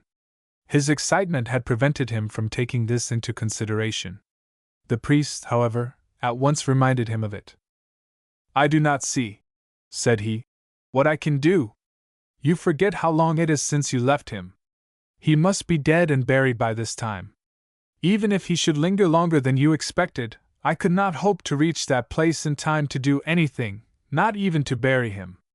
It is a good 2 days' journey from here to there. It is 2 days since you left him. It would take 2 days more for me to reach him. That makes 4 days. By that time, if he is dead, he would already be buried, and if he is living, he would be conveyed by the Indians to some place of rest and shelter. As long as I thought that Casanova was pursuing us," continued the priest, "I tried to advance as rapidly as possible, and intended to go to Canso, where I should be safe from him. But now that he can trouble us no more, there is no reason why we should not go to Louisbourg. That will be better for Mimi, and it will also suit my views better. You too may as well go there, since you will be able to carry out your own plans, whatever they are, from that place better than from any other." The result of this conversation was that they decided to go to Louisbourg. Chapter 17. Among Friends. In order to make their escape the more certain, the priest had carried off the horse which Casanova had used, so that now Claude was no more obliged to go on foot. Mimi no longer complained of fatigue, but was able to bear up with the fatigues of the rest of the journey in a wonderful way. Claude did not seem inclined to make much use of the spare horse, for he walked much of the way at Mimi's side, and where there was not room, he walked at her horse's head. The remainder of the journey occupied about 4 days, and it was very much like what it had been, that is, a track through the woods, sometimes rough, sometimes smooth. The whole track showed marks of constant use, which the priest explained to Claude as being caused by droves of cattle, which were constantly being sent from Grand Pré to Louisbourg, where they fetched a handsome price. The Indian trails in other places were far rougher and narrower, besides being interrupted by fallen trees. The only difficulty that they had to encounter was in crossing the Strait of Canso, but after following the shore for a few miles, they came to a place where there was a barge used to transport cattle. 2 or 3 French fishermen lived here, and they took the whole party over to the opposite side. After this they continued their journey. That journey seemed to Claude altogether too short. Each day passed away too rapidly. Wandering by the side of Mimi through the fragrant forests, under the clear sky, listening to her gentle voice, and catching the sweet smile of her innocent face, it seemed to him as though he would like to go on this way forever. A cloud of sadness rested on her gentle brow, which made her somewhat unlike the sprightly girl of the schooner, and more like the despairing maid whom he had rescued on the raft. But there was reason for this sadness. Mimi was a fond and loving daughter. She had chosen to follow her father across the ocean, when she might have lived at home in comfort, and the death of that father had been a terrible blow. For some time the blow had been alleviated by the terrors which she felt about Casanova and his designs. But now, since he and his designs were no more to be thought of, the sorrow of her bereavement returned. Still, she was not without consolation, and even joy. It was joy to her to have escaped from the man and from the danger that she dreaded. It was also joy to her to find herself once more in company with Claude, in whom she had all along taken a tender interest. Until she heard his story from his own lips, she had not had any idea that he had been the victim of Casanova. She had supposed that he was in the schooner all the time, and had wondered why he did not make his appearance. And her anxiety about her father, and grief over his death, prevented her from dwelling much upon this. At length they came in sight of the sea. The trees here were small, stunted, and scrubby, the soil was poor, the grass coarse and interspersed with moss and stones. In many places it was boggy, while in others it was rocky. Their path ran along the shore for some miles, and then entered the woods. For some distance farther they went on, and then emerged into an open country, where they saw before them the goal of their long journey. Open fields lay before them, with houses and barns. Farther on there lay a beautiful harbor, about 5 or 6 miles long and 1 mile wide, with a narrow entrance into the outer sea, and an island which commanded the entrance. Upon this island, and also on one side of the entrance, were batteries, while on the side of the harbor on which they were standing, and about 2 miles away was another battery, larger than either of these. At the farthest end of the harbor were small houses of farmers or fishermen, with barns and cultivated fields. In the harbor were some schooners and small fishing vessels, and 2 large frigates. But it was upon the end of the harbor nearest to themselves that their eyes turned with the most pleasure. Here Louisbourg stood, its walls and spires rising before them, and the flag of France floating from the citadel. The town was about half a mile long, surrounded by a stockade and occasional batteries. Upon the highest point the citadel stood, with the guns peeping over the parapet. The path here entered a road, which ran towards the town, and now, going to this road, they went on, and soon reached the gate. On entering the gate, they were stopped and questioned, but the priest, who seemed to be known, easily satisfied his examiners, and they were allowed to go on. They went along a wide street, which, however, was unpaved, and lined on each side with houses of unpretending appearance. Most of them were built of wood, some of logs, 1 or 2 of stone. All were of small size, with small doors and windows, and huge stumpy chimneys. The street was straight, and led to the citadel, in which was the governor's residence. Other streets crossed at right angles with much regularity. There were a few shops, but not many. Most of these were lower down, near the water, and were of that class to which the soldiers and sailors resorted. Outside the citadel was a large church, built of undressed stone, and without any pretensions to architectural beauty. Beyond this was the entrance to the citadel. This place was on the crest of the hill, and was surrounded by a dry ditch and a wall. A drawbridge led across the ditch to the gate. On reaching this place the party had to stop, and the priest sent in his name to the governor or commandant. After waiting some time, a message came to admit them. Thereupon they all passed through, and found themselves inside the citadel. They found this to be an irregular space, about 200 feet in length and width, surrounded by walls, under which were arched cells, that were used for storage or magazines, and might also serve as casemates in time of siege. There were barracks at one end, and at the other the governor's residence, built of stone. Upon the parade troops were exercising, and in front of the barracks a band was playing. The whole scene was thus one of much animation. Indeed, it seemed very much so to the eyes of these wanderers, so long accustomed to the solitude of the sea, or of the primeval forest. However, they did not wait to gaze upon the scene, but went on at once, without delay, to the commandant. The commandant, Monsieur Auguste de Florian, received them with much politeness. He was a man of apparently about 40 years of age, medium stature, and good-natured face, without any particular sign of character or talent in his general expression. This was the man whom Casanova was to succeed, whose arrival he had been expecting for a long time. He received the newcomers politely, and after having heard the priest's account of Mille, who she was, and how he had found her, he at once sent for his wife, who took her to her own apartments, and informed her that this must be her home as long as she was at Louisbourg. The commandant now questioned the priest more particularly about the Arathus. Père Michel left the narration to Claude. He had been introduced under the name of M. Motier, and did not choose to say anything about his real name and rank, for fear that it might lead him into fresh difficulties. So Claude gave an account of the meeting between the schooner and the raft, and also told all that he knew about the fate of the Arathus. The priest added something more that he had learned, and informed the commandant that he could learn all the rest from Mille. The governor's polite attention did not end with this visit. He at once set about procuring a place where Claude might stay, and would have done the same kind office to Père Michel, had not the priest declined. He had a place where he could stay with one of the priests of the town, who was a friend, and besides, he intended to carry on the duties of his sacred office. Claude, therefore, was compelled to separate himself from the good priest, who, however, assured him that he would see him often. Before evening he found himself in comfortable quarters in the house of the naval storekeeper, who received him with the utmost cordiality, as the friend of the commandant. The next day Claude saw Père Michel.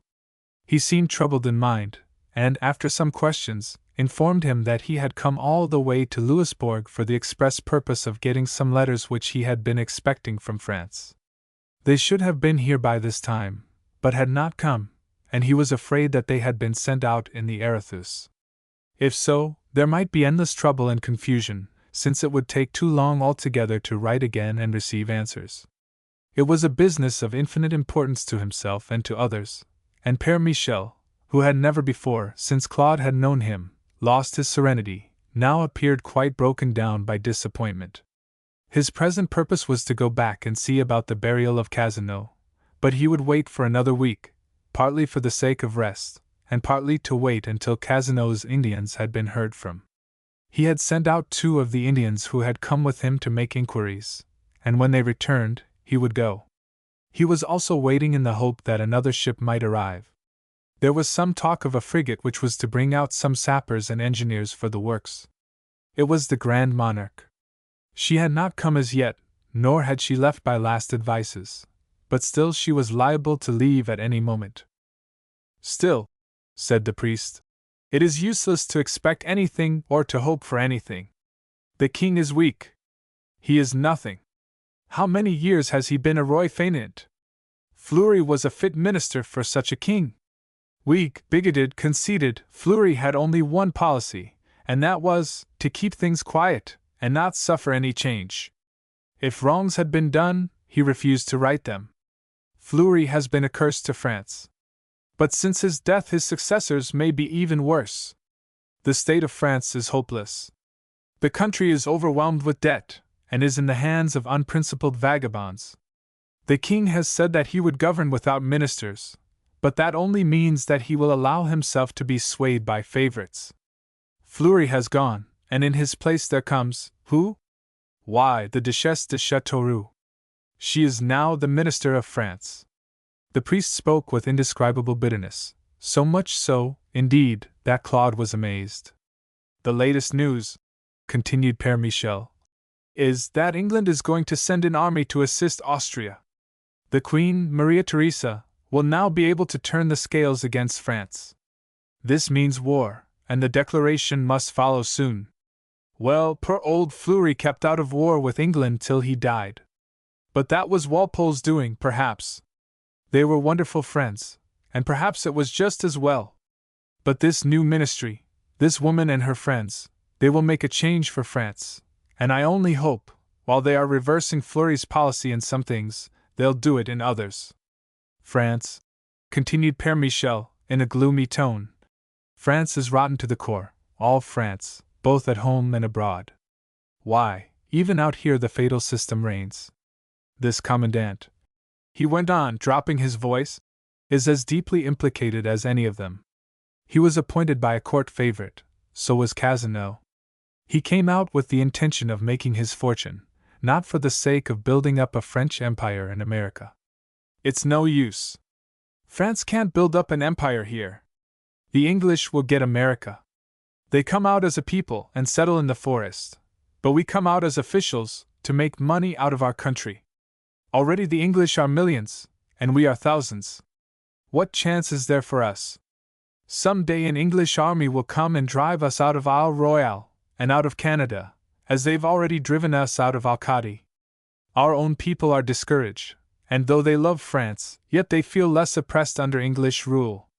Can there be a worse commentary on French rule than that? And you, my son, continued the priest, in a milder tone, but one which was equally earnest, don't think of going to France. You can do nothing there. It would require the expenditure of a fortune in bribery to get to the ears of those who surround the king, and then there would be no hope of obtaining justice from them. All are interested in letting things remain as they were. The wrong done was committed years ago. The estates have passed into other hands, and from one owner to another. The present holders are all powerful at court, and if you were to go there, you would only wear out your youth, and accomplish nothing. Chapter 18. Louisbourg. There was a little beau monde at Louisbourg, which, as might be expected, was quite gay, since it was French. At the head stood, of course, the commandant and his lady, then came the military officers with their ladies, and the naval officers without their ladies, together with the unmarried officers of both services. As the gentlemen far outnumbered the ladies, the latter were always in great demand, so that the ladies of the civilians, though of a decidedly inferior grade, were objects of attention and of homage. This being the case, it will readily be perceived what an effect was produced upon the beau monde at Louisbourg by the advent of such a bright, particular star as Mille. Young, beautiful, accomplished, she also added the charms of rank, and title, and supposed wealth. The Count de Laborde had been prominent at court, and his name was well known. His daughter was therefore looked upon as one of the greatest heiresses of France, and there was not a young officer at Louisbourg who did not inwardly vow to strive to win so dazzling a prize. She would at once have been compelled to undergo a round of the most exhaustive festivities, had it not been for one thing: she was in mourning. Her bereavement had been severe, and was so recent that all thoughts of gaiety were out of the question. This fact lessened the chances which the gallant French cavaliers might otherwise have had, but in no respect lessened their devotion. Beauty in distress is always a touching and a resistless object to every chivalrous heart, and here the beauty was exquisite, and the distress was undeniably great. The Commandant and his lady had appropriated Mille from the first, and Mille congratulated herself on having found a home so easily. It was pleasant to her, after her recent imprisonment, to be among people who looked up to her with respectful and affectionate esteem. Monsieur de Florian may not have been one of the best of men. Indeed, it was said that he had been diligently feathering his nest at the expense of the government ever since he had been in Louisbourg, but in spite of that, he was a kind-hearted man, while his wife was a kind-hearted woman, and one, too, who was full of tact and delicacy. Mimi's position, therefore, was as pleasant as it could be, under the circumstances. After 1 or 2 days had passed, Claude began to be aware of the fact that life in Louisbourg was much less pleasant than life on the road. There he was all day long close beside Mille, or at her horse's bridle, with confidential chat about 1,000 things, with eloquent nothings, and shy glances, and tender little attentions, and delicate services. Here, however, it was all different. All this had come to an end. The difficulty now was, to see Mille at all. It is true there was no lack of friendliness on the part of the Commandant, or of his good lady, but then he was only one among many, who all were received with the same genial welcome by this genial and polished pair. The chivalry of Louisbourg crowded to do homage to the beautiful stranger, and the position of Claude did not seem to be at all more favorable than that of the youngest cadet in the service. His obscurity now troubled Claude greatly. He found himself quite insignificant in Louisbourg. If he had possessed the smallest military rank, he would have been of more consequence. He thought of coming out in his true name, as the Count de Montresor, but was deterred by the thought of the troubles into which he had already fallen by the discovery of his name. How much of that arrest was due to the ill will of Cazeneuve, and how much to the actual dangers besetting him as a Montresor, he could not know. He saw plainly enough that the declaration of his name and rank might lead to a new arrest at the hands of this Commandant, in which case escape could hardly be thought of. He saw that it was better far for him to be insignificant yet free, than to be the highest personage in Louisbourg, and liable to be flung into a dungeon. His ignorance of French affairs, and of the actual history of his family, made him cautious, so that he resolved not to mention the truth about himself to any one.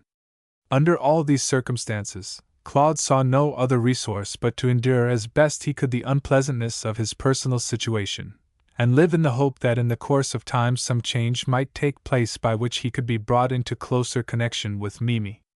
Fortunately for him, an opportunity of seeing Mille occurred before he had gone too deep down into despondency. He went up one day to the citadel, about a week after he had come to Louisbourg. Mille was at the window, and as he came she saw him, and ran to the door. Her face was radiant with smiles. "Oh, I am so glad," she said, "that you have come. I did so want to see you, to ask you about something. I never see you alone now," said Claude sadly, holding her hand as though unwilling to relinquish it. "No," said Mille, with a slight flush, gently withdrawing her hand. "I am never alone, and there are so many callers, but Florian has gone out, taking the madam, on an affair of some importance, and so, you see, we can talk without interruption. Especially if we walk over into the garden," said Claude. Mille assented, and the two walked into the garden that was on the west side of the residence, and for some time neither of them said a word. The trees had just come into leaf, for the season is late in this climate, but the delay is made good by the rapid growth of vegetation after it has once started, and now the leaves were bursting forth in glorious richness and profusion, some more advanced than others, and exhibiting every stage of development. The lilacs, above all, were conspicuous for beauty, for they were covered with blossoms, with the perfume of which the air was loaded. "I never see you now," said Claude at length. "No," said Mille sadly. "It is not as it used to be," said Claude, with a mournful smile, "when I walked by your side day after day." Mille sighed, and said nothing. "It is different with you," said Claude. "You are the center of universal admiration, and everybody pays you attention. The time never passes heavily with you, but think of me, miserable, obscure, friendless." Mille turned, and looked at him with such a piteous face that Claude stopped short. Her eyes were fixed on his with tender melancholy and reproach. They were filled with tears. "And do you really believe that?" she said. "That the time never passes heavily with me? It has been a sad time ever since I came here. Think how short a time it is since poor, dear Papa left me. Do you think I can have the heart for much enjoyment?" "Forgive me," said Claude, deeply moved. "I had forgotten. I did not think what I was saying. I was too selfish." "That is true," said Mille. "While you were suffering from loneliness, you should have thought that I, too, was suffering, even in the midst of the crowd. But what are they all to me? They are all strangers. It is my friends that I want to see, and you are away, and the good Père Michel never comes." "Were you lonely on the road?" asked Claude. "Never," said Mille innocently. "After you came." As she said this, a flush passed over her lovely face, and she looked away confused. Claude seized her hand, and pressed it to his lips. They then walked on in silence for some time. At last Claude spoke again. "The ship will not leave for 6 weeks. If I were alone, I think I should go back to Boston. But if you go to France, I shall go, too. Have you ever thought of what you will do when you get there?" "I suppose I shall have to go to France," said Mille. "But why should you think of going to Boston? Are you not going on your family business?" "I am not," said Claude. "I am only going because you are going. As to my family business, I have forgotten all about it, and indeed, I very much doubt whether I could do anything at all. I do not even know how I am to begin. But I wish to see you safe and happy among your friends." Mille looked at him in sad surprise. "I do not know whether I have any friends or not," said she. "I have only one relative, whom I have never seen. I had intended to go to her. I do not know what I shall do. If this aunt is willing to take me, I shall live with her, but she is not very rich, and I may be a burden." "A burden!" said Claude. "That is impossible. And besides, such a great heiress as you will be welcome wherever you go." He spoke this with a touch of bitterness in his voice, for Mimi's supposed possession seemed to him to be the chief barrier between himself and her. "A great heiress," said Mille sadly. "I don't know what put that into your head. Unfortunately, as far as I know, I have nothing. My papa sold all his estates, and had all his money on board the Arethusa. It was all lost in the ship, and though I was an heiress when I left home, I shall go back nothing better than a beggar, to beg a home from my unknown aunt. Or," she continued, "if my aunt shows no affection, it is my intention to go back to the convent of St. Cecilia, where I was educated, and I know they will be glad to have me, and I could not find a better home for the rest of my life than among those dear sisters who love me so well." "Oh, Mille!" he cried. "Oh, what joy it is to hear that you are a beggar! Mille, Mille! I have always felt that you were far above me, too far from me to raise my thoughts to you. Mille, you are a beggar, and not an heiress. You must not go to France." "I will not go. Let us remain together. I can be more to you than any friend. Come with me. Be mine. Oh, let me spend my life in trying to show you how I love you." He spoke these words quickly, feverishly, and passionately, seizing her hand in both of his. He had never called her before by her name, but now he called her by it over and over, with loving intonations. Mille had hardly been prepared for this, but though unprepared, she was not offended. On the contrary, she looked up at him with a face that told him more than words could convey. He could not help reading its eloquent meaning. Her glance penetrated to his heart, her soul spoke to his. He caught her in his arms, and little Mille leaned her head on his breast and wept. But from this dream of hope and happiness they were destined to have a sudden and very rude awakening. There was a sound in the shrubbery behind them, and a voice said, in a low, cautious tone, "HSST!" At this they both started, and turned. It was the Père Michel. Both started as they saw him, partly from surprise and partly, also, from the shock which they felt at the expression of his face. He was pale and agitated, and the calmness and self-control which usually characterized him had departed.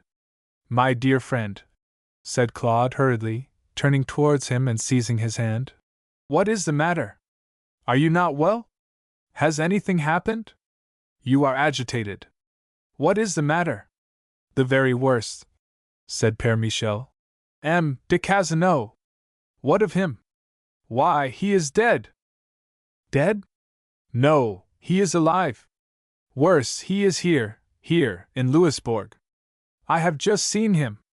"What?" cried Claude, starting back. "M. de Casino alive, and here in Louisbourg. How is that possible?" "I don't know," said the priest. "I only know this, that I have just seen him." "Seen him?" "Yes." "Where?" "You must be mistaken." "No, no," said the priest hurriedly. "I know him, only too well. I saw him at the ordnance. He has just arrived. He was brought here by Indians on a litter. The commandant is even now with him. I saw him go in. I hurried here, for I knew that you were here, to tell you to fly. Fly then, at once, and for your life. I can get you away now, if you fly at once." "Fly?" repeated Claude, casting a glance at Mille. "Yes, fly," cried the priest, in earnest tones. "Don't think of her, or rather, do you, Mille, if you value his life, urge him, entreat him, pray him to fly. He is lost if he stays. One moment more may destroy him." Mille turned as pale as death. Her lips parted. She would have spoken, but could say nothing. "Come!" cried the priest. "Come, hasten, fly! It may be only for a few weeks only, think of that. There is more at stake than you imagine.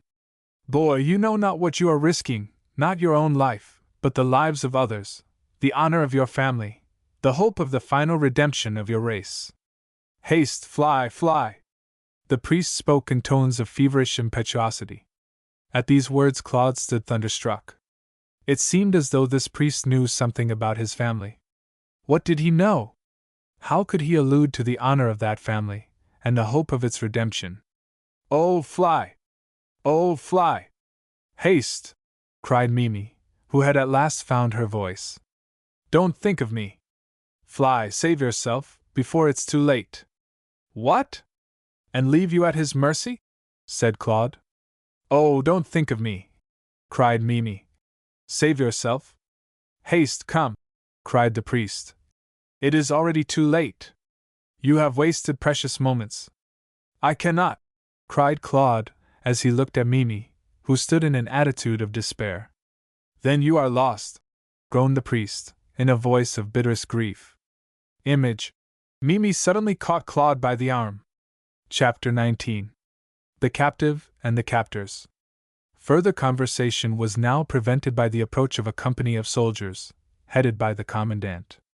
Mille stood as if rooted to the spot, and then suddenly caught Claude by the arm, as though by her weak strength she could save him from the fate which was impending over him. But the priest interposed, and gently drew her away. The soldiers halted at the entrance to the garden, and the commandant came forward. His face was clouded and somewhat stern, and every particle of his old friendliness seemed to have departed. "I regret, monsieur," said he, "the unpleasant necessity which forces me to arrest you, but, had I known anything about your crime, you would have been put under arrest before you had enjoyed my hospitality. Oh, monsieur! Interrupted Mille. The commandant turned and said severely, I trust that the Countess de Laborde will see the impropriety of her presence here. Monsieur l'Abbé, will you give the Countess your arm into the house? Père Michel, at this, led Mille away. One parting look she threw upon Claude, full of utter despair, and then, leaning upon the arm of the priest, walked slowly in. Claude said not a word in reply to the address of the commandant. He knew too well that under present circumstances words would be utterly useless. If Cazeneuve was indeed alive, and now in Louisbourg, then there could be no hope for himself. If the former charges which led to his arrest should be insufficient to condemn him, his attack upon Cazeneuve would afford sufficient cause to his enemy to glut his vengeance. The soldiers took him in charge, and he was marched away across the parade to the prison. This was a stone building, 1 story in height, with small grated windows, and stout oaken door studded with iron nails. Inside there were 2 rooms, one on each side of the entrance. These rooms were low, and the floor, which was laid on the earth, was composed of boards, which were decayed and molded with damp. The ceiling was low, and the light but scanty. A stout table and stool formed the only furniture, while a bundle of moldy straw in one corner was evidently intended to be his bed. Into this place Claude entered, the door was fastened, and he was left alone. On finding himself alone in this place, he sat upon the stool, and for some time his thoughts were scarcely of a coherent kind. It was not easy for him to understand or realize his position, such a short interval had elapsed since he was enjoying the sweets of an interview with Mille. The transition had been sudden and terrible. It had cast him down from the highest happiness to the lowest misery. A few moments ago, and all was bright hope, now all was black despair. Indeed, his present situation had an additional gloom from the very happiness which he had recently enjoyed, and in direct proportion to it. Had it not been for that last interview, he would not have known what he had lost. Hope for himself there was none. Even under ordinary circumstances, there could hardly have been any chance of his escape. But now, after Cazeneuve had so nearly lost his life, there could be nothing in store for him but sure and speedy death. He saw that he would most undoubtedly be tried, condemned, and executed here in Louisbourg, and that there was not the slightest hope that he would be sent to France for his trial. Not long after Claude had been thrust into his prison, a party entered the citadel, bearing with them a litter, upon which reclined the form of a feeble and suffering man. It was Cazeneuve. The wound which Claude had given him had not been fatal, after all, and he had recovered sufficiently to endure a long journey in this way, yet it had been a severe one, and had made great ravages in him. He appeared many years older. Formerly, he had not looked over 40, now he looked at least as old as Père Michel. His face was wan, his complexion a grayish pallor, his frame was emaciated and weak. As he was brought into the citadel, the commandant came out from his residence to meet him, accompanied by some servants, and by these the suffering man was borne into the house. "All is ready, my dear Count," said the commandant. "You will feel much better after you have some rest of the proper kind." "But have you arrested him?" asked Cazeneuve, earnestly. "I have. He is safe now in prison." "Very good. And now, Monsieur le Commandant, if you will have the kindness to send me to my room." "Monsieur le Commandant, you reign here now," said the other. "My authority is over since you have come, and you have only to give your orders. At any rate, mon ami, you must remain in power till I get some rest and sleep," said Cazeneuve. Rest, food, and above all, a good night's sleep, had a very favorable effect upon Cazeneuve, and on the following morning, when the commandant waited on him, he congratulated him on the improvement in his appearance. Cazeneuve acknowledged that he felt better, and made very pointed inquiries about Mille, which led to the recital of the circumstances of Claude's arrest in Mille's presence. Whatever impression this may have made upon the hearer, he did not show it, but preserved an unchanged demeanor. A conversation of a general nature now followed, turning chiefly upon affairs in France. "You had a long voyage," remarked the commandant. "Yes, and an unpleasant one. We left in March, but it seems longer than that, for it was in February that I left Versailles, only a little while after the death of His Eminence. I fancy there will be a great change now in the policy of the government. Oh, of course. The peace policy is over. War with England must be. The king professes now to do like his predecessor, and govern without a minister, but we all know what that means. To do without a minister is one thing for Louis Quatorze, but another thing altogether for Louis Quinze. The Duchesse de Châteauroux will be minister, for the present. Then we have d'Aiguesseau, d'Argenson, and Maurepas. Oh, there'll be war at once. I dare say it has already been declared. At any rate, it's best to act on that principle. Well, as to that, monsieur, we generally do act on that principle out here. But Fleury was a wonderful old man. Yes, but he died too soon. Too soon? What, at the age of 90? Oh, well, I meant too soon for me. Had he died 10 years ago, or had he lived 2 years longer, I should not have come out here. I did not know that it was a matter of regret to monsieur. Regret? Said Cazeneuve, in a querulous tone. Regret? Monsieur, one does not leave a place like Versailles for a place like Louisbourg without regrets.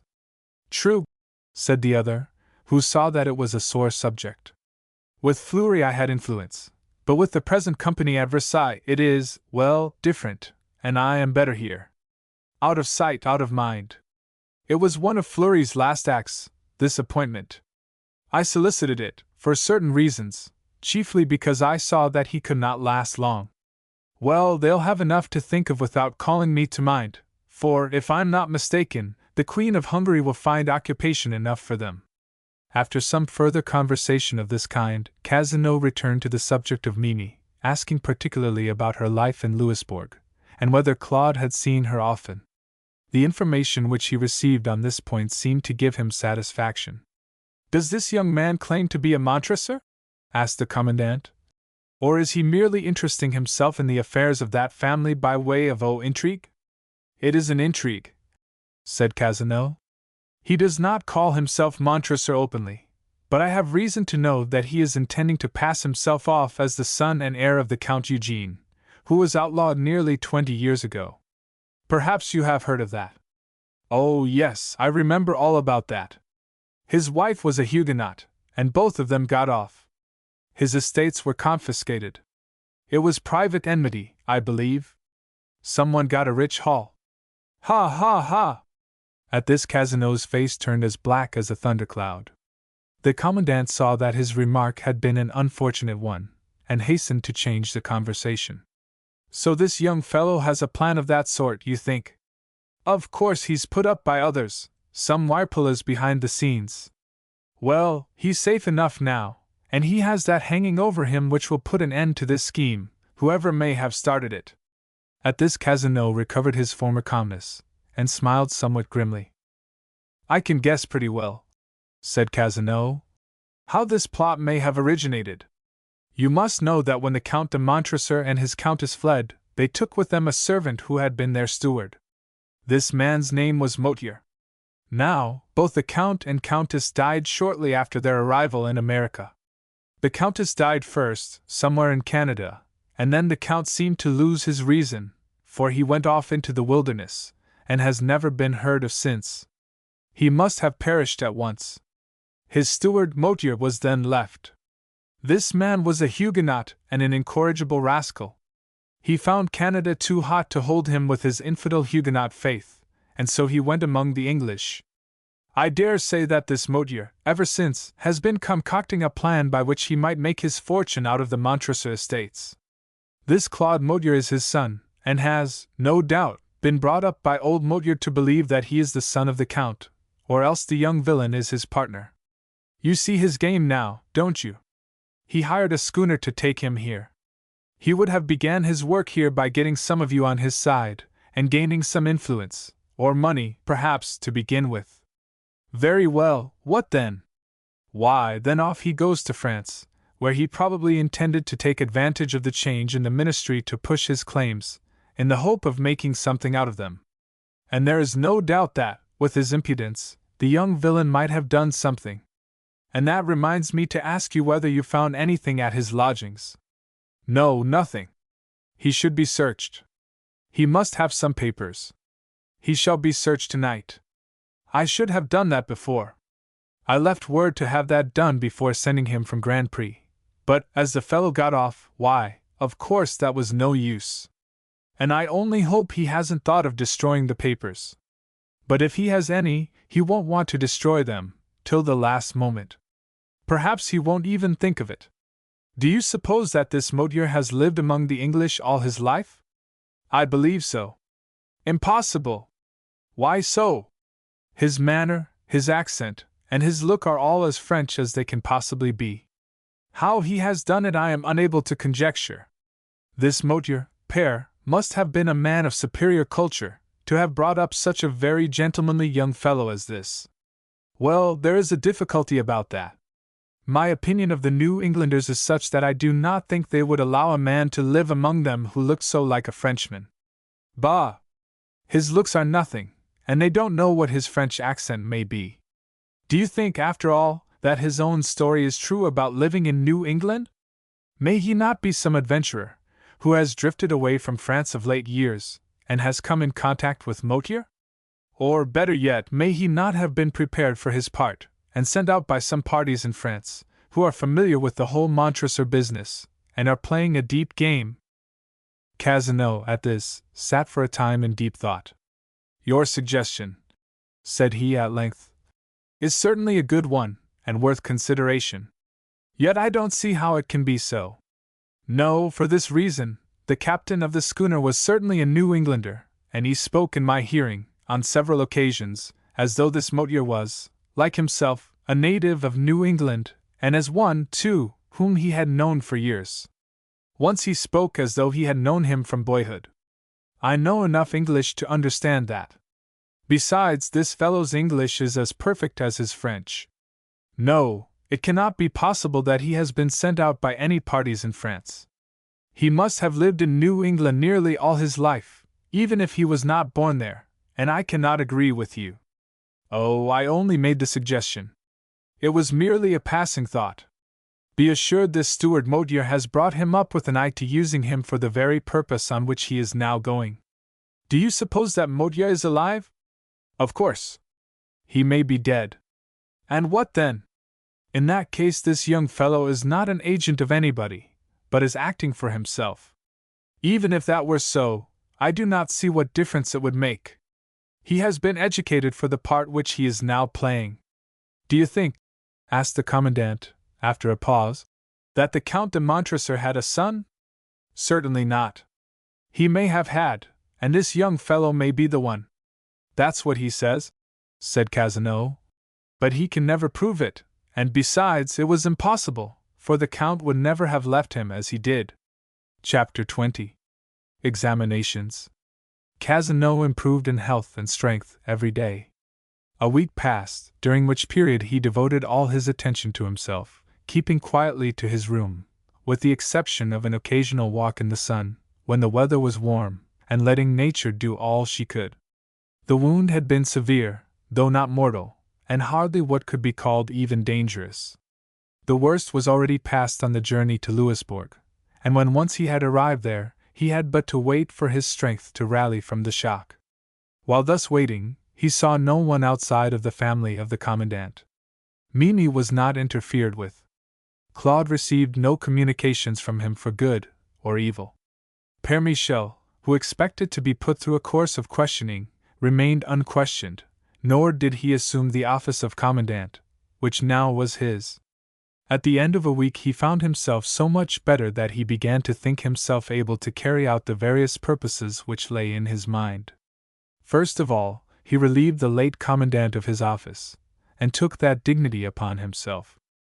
All this time Mimi had been under the same roof, a prey to the deepest anxiety. The poignant grief which she had felt for the loss of her father had been alleviated for a time by the escape of Claude, but now, since his arrest, and the arrival of the dreaded Cazeneuve, it seemed worse than ever. The old grief returned, and in addition, there were new ones of equal force. There was the terror about her own future, which looked dark indeed before her, from the purposes of Cazeneuve, and then there was also the deep anxiety, which never left her, about the fate of Claude.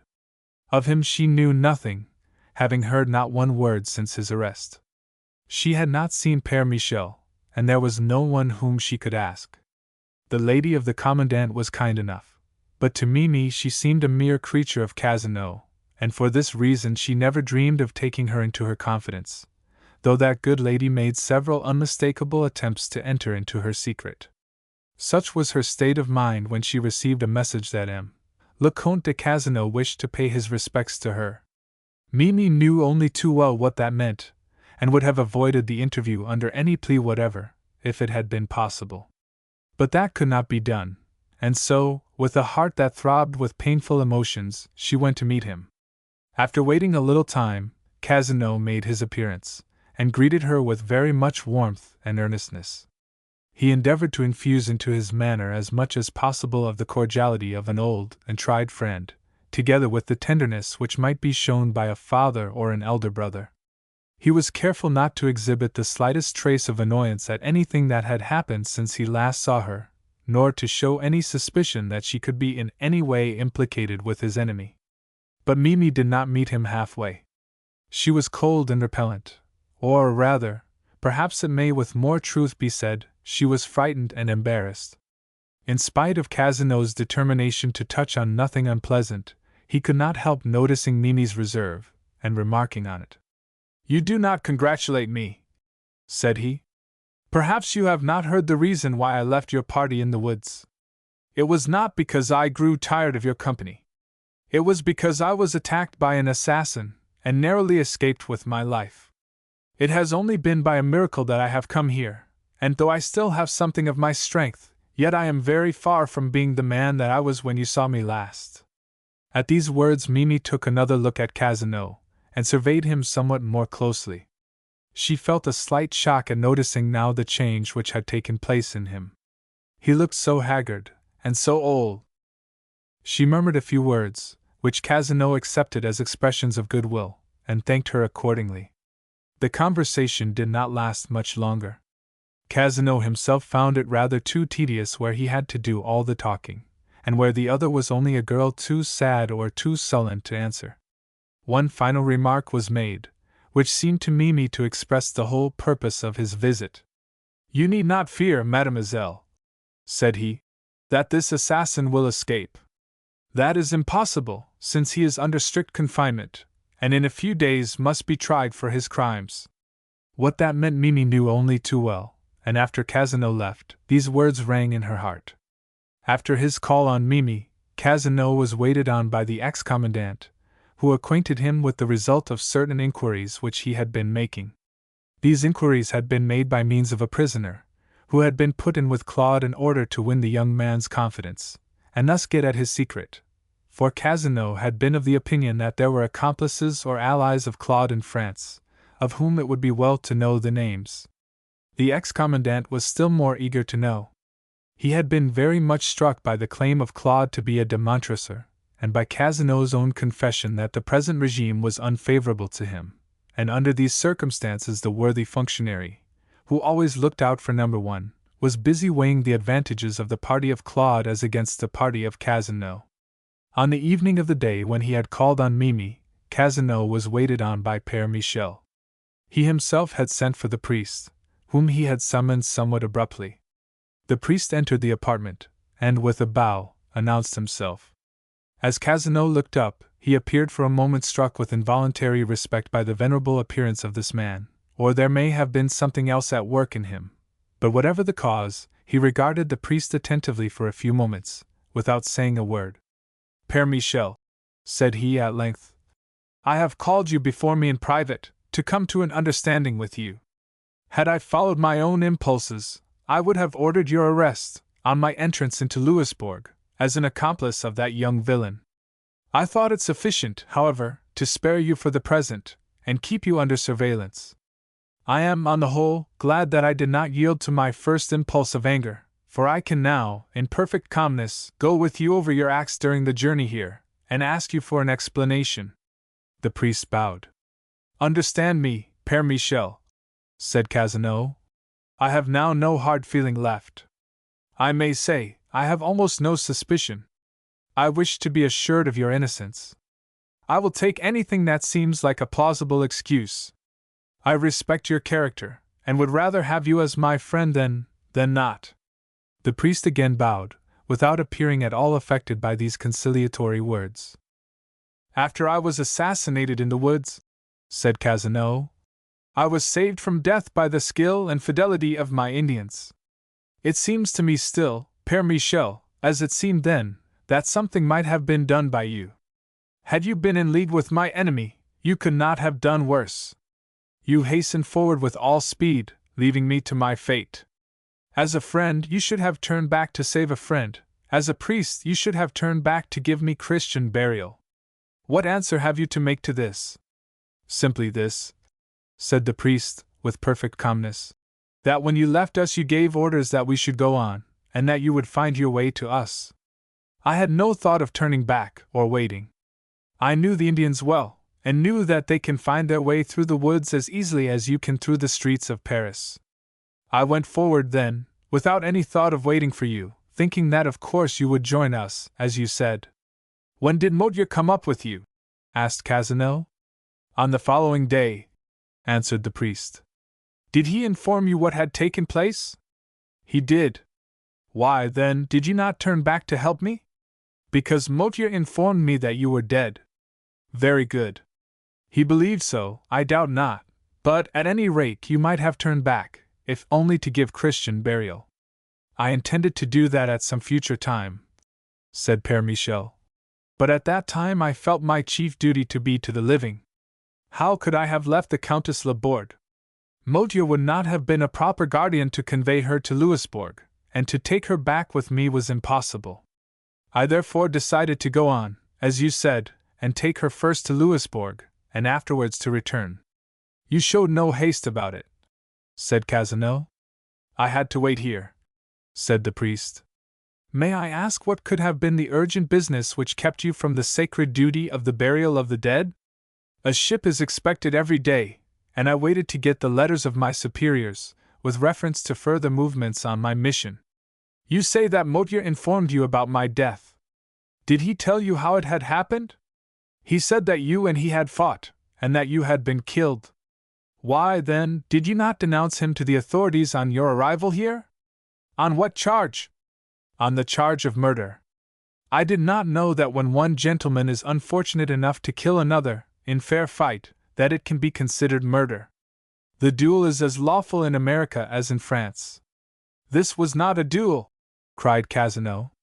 It was an act of assassination. Mottier is no better than a murderer.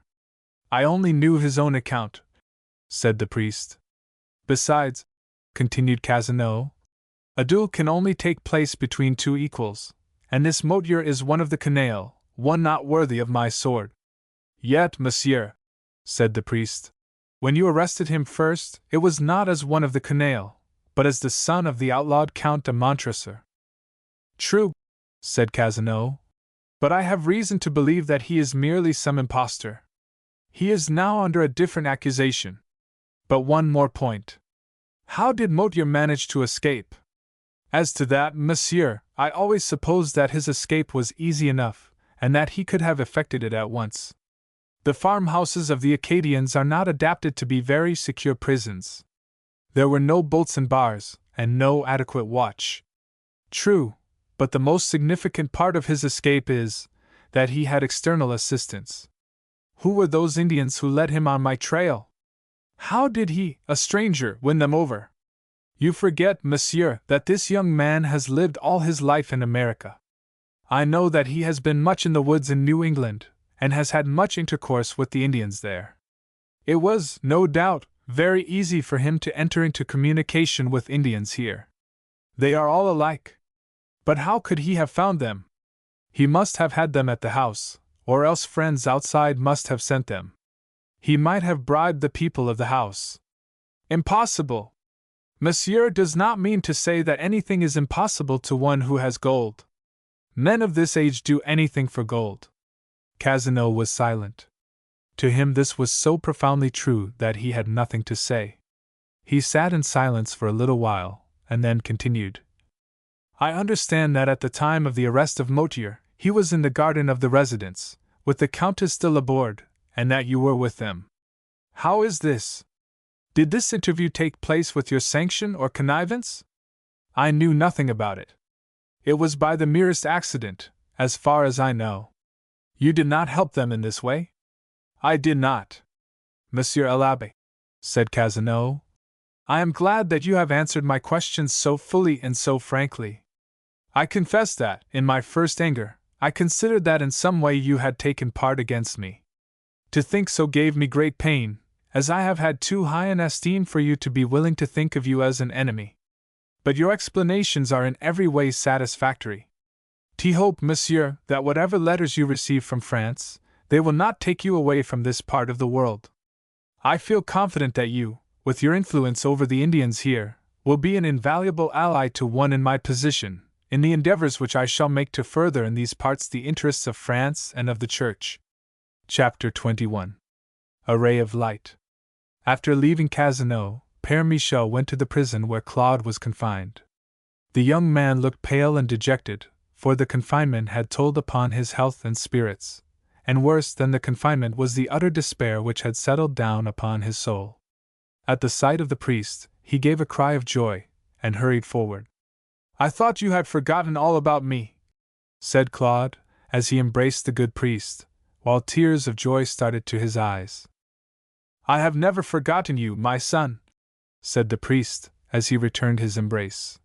That is impossible. I have thought of you both night and day, and have been trying to do something for you. For me, said Claude gloomily, nothing can be done. But tell me about her. How does she bear this? Badly, said the priest. As you may suppose? Claude sighed. My son, said the priest, I have come to you now on important business, and first of all, I wish to speak to you about a subject that you will consider most important. I mean that secret which you wish to discover, and which drew you away from your home. Do you know anything about it? Much. Remember, I was with Laborde in his last hours, and received his confession. I am, therefore, able to tell you all that you wish to know, and after that you must decide for yourself another question, which will grow out of this. About 20 years ago there was a beautiful heiress, who was presented at court. Her name was the Countess de Bisançon. She was a Huguenot, and therefore not one whom you would expect to see amid the vicious circles at Versailles. But her guardians were Catholic, and hoped that the attractions of the court might weaken her faith. She became the admired of all, and great was the rivalry for her favor. Two, in particular, devoted themselves to her, the Count de Montresor and the Count de Laborde. She preferred the former, and they were married. After this, the Count and Countess left the court, and retired to the Château de Montresor. Laborde and Montresor had always been firm friends until this, but now Laborde, stung by jealousy and hate, sought to effect the ruin of Montresor. At first his feeling was only one of jealousy, which was not unnatural, under the circumstances. Left to himself, I doubt not that it would have died a natural death, but unfortunately, Laborde was under the influence of a crafty adventurer, who now, when Montresor's friendship was removed, gained an ascendancy over him.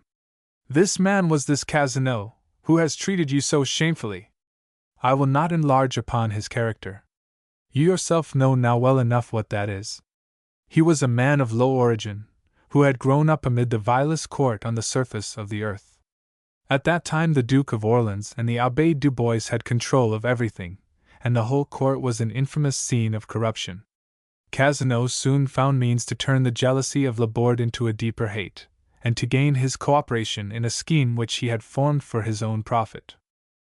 Cazenove's plan was this: the laws against the Huguenots were very stringent, and were in force, as, indeed, they are yet.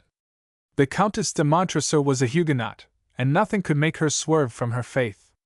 The first blow was leveled at her, for in this way they knew that they could inflict a deeper wound upon her husband. She was to be arrested, subjected to the mockery of French justice, and condemned to the terrible punishment which the laws inflicted upon heretics. Had Montresor remained at court, he could easily have fought off this pair of conspirators, but being away, he knew nothing about it till all was ready, and then he had nothing to do but to fly, in order to save his wife.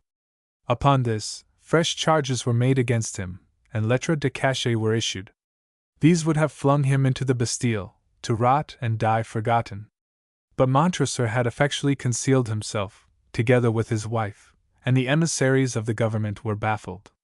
It was by that time too late for him to defend himself in any way, and the end of it was that he decided to fly from France.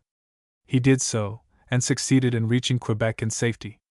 Here he hoped to remain only for a time, and expected that before long a change in the ministry might take place, by means of which he might regain his rights. But Fleury was all-powerful with the king, and Cazeneuve managed somehow to get into Fleury's good graces, so that Montresor had no chance. The Montresor estates, and all the possessions of his wife, were confiscated, and Laborde and Cazeneuve secured much of them. But Montresor had other things to trouble him. His wife grew ill, and died not long after his arrival, leaving an infant son. Montresor now had nothing which seemed to him worth living for. He therefore left his child to the care of the faithful Motier, and disappeared, as you have told me, and has never been heard of since. Of course Laborde knew nothing of this, and I only add this to the information which he gave, in order to make it as plain to you as it is to me. Laborde asserted that after the first blow he recoiled, conscience-stricken, and refused further to pursue your father, though Cazeneuve was intent upon his complete destruction. And perhaps this is the reason why Montresor was not molested at Quebec. A better reason, however, is to be found in the merciful nature of Fleury, whom I believe at bottom to have been a good man. After this, years passed. To Laborde they were years of remorse. Hoping to get rid of his misery, he married. A daughter was born to him. It was of no use. His wife died. His daughter was sent to a convent to be educated. He himself was a lonely, aimless man. What was worse, he was always under the power of Cazeneuve, who never would let go his hold. This Cazeneuve squandered the plunder of the Montresors upon his own vices, and soon became as poor as he was originally. After this he lived upon Laborde. His knowledge of Laborde's remorse gave him a power over him which his unhappy victim could not resist. The false information which Laborde had sworn to against the Count de Montresor was perjury, and Cazeneuve, the very man who had suggested it, was always ready to threaten to denounce him to Fleury. So time went on. Laborde grew older, and at last the one desire of his life was to make amends before he died. At length Fleury died. The new ministry were different. All of them detested Cazeneuve. One of them, Maurepas, was a friend to Laborde. To this Maurepas, Laborde told his whole story, and Maurepas promised that he would do all in his power to make amends. The greatest desire of Laborde was to discover someone of the family. He had heard that the Count and Countess were both dead, but that they had left an infant son. It was this that brought him out here. He hoped to find that son, and perhaps the Count himself, for the proof of his death was not very clear. He did, indeed, find that son, most wonderfully, too, and without knowing it, for, as you yourself see, there cannot be a doubt that you are that son. Now Laborde kept all this a profound secret from Cazeneuve, and hoped, on leaving France, never to see him again. What, however, was his amazement, on reaching the ship, to learn that Cazeneuve also was going. He had got the appointment to Louisbourg from Fleury before his death, and the appointment had been confirmed by the new ministry, for some reason or other. I believe that they will recall him at once, and use his absence to effect his ruin. I believe Cazeneuve expects this, and is trying to strengthen his resources by getting control of the Laborde estates. His object in marrying Mille is simply this. This was the chief dread of Laborde in dying, and with his last words he entreated me to watch over his daughter. Cazeneuve's enmity to you must be accounted for on the ground that he discovered, somehow, your parentage. Mille told me afterwards that he was near you one day, concealed, while you were telling her. He was listening, beyond a doubt, and on the first opportunity determined to put you out of the way. He dreads, above all things, your appearance in France as the son of the unfortunate Count de Montresor. For now all those who were once powerful are dead, and the present government would be very glad to espouse the Montresor cause, and make amends, as far as possible, for his wrongs. They would like to use you as a means of dealing a destructive blow against Cazenove himself. Cazenove's first plan was to put you out of the way on some charge of treason, but now, of course, the charge against you will be attempt at murder. To all this Claude listened with much less interest than he would have felt formerly. But the sentence of death seemed impending, and it is not surprising that the things of this life seemed of small moment. "Well," said he, with a sigh, "I'm much obliged to you for telling me all this, but it makes very little difference to me now." "Wait till you have heard all," said the priest. "I have come here for something more, but it was necessary to tell you all this at the first. I have now to tell you that your position is full of hope, in fact." Here the priest put his head close to Claude's ear and whispered, "I have come to save you." "What?" cried Claude. The priest placed his hand on Claude's mouth. "No one is listening, but it is best to be on our guard," he whispered. "Yes, I can save you, and will. This very night you shall be free, on your way to join your friend, the captain. Today I received a message from him by an Indian. He had reached Canso. I had warned him to go there. The Indians went on board, and brought his message. He will wait there for us." At this intelligence, which to Claude was unexpected and amazing, he could not say one word, but sat with clasped hands and a face of rapture. But suddenly a thought came to his mind, which disturbed his joy. "Mimi, what of her?" "You must go alone," said the priest. Claude's face grew dark. He shook his head. "Then I will not go at all." "Not go? Who is she, do you know?" "She is the daughter of Laborde, the man who ruined your father." Claude compressed his lips, and looked with fixed determination at the priest. "She is not to blame," said he, "for her father's faults. She has never known them, and never shall know them. Besides, for all that he did, her father suffered, and died while seeking to make atonement.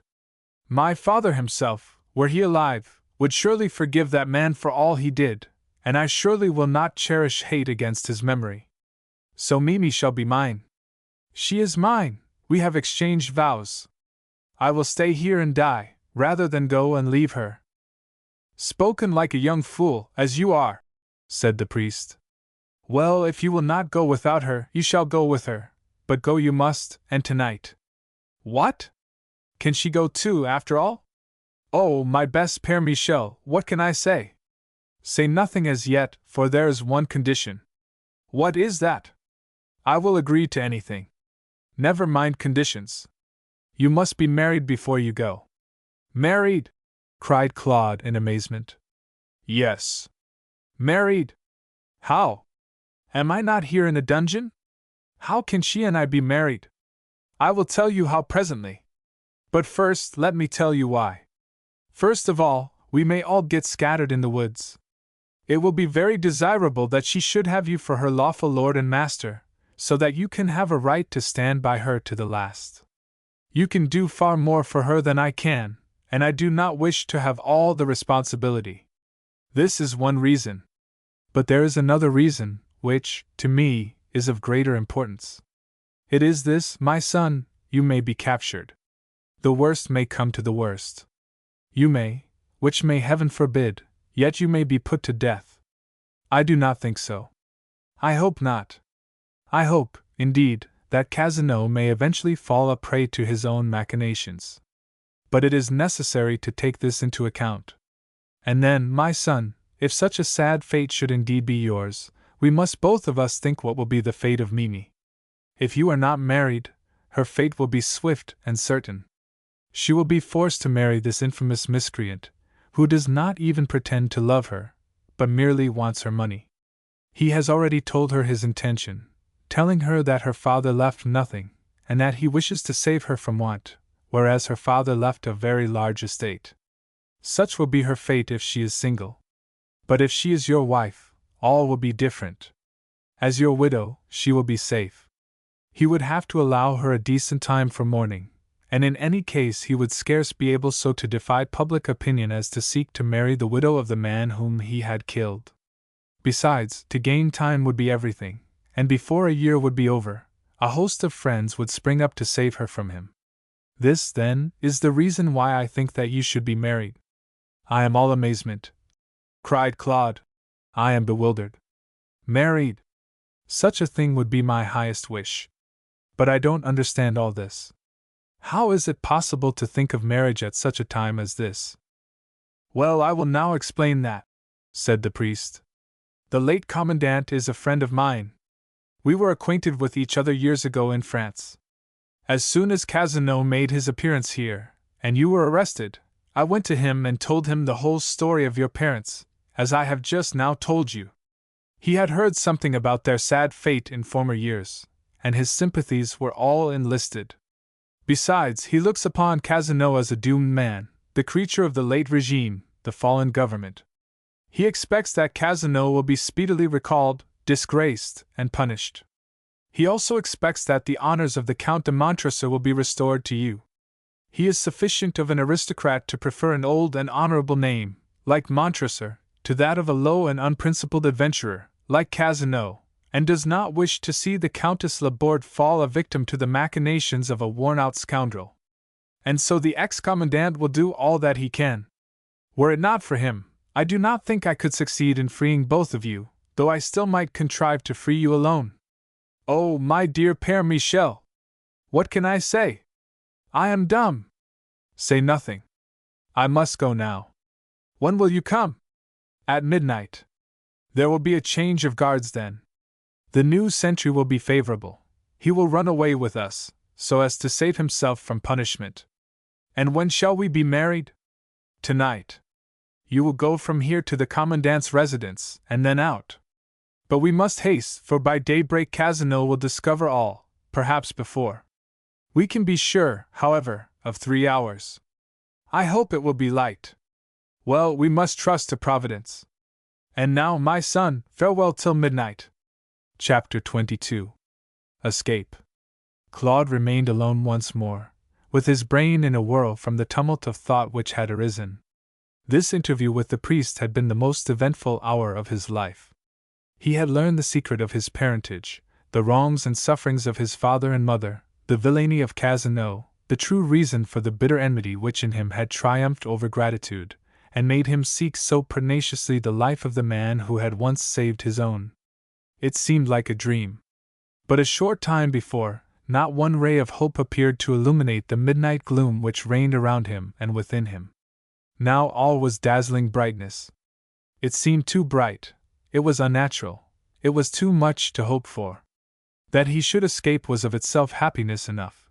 But that he should also join Mimi once more, and that he should be joined to her, no more to part till death, was an incredible thing. Mimi herself must also know this, and was even now waiting for him, as he was waiting for her. Claude waited in a fever of impatience. The monotonous step of the sentry sounded out as he paced to and fro. At times Claude thought he heard the approach of footsteps, and listened eagerly. But over and over again he was compelled to desist, on finding that his senses deceived him. Thus the time passed, and as it passed, his impatience grew the more uncontrollable. Had it been possible, he would have burst open the door, and ventured forth so as to shorten his suspense. At length the sound of approaching footsteps did in reality arise. This time there was no mistake. He heard voices outside, the challenge and reply of the changing guard. Then footsteps departed, and the tramp died away, leaving only the pacing of the sentinel for Claude to hear. What now? Was this the sentinel who was to be his friend? He thought so. He believed so. The time passed, too long a time, he thought, for the sentinel gave no sign. Still he kept up his monotonous tramp. Claude repressed his impatience, and waited till, to his astonishment, what seemed an immense time had passed away, and the sentinel came not to his aid. Still the time passed. Claude did not know what to think. Gradually a sickening fear arose, the fear that the whole plan had been discovered, and that the priest had failed. Perhaps the commandant had played him false, and had pretended to sympathize with him so as to draw out his purpose, which he would reveal to Cazeneuve, in order to gain his gratitude, and lay him under obligation. The priest, he thought, was too guileless to deal with men of the world like these. He had been caught in a trap, and had involved himself with all the rest. His own fate could be no worse than it was before, but it was doubly bitter to fall back into his despair, after having been for a brief interval raised up to so bright a hope. Such were the thoughts that finally took possession of Claude, and with every passing moment deepened into conviction. Midnight had passed, the sentry had come, and there he paced mechanically, with no thought of him. Either the ex-commandant or the sentinel had betrayed them. Too many had been in the secret. Better never to have heard of this plan than, having heard of it, to find it thus dashed away on the very eve of its accomplishment. Time passed, and every moment only added to Claude's bitterness. Time passed, and every moment only served to show him that all was over. A vague thought came of speaking to the sentinel, but that was dismissed. Then another thought came, of trying to tear away the iron grating, but the impossibility of that soon showed itself. He sank down upon his litter of straw in one corner, and bade adieu to hope. Then he started up, and paced up and down wildly, unable to yield so calmly to despair. Then once more he sank down upon the straw. Thus he was lying, crouched down, his head in his hands, overwhelmed utterly, when suddenly a deep sound came to his ears, which in an instant made him start to his feet, and drove away every despairing thought, bringing in place of these a new wave of hope, and joy, and amazement. It was the single toll of the great bell, which, as he knew, always sounded at midnight. Midnight!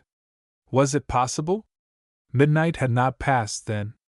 The change of century had been at 9 o'clock, which he, deceived by the slow progress of the hours, had supposed to be midnight. He had been mistaken. There was yet hope. He rushed to the grating, and listened. There were footsteps approaching, the tramp of the relieving guard.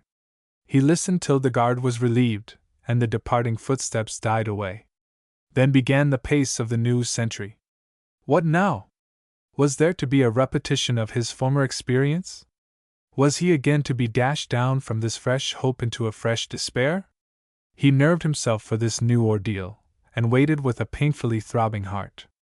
At the grating he stood, motionless, listening, with all his soul wrapped and absorbed in his single sense of hearing. There were an inner grating and an outer one, and between the two a sash with 2 panes of glass. He could hear the sentry as he paced up and down. He could also hear, far away, the long, shrill note of innumerable frogs, and the one seemed as monotonous, as unchangeable, and as interminable as the other. But at length the pacing of the sentry ceased. Claude listened. The sentinel stopped. There was no longer any sound. Claude listened still. This was the supreme hour of his fate. On this moment depended all his future. What did this mean? Would the sentry begin his tramp? He would. He did. In despair Claude fled from the grating, and fell back upon the straw. For a time he seemed unconscious of everything, but at length he was roused by a rattle at the door of his cell.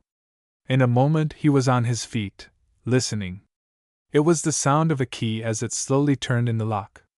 Claude moved not, spoke not, he waited. If this was his deliverer, all well; if not, he was resolved to have a struggle for freedom. Then he stole cautiously to the door. It opened. Claude thrust his hand through, and seized a human arm. A man's voice whispered back, "HSST! Sauve-moi!" A thrill of rapture unutterable passed through every nerve and fiber of Claude. At once all the past was forgotten. Forgotten, also, were all the dangers that still lay before him. It was enough that this hope had not been frustrated, that the sentinel had come to deliver him from the cell at the midnight hour.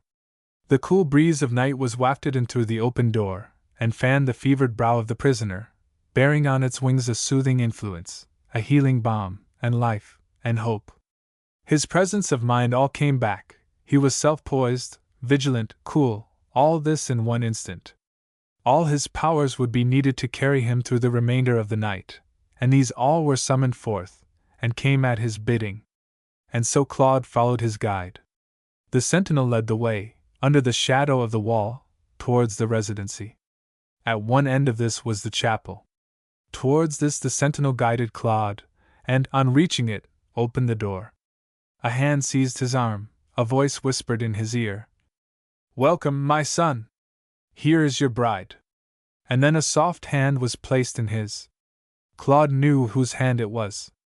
He flung his arms around the slender figure of Mille, and pressed her to his heart.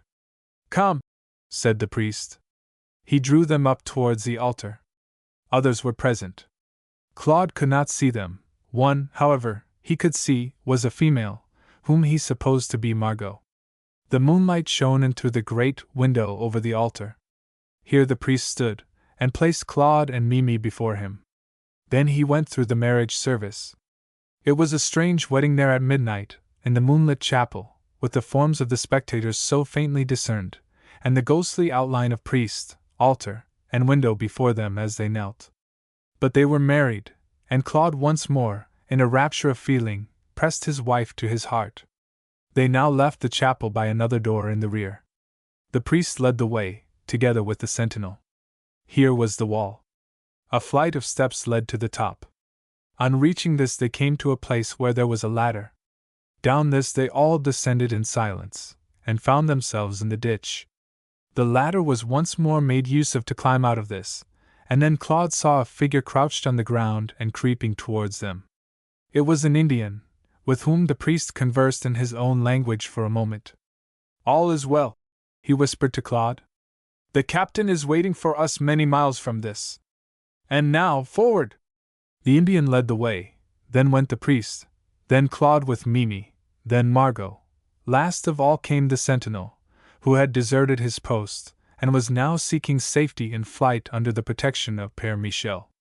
Such was the little party of fugitives that now sought to escape from Louisbourg into the wild forest around. After walking for about a mile, they reached a place where 5 horses were bound. Here they proceeded to mount. "I sent these out after sundown," said the priest to Claude. "There are not many horses in Louisbourg. These will assist us to escape, and will be lost to those who pursue. Here, my son, arm yourself, so as to defend your wife, in case of need." With these words the priest handed Claude a sword, pointing also to pistols which were in the holster. The Indian alone remained on foot. He held the bridle of the priest's horse, and led the way, sometimes on what is called an Indian trot. At other times on a walk. The others all followed at the same pace. The road was the same one which had been traversed by Claude and Mille when they first came to Louisbourg, a wide trail, rough yet serviceable, over which many pack horses and droves of cattle had passed, but one which was not fitted for wheels, and was rather a trail than a road. On each side the trees arose, which threw a deep shade, so that, in spite of the moon which shone overhead, it was too dark to go at any very rapid pace. "We must make all the haste we can," said the priest. "In 3 hours they will probably discover all. The alarm will be given, and we shall be pursued. In these 3 hours, then, we must get so far ahead that they may not be able to come up with us."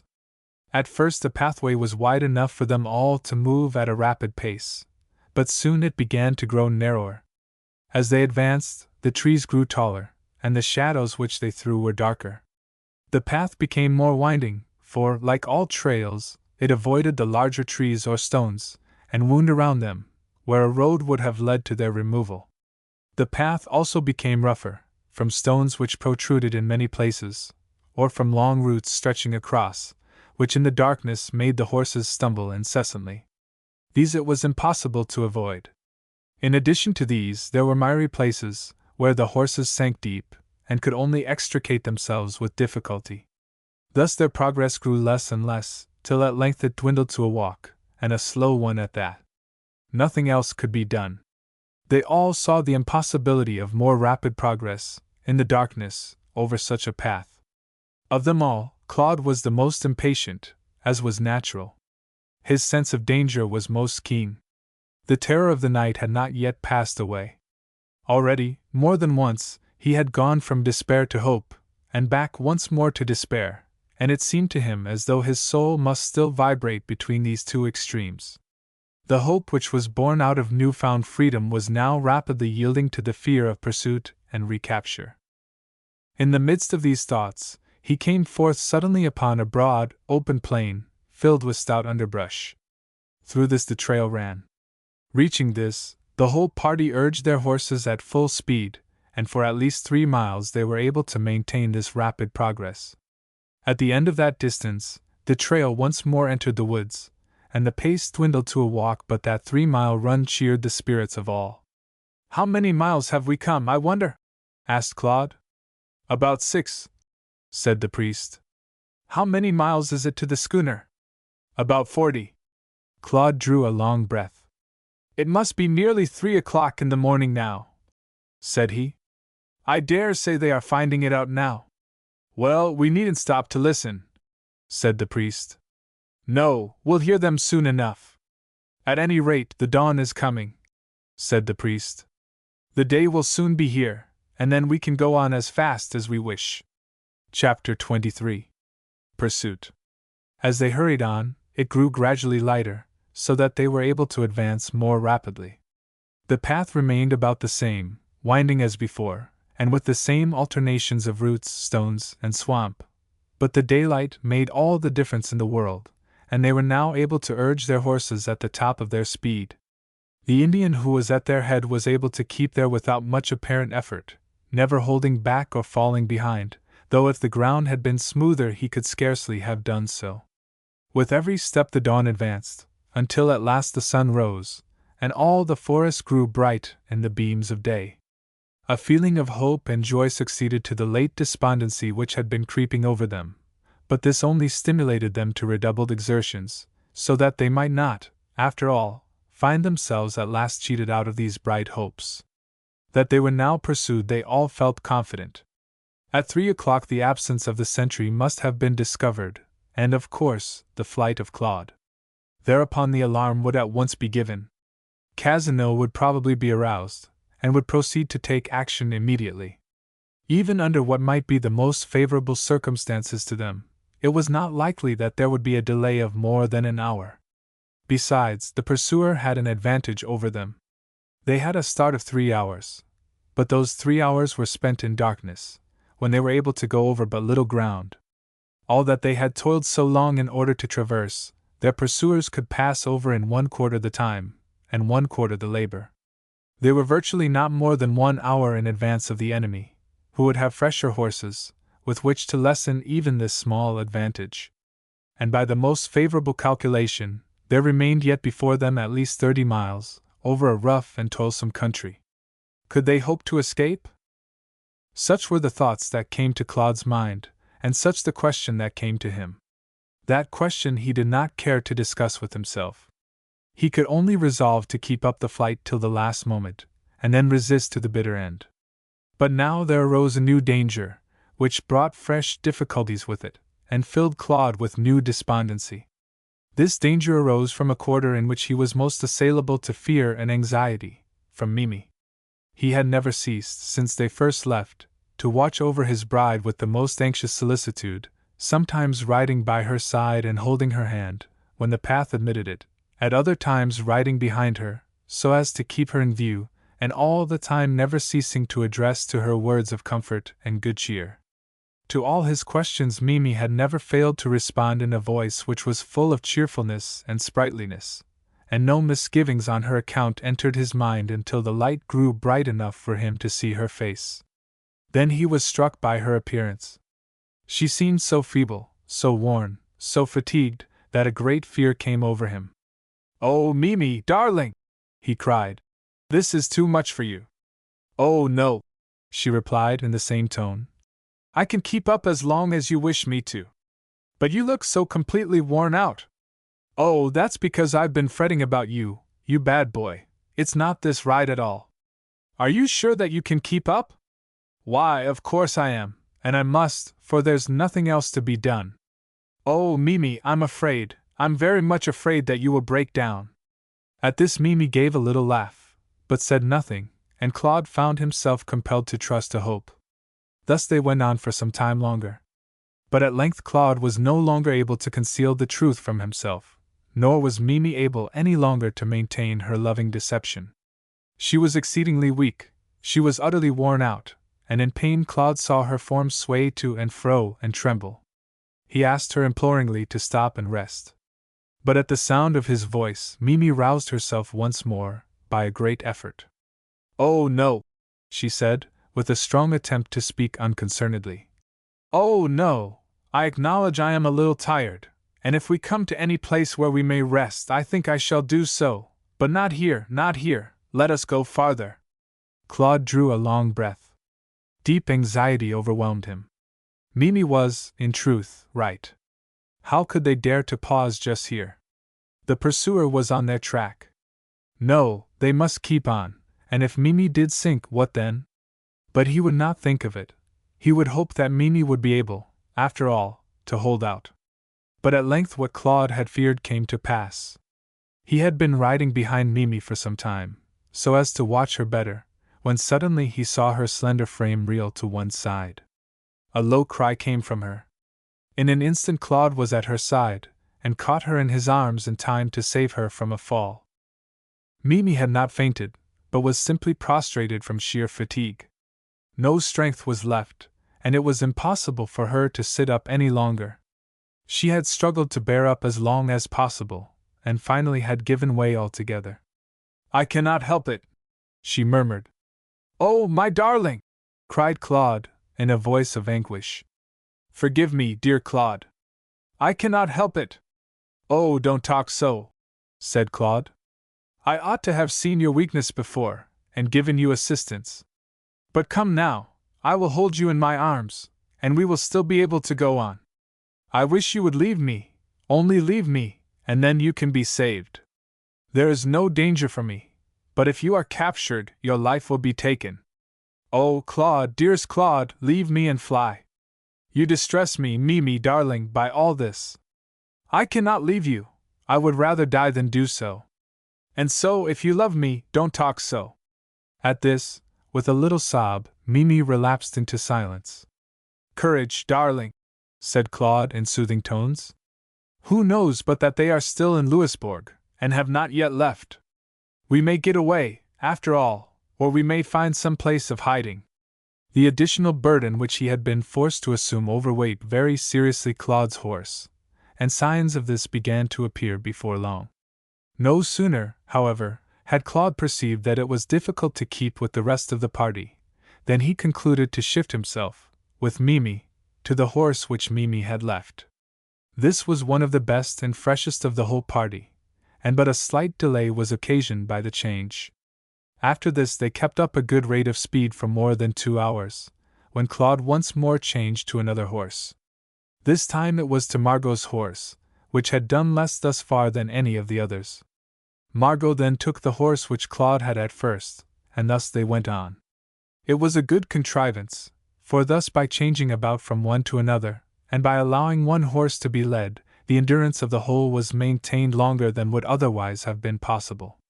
But at length the long and fatiguing journey began to tell most seriously on all the horses, and all began to see that further progress would not be much longer possible.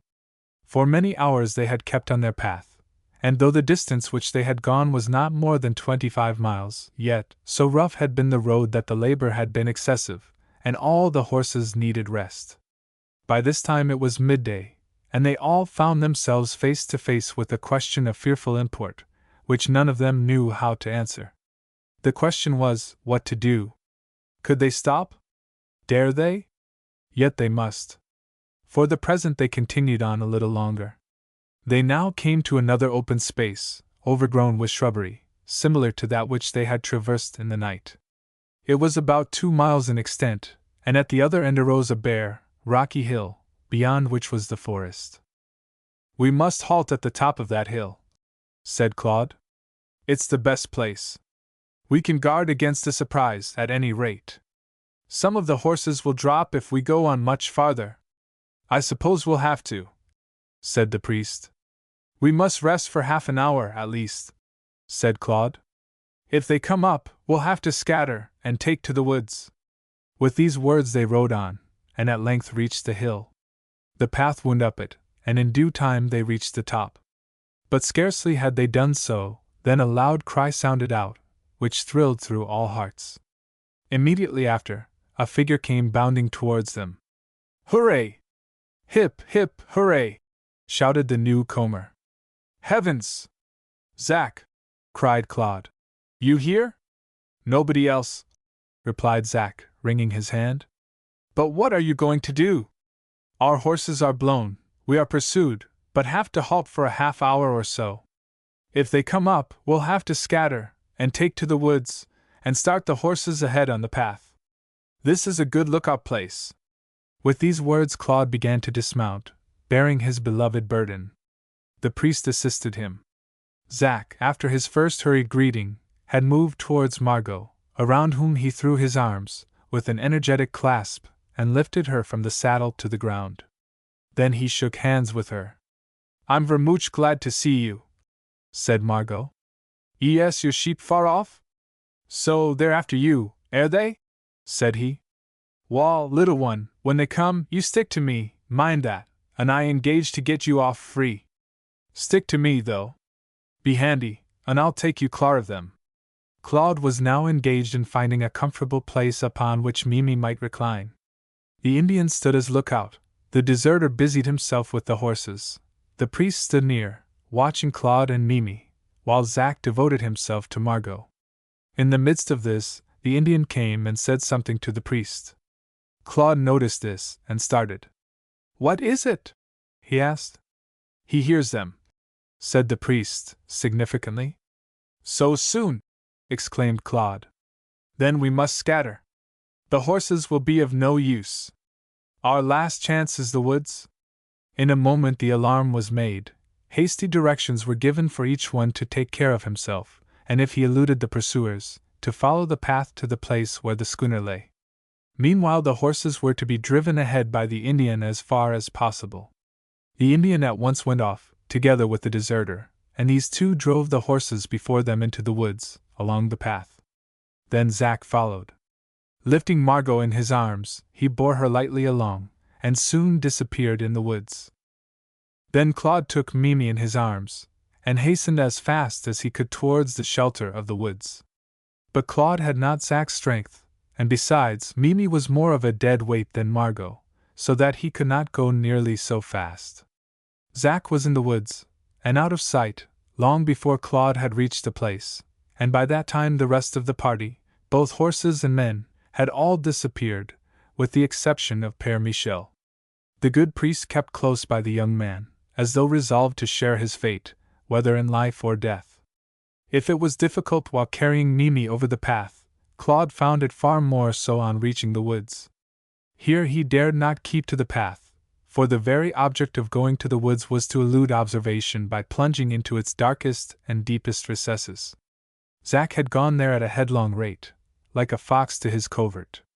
Such a speed Claude could not rival, and no sooner did he take one step in the woods, than he perceived the full difficulty of his task. The woods were of the wildest kind, filled with rocks and fallen trees, the surface of the ground being most irregular. At every other step it was necessary to clamber over some obstacle, or crawl under it. "We cannot hope to go far," said the priest.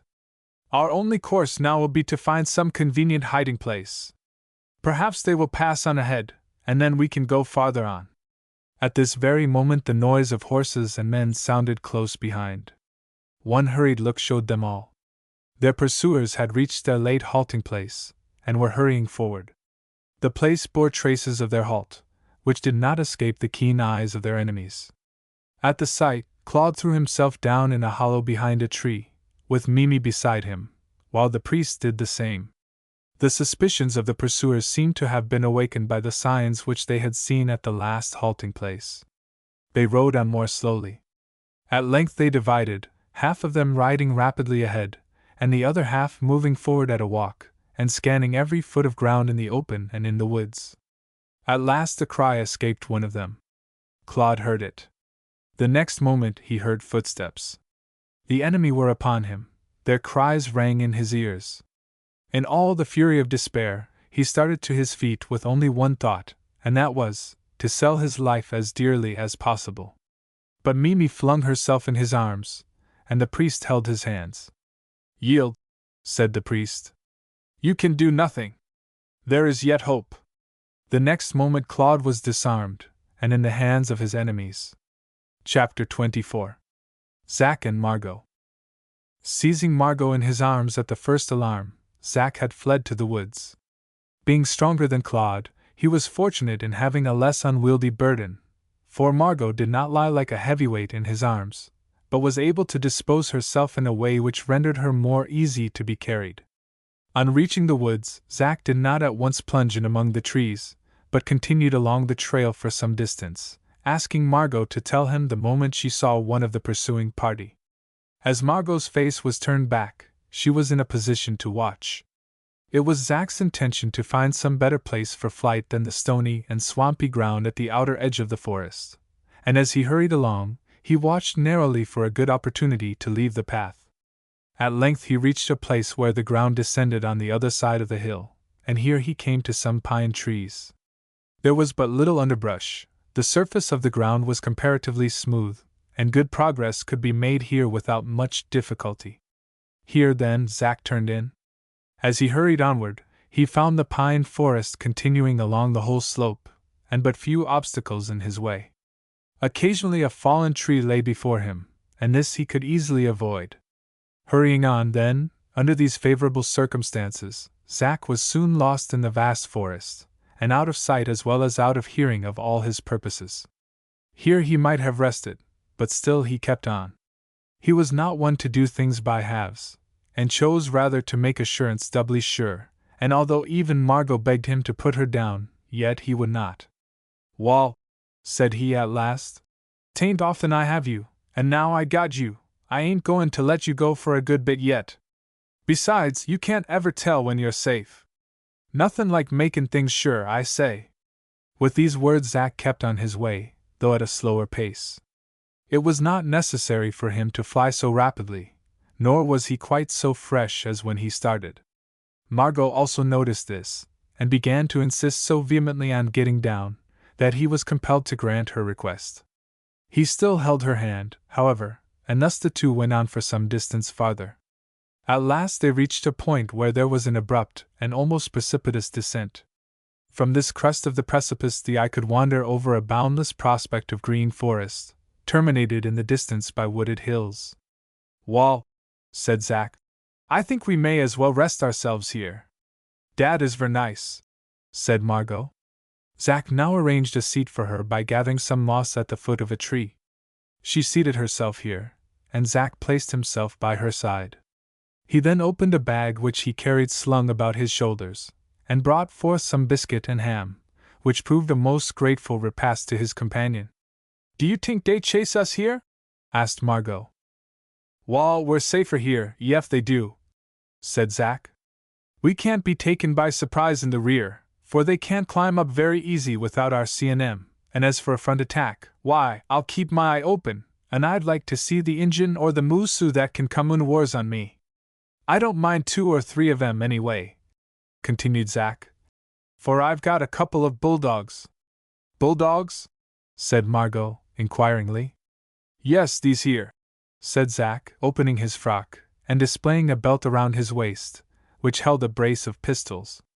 "But I don't expect I'll have to use 'em, except when I heave in sight of the schooner, and want to hail 'em." "But we are lost," said Margot, "in dis great woods. How saw we ever get any war out of him?" "Oh, that's easy enough," said Zack. "I know all about the woods, and can find my way anywheres. My idea is to go back towards the trail, strike into it, and move along slowly and cautiously, till we get nigh the place where I left the schooner." Zack waited in this place till towards evening, and then started once more. He began to retrace his steps in the direction which he judged would ultimately strike the trail, along which he had resolved to go. He had weighed the chances, and concluded that this would be his best course. He would have the night to do it in, and if he should come unawares upon any of his enemies, he thought it would be easy to dash into the woods, and escape under the cover of the darkness. Vigilance only was necessary, together with coolness and nerve, and all these qualities he believed himself to have. The knowledge of the woods which Zack claimed stood him in good stead on the present occasion. He was able to guide his course in a very satisfactory manner, and about sundown, or a little after, he struck the trail. Here he waited for a short time, watching and listening, and then, having heard nothing whatever that indicated danger, he went boldly forward, with Margot close behind. As they advanced, It grew gradually darker, and at length the night came down. Overhead the moon shone, disclosing a strip of sky where the trees opened above the path. For hours they walked along. No enemy appeared, and at length Zack concluded that they had all dispersed through the woods, at the point where they had first come upon them, and had not followed the path any farther. What had become of Claude he could not imagine, but could only hope for the best. They rested for about an hour at midnight. Then Zack carried Margot for another hour. After this, Margot insisted on walking. At length, after having thus passed the whole night, the path came to a creek. Here Zack paused. "Now, little gal," said he, "you may go to sleep till mornin', for I think we've got pooty nigh on to the end of our tramp." With these words Zack led the way a little distance from the path, and here Margot flung herself upon a grassy knoll, and fell sound asleep, while Zack, at a little distance off, held watch and guard over her. Several hours passed, and Zack watched patiently. He had not the heart to rouse her, unless compelled by absolute necessity. In this case, however, no necessity arose, and he left her to wake herself. When at length Margot awoke, the sun was high in the heavens, and Zack only smiled pleasantly when she reproached him for not waking her before. "Oh, no harm, no cast scion has riz, and so you were better having your nap. You'll be all the abler to do what you may hev yet before you. And now, little un, if you're agreed, we'll hev a bite o' breakfast." A short breakfast, composed of hard biscuit and ham, washed down with cool water from a neighboring brook, served to fortify both for the duties that lay before them, and after this Zack proposed an immediate start. He led the way along the bank of the creek, and Margot followed. They walked here for about 2 miles, until at length they came in sight of a small harbor, into which the creek ran. In the distance was the sea, nearer was a headland. "This here's the place, the identical place," said Zack in joyous tones. "I knowed it, I was sure of it. Come along, little un, we ain't got much further to go, only to that thar headland, and then, ef I ain't mistook, we'll find the end to our tramp." With these cheering words he led the way along the shore, until at last they reached the headland. It was rocky and bare of trees. Up this Zack ran, followed by Margot, and soon reached the top. "All right," he cried. "See thar!" and he pointed out to the sea. Margot had already seen it. It was the schooner, lying there at anchor. "ETS de sheep," said Margot joyously. "But how saw we get to her?" "Oh, they're on the lookout," said Zack. "I'll give signals." The schooner was not more than a quarter of a mile off. Zack and Margot were on the bare headland, and could easily be seen. On board the schooner figures were moving up and down. Zack looked for a few moments, as if to see whether it was all right, and then gave a peculiar cry, something like the cawing of a crow, which he repeated 3 times. The sound was evidently heard, for at once there was a movement on board. Zack waved his hat. Then the movement stopped, and a boat shot out from the schooner, with a man in it, who rowed towards the headland. He soon came near enough to be recognized. It was Terry. Zack and Margot hurried to the shore to meet it, and in a short time both were on board the Parson. Great was the joy that was evinced by Terry at the return of his captain. He had a host of questions to ask about his adventures, and reproached Zack over and over for not allowing him to go also. Jericho showed equal feeling, but in a more emphatic form, since it was evinced in the shape of a substantial meal, which was most welcome to Zack, and to Margot also. As for Byler, he said not a word, but stood with his melancholy face turned towards his master, and his jaws moving as though engaged in devouring something. "Sure, and it's glad I am," said Terry, "for it's not comfortable I've been, so it ain't. I don't like being shut up here, at all. So we'll just up sail, Captain dear, and be off out of this." "Oh, no," said Zack. "We've got to wait for the others." "Wait, is it?" said Terry. "Yes. Sure, thin, and there's a sail out beyant. Ye can't see it now, but you'll see it soon, for it's been battin' up to the land all the mornin' dot." "A sail!" exclaimed Zack. "Ease, and it's a Frenchman, so it is, and big enough for a dozen of the likes of us." Further inquiry elicited the startling information that early in the morning Terry had seen, far away in the horizon, a large ship, which had passed backward and forward while beating up towards the land against a head wind, and was just now concealed behind a promontory on the south. At this Zack felt that his situation was a serious one, and he had to decide what to do. To hoist sail and venture forth to sea would be to discover himself, and lay himself open to certain capture, while to remain where he was gave him the chance of being overlooked. So he decided to remain, and trust to luck. Once, indeed, he thought of going ashore once more, but this thought was at once dismissed. On shore he would be lost. The woods were full of his enemies, and he could hardly hope to reach any English settlement. To himself alone the chance was but slight, while for Margot it was impossible. To leave her now was not to be thought of, and besides, the schooner was the only hope for Claude, who might still be in the neighborhood. The consequence was that Zack decided to do nothing but remain here and meet his fate, whatever that might be. Scarcely had he come to this decision, when a sight met his eyes out beyond the southern promontory, where his gaze had been turned. There, moving majestically along the sea, he saw a large frigate. It was not more than a mile away. For about a quarter of an hour the ship sailed along, and Zack was just beginning to hope that he had not been seen, when suddenly she came to, and a boat was lowered. "She sees us," said Terry. Zack made no reply. Yes, there was no doubt of it. They had been seen. Those on board the ship had been keeping a sharp lookout, and had detected the outline of the schooner sharply defined against the light limestone rock of the headland near which she lay. To escape was not to be thought of. The boat was coming towards them, filled with armed men. Zack stood quite overwhelmed with dejection, and thus he stood as the parson was boarded and seized by the lieutenant of His French Majesty's Vengeur, who took possession of her in the name of his king. No sooner had Zack found himself in the power of the enemy, than a remarkable change took place in the respective positions of himself and Margot with regard to one another. Thus far he had been her protector, but now she became his. The first words that she spoke to the lieutenant served to conciliate his favor, and secure very respectful treatment for Zack, and seemed to convey such important intelligence that he concluded at once to transfer Margot to the Vengeur, where she could tell her story to the captain. "Adieu," said she. "We shall soon see again. Do not fear. I makes them let you go. Wall, little un, I'll try and hope. But mind, unless I get you, I don't much mind what becomes o' me." Margot, on being taken on board the Vengeur, was at once examined by the captain, the Vicomte de Brissac, who found her statement most important. She contented herself with telling everything that was essential, and did not think it at all necessary for her to state that Zack had already been in the hands of French captors, and had effected an escape. She announced herself as the maid of the Countess Laborde, who had accompanied her father in the ship Arethusa.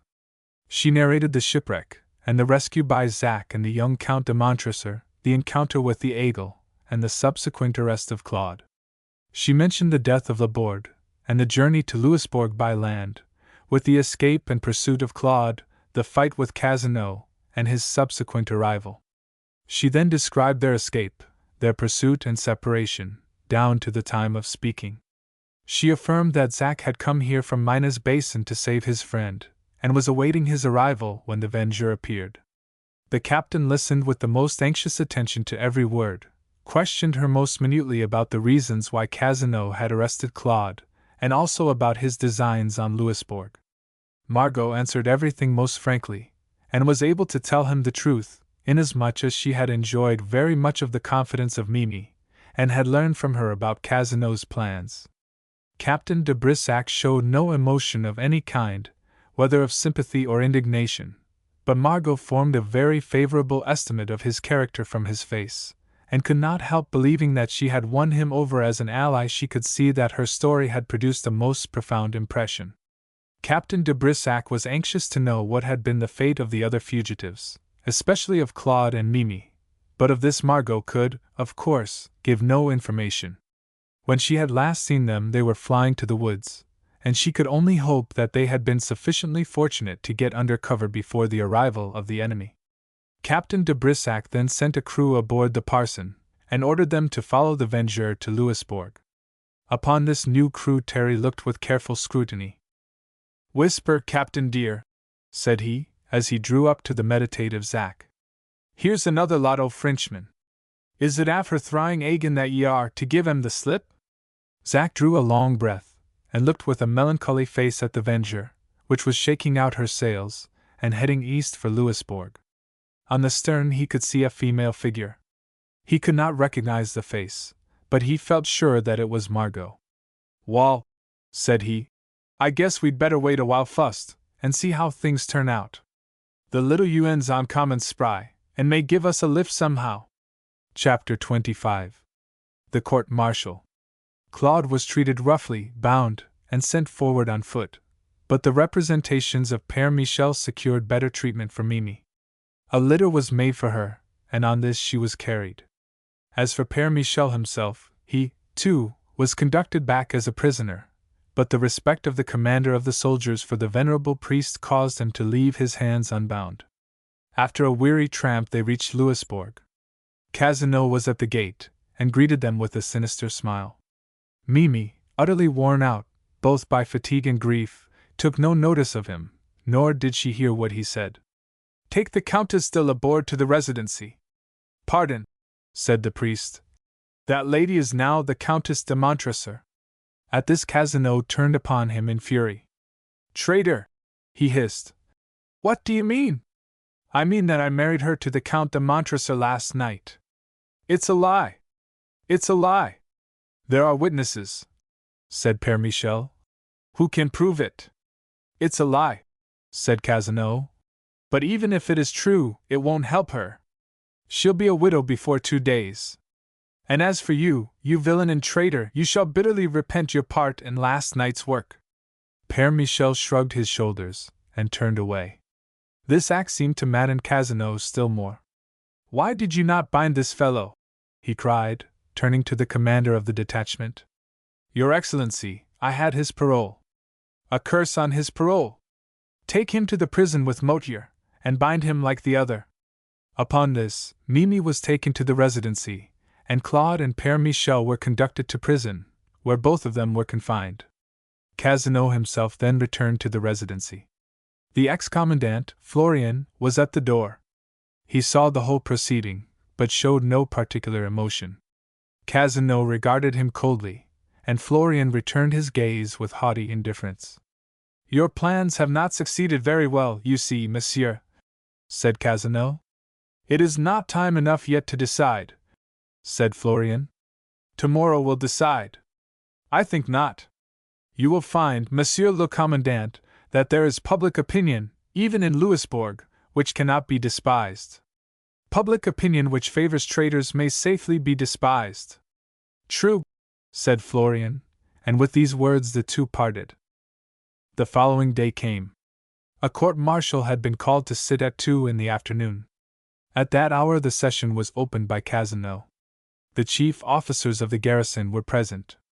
With them came Florian. "I am sorry, monsieur," said Cazeneuve, "that I cannot invite you to a seat in this court." "By virtue of my military rank," said Florian, "I claim a seat here, if not as judge, at least as spectator. I have come to see that the Count de Montresor has justice. There is no such person. We are to try one Motier. It can be proved," said Florian, "that he is the Count de Montresor. You yourself arrested him first as such." "I was mistaken," said Cazeneuve. "As a peer of France, he can appeal to the king, and this court has no final jurisdiction. I call all present to witness this. If my warning is neglected here, it will be felt in a higher quarter. Recollect, monsieur, that I shall soon be able to report to His Majesty himself. I flatter myself that my influence at court just now is not inferior to that of the Count de Cazeneuve." "Perhaps, monsieur," said Cazeneuve, with a sneer, "you would wish to be commandant a little longer." "All present," said Florian, "have heard my words. Let them remember that the prisoner is undoubtedly the Count de Montresor, a peer of France. Witnesses can be produced, among others, the Countess de Montresor." There is no such person, said Casanova angrily. That lady is the Countess de Laborde. She was married 2 nights since. All present may take warning by what I have announced. I will say no more. The words of Florian had made a profound impression. It was no light thing for a colonial court-martial to deal with a peer of France. Besides, Florian himself would soon be at court, and could tell his own story. Casanova saw that a limit would be placed to his power if he did not manage carefully. He decided to act less harshly, and with more cunning. He therefore assumed a milder tone, assured the court that Florian was mistaken, disclaimed any personal feeling, and finally invited Florian to sit among the judges. Upon this Florian took his seat. The prisoner was now brought forward, and the witnesses prepared. The charges were then read. These were to the effect that he had been captured while coming to Louisbourg under a suspicious character, calling himself Motier, but pretending to be the son of the outlawed de Montresor, that afterwards he had escaped from confinement, and followed Casanova, upon whom he had made a murderous attack. Claude was then questioned. He told his story fully and frankly as has already been stated. After a severe questioning, he was allowed to sit down, and Père Michel was then summoned. Père Michel was first asked what he knew about the prisoner. The priest answered simply, "Everything." "What do you mean? Go on and tell what you know about him." Père Michel hesitated for a moment, and then, looking at Claude, with a face expressive of the deepest emotion, he said in a low voice, "He is my son." At this declaration amazement filled all present. Claude was affected most of all. He started to his feet, and stood gazing at Père Michel with wonder and incredulity. Image Claude in his father's arms. "I don't understand," said Casanova. "At any rate, this shows that he is a low-born adventurer." At this Père Michel turned to Casanova and said, "He is my son, yet neither low-born nor an adventurer. Do you not know, you, who I am? Often have we seen one another face to face within the last few weeks, and yet you have not recognized me. What? Have I so changed that not a trace of my former self is visible? Yet what I was once you see now in my son, whom you best know to be what he claims. Yes, gentlemen, I am Eugene, Count de Montresor, and this is my son Claude. Come, Claude," he continued. "Come, my son, to him who has so often yearned to take you to a father's embrace. I hope to defer this declaration until my name should be freed from dishonor, but in such an hour as this I can keep silent no longer. Yet you know, my son, that the dishonor is not real, and that in the eyes of heaven your father's name is pure and unsullied." As he said these words, he moved towards Claude. The young man stood, as pale as death, and trembling from head to foot with excessive agitation. He flung himself, with a low cry, into his father's arms, and leaned his head upon his breast, and wept. The whole court was overcome by this spectacle. There seemed something sacred in this strange meeting of those so near, who for a lifetime had been separated, and had at length been brought together so wonderfully. The silence was oppressive to Casanova, who now felt as though all his power was slipping away. It was broken at last by his harsh voice. "It's false," he said. "The Count de Montresor has been dead for years. It is a piece of acting that may do for the Théâtre Français, but is absurd to sensible men. Gentlemen, these two concocted this whole plan last night when together in their cell. I once knew old Montresor well, and this priest has not a feature in common with him." The Count de Montresor turned from his son, and faced the court. "Casanova," said he, with scornful emphasis, "now Commandant of Louisbourg, once equerry to the Count de Laborde, you never knew me but at a distance, and as your superior. But Florian here remembers me, and can testify to my truth. To this court I have only to say that I fled to this country from the result of a plot contrived by this villain, that on the death of my beloved wife I committed my infant son to the care of my faithful valet, Motier, and became a missionary priest. For 20 years, nearly, I have labored here among the Acadians and Indians. This year I went to New England in search of Motier. I had already been carrying on correspondence with friends in France, who held out hopes that my wrongs would be righted, and my name saved from dishonor. I did not wish to make myself known to my son till I could give him an unsullied name. I found Motier dead, and learned that my son was going to Louisbourg, en route to France. I asked for a passage, and was thus able to be near my son and study his character. It was I who saved him from prison at Grand Prix. It was I who heard the last words of my former enemy, Laborde. It was I who saved my son, 2 nights since, from prison. He is guilty of nothing. If any one is guilty, that one am I alone. I asked then that I be considered as a prisoner, and that this innocent young man be set free. But as a peer of France, I claim to be sent to France, where I can be tried by my peers, since this court is one that can have no jurisdiction over one of my rank. Here the Count de Montresor ceased, and turning to his son, stood conversing with him in a low whisper. Every word is true, said Florian. I assert that Père Michel is the Count de Montresor. I had noticed the likeness formerly, but, as I believed the Count to be dead, I thought it only accidental, until a few days ago, when he revealed the truth to me. I recognized him by facts and statements which he made. He has changed greatly since the old days, yet not beyond recognition by a friend. This being the case, then, we have nothing to do, except to send him to France by the next ship. As to the young Count, his son, I cannot see that we have any charge against him whatever. All present, with one exception, had been profoundly moved by the meeting between father and son, nor had they been much less deeply moved by the words of the old Count, which, though somewhat incoherent, had been spoken with impressiveness and dignity. The announcement of his lofty rank, the remembrance of his misfortunes, of which most present had heard, and which were universally believed to be unmerited, the assertion that Cazenove had been the arch-villain and plotter, all combined to increase the common feeling of sympathy for the two before them. This feeling was deepened by Florian's words. His influence, but recently so strong, had not yet passed away. The new commandant, even under ordinary circumstances, would have been unpopular, but on the present occasion he was detested. The feeling, therefore, was general that nothing ought to be done, and Cazenove, his heart full of vengeance, found himself well nigh powerless. But he was not a man who could readily give up the purpose of his heart, and therefore he quickly seized the only resource left him. Gentlemen, said he, we must not allow ourselves to be influenced by purely sentimental considerations.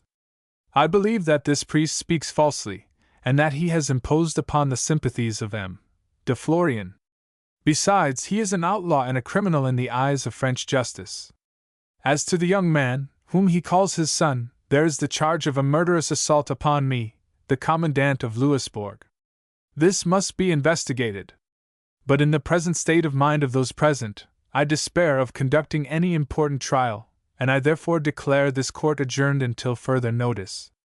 Guards, remove these 2 prisoners, and this time place them in separate cells, where they can no longer have communication with each other. To this no one raised any objection. As commandant, Cazenove had the right to adjourn, and of course, until some actual decision had been reached, he could dispose of them as he saw fit. They could only bring a moral pressure to bear, at least for the present. Father and son were therefore taken back to their prison, and Cazenove quitted the court, to take counsel with himself as to his future course. He hoped yet to have the game in his own hands.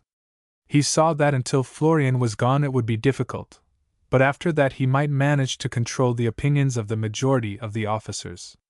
Florian, however, could not go until the next ship should arrive, and he now awaited its coming with curiosity and eagerness. He did not have to wait very long. The court broke up, and the officers talked over the matter among themselves. Florian was now quite communicative, and told them all about the early career of Montresor and his misfortunes. Cazenove was the evil cause of all, and Florian was bitter and unsparing in his denunciations of this man's villainy. He took care to remind them that Mimi, though the wife of Claude, was still held by him under the pretense that she was his ward, and that Cazenove, being the creature of the defunct ministry of the late Fleury, could not be kept long in his present office by the hostile ministry which had succeeded. He also assured them that the Montresors had friends among those now in power, and that the old Count was anxiously awaiting the arrival of the next ship, in the confident hope that justice would at last be done to him. By these words, and by this information about things unknown to Cazenove, Florian deepened the impression which had been made by the events of the trial. All were desirous that the Montresors should at last escape from the machinations of Cazenove. All looked for the speedy recall and disgrace of Cazenove himself, and therefore no one was inclined to sacrifice his feelings or convictions for the purpose of gaining favor with one whose stay was to be merely temporary. While they were yet gathered together discussing these things, they were disturbed by the report of a gun. Another followed, and yet another.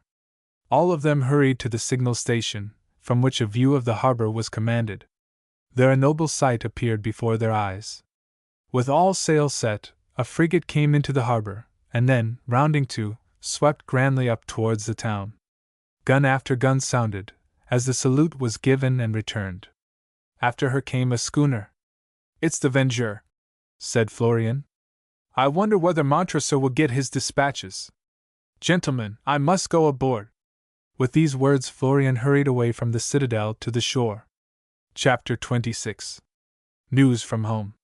Cazenove had heard the guns, and had learned that the long-expected frigate had arrived, together with a schooner that looked like a prize. To him the matter afforded much gratification, since it offered a quick and easy way of getting rid of Florian, and of making the way easier towards the accomplishment of his own purposes. He did not know that Florian had hurried aboard, nor, had he known, would he have cared. For his own part he remained where he was, awaiting the visit which the captain of the Vengeur would make, to report his arrival. After more than 2 hours of waiting, it began to strike him that the said captain was somewhat dilatory, and he began to meditate a reprimand for such a neglect of his dignity. All this time had been spent by Florian on board, where he had much to say to de Brissac, and much to ask of him and also of Margot. At length a boat came ashore. In the boat were Florian, de Brissac, and Margot. On landing, these three went up to the citadel, and on their way de Brissac was stopped by several of the officers, who were old acquaintances, and were anxious to learn the latest news. Florian also had much to tell them which he had just learned. While they were talking, Margot hurried to the Residency, where she found Mille, to whom she gave information of a startling kind. So startling, indeed, was it, that it acted like a powerful remedy, and roused Mille from a deep stupor of inconsolable grief up to life, and hope, and joy, and strength. The information which de Brissac gave the officers was of the same startling kind, and Florian was able to corroborate it by a dispatch which he had received. The dispatch was to the effect that he, the Count de Florian, was hereby reinstated in his office as Commandant of Louisbourg, and conveyed to him the flattering intelligence that his former administration was favorably regarded by the government, who would reward him with some higher command. With this dispatch there came also to Florian, as Commandant, a warrant to arrest Cazenove, the late Commandant, on certain charges of fraud, peculation, and malversation in office, under the late ministry. De Brissac also had orders to bring Cazenove back to France in the Vengeur. These documents were shown to the officers, who were very earnest in their congratulations to Florian. There were also dispatches to the Count de Montresor, the contents of which were known to de Brissac, who also knew that he was now laboring in the colonies as the missionary priest Père Michel. Florian at once took these to the prison where he was confined, acquainted him with the change that had taken place, and set both him and Claude free with his own hands. Then he presented the dispatches. Père Michel, as we may still call him, tore open the dispatch with a trembling hand, and there read that, at last, after so many years, the wrong done him had been remedied, as far as possible, that all his dignities were restored, together with his estates. These last had passed to other hands, but the strong arm of the government was even now being put forth to reclaim them, so that they might be rendered back to the deeply injured man to whom they rightly belong. "There, my boy," said Père Michel, as he showed it to his son. "All is right at last, and now you can wear your name and dignity in the face of the world, and not be ashamed." "Oh, my father!" said Claude, in a voice which was broken with emotion. "Heaven knows I never was ashamed. I believed your innocence, and wept over your wrongs. I am glad now, not for myself, but for you." "Where is the Countess de Montresor?" said Père Michel. She should not be kept in restraint any longer. Casanova all this time sat in his apartment, awaiting the arrival of the captain of the Vengeur and the dispatches. The captain at length appeared, but with him were others, the sight of whom awakened strange sensations in his breast. For there was Florian, and with him was Père Michel. Claude was there also, and beyond he saw some soldiers. The sight was to him most appalling, and something in the face and bearing of de Brissac and Florian was more appalling still. Monsieur le Comte de Casanova, said Florian, I have the honor to present you with this commission, by which you will see that I am reappointed Commandant of Louisbourg. I also have the honor to state that I hold a warrant for your arrest, on certain charges specified therein, and for sending you back to France for trial in the Vengeur, on her return voyage. Casanova listened to this with a pallid face. Impossible, he faltered. It's quite true, said de Brissac. I also have orders to the same effect, which I have already shown to Monsieur le Commandant Florian. There is no possibility of any mistake, or of any resistance. You will therefore do well to submit. Casanova had remained seated in the attitude which he had taken up, when he expected to receive the respectful greeting of his subordinate. The news was so sudden, and so appalling, that he remained motionless. He sat staring, like one suddenly petrified. He turned his eyes from one to another, but in all those faces he saw nothing to reassure him. All were hostile except Père Michel, who alone looked at him without hate. The priest showed the same mild serenity which had always distinguished him. He seemed like one who had overcome the world, who had conquered worldly ambition and worldly passion, and had passed beyond the reach of revenge. Casanova saw this. He rose from his seat, and fell at the feet of Père Michel. Pardon, he faltered.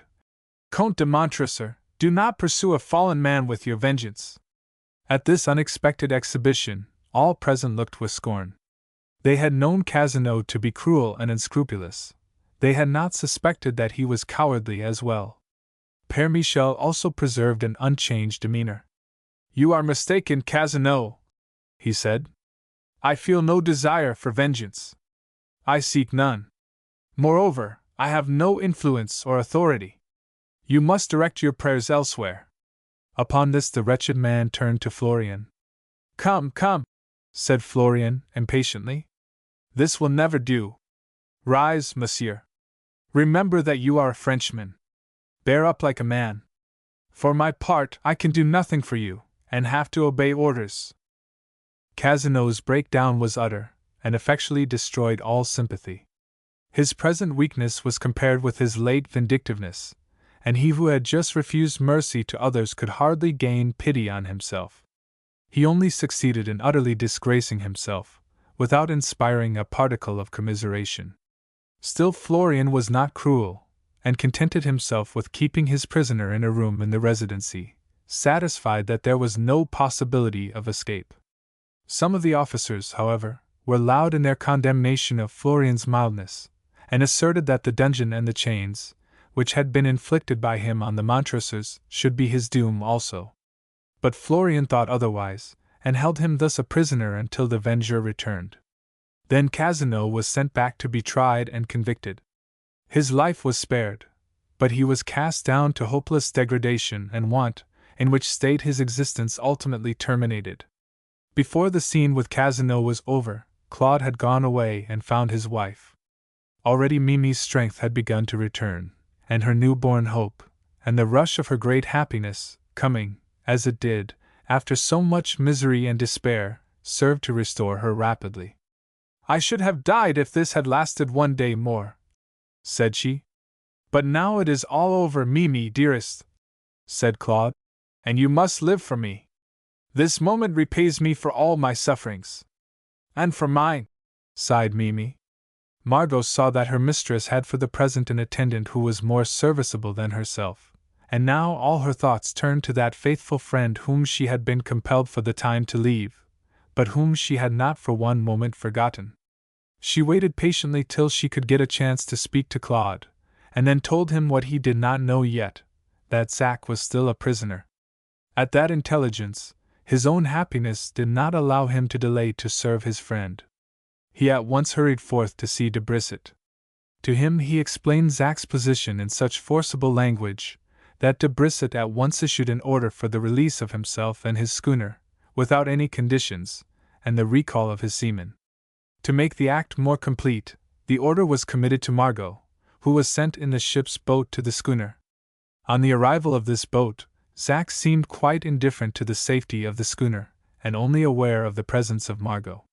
He held her hand, and stood looking at her with moistened eyes, until after the seamen of the Vengeur had gone. Terry looked away. Jericho vanished below, with vague plans about a great supper. Byler gazed upon Louisbourg with a pensive eye and a half-eaten turnip. "I knowed you'd be back, little un," said Zach. "I felt it, and now you've come, don't go away again." "Oh, but I have to go to the Countess," said Margot.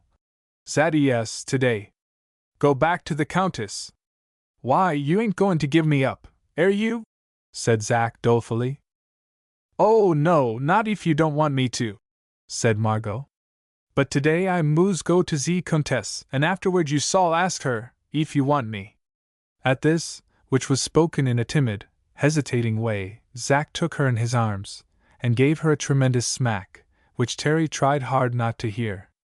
"Wall," said he, "thar's Père Michel, that's a Moosu and a Roman Catholic, but he'll do."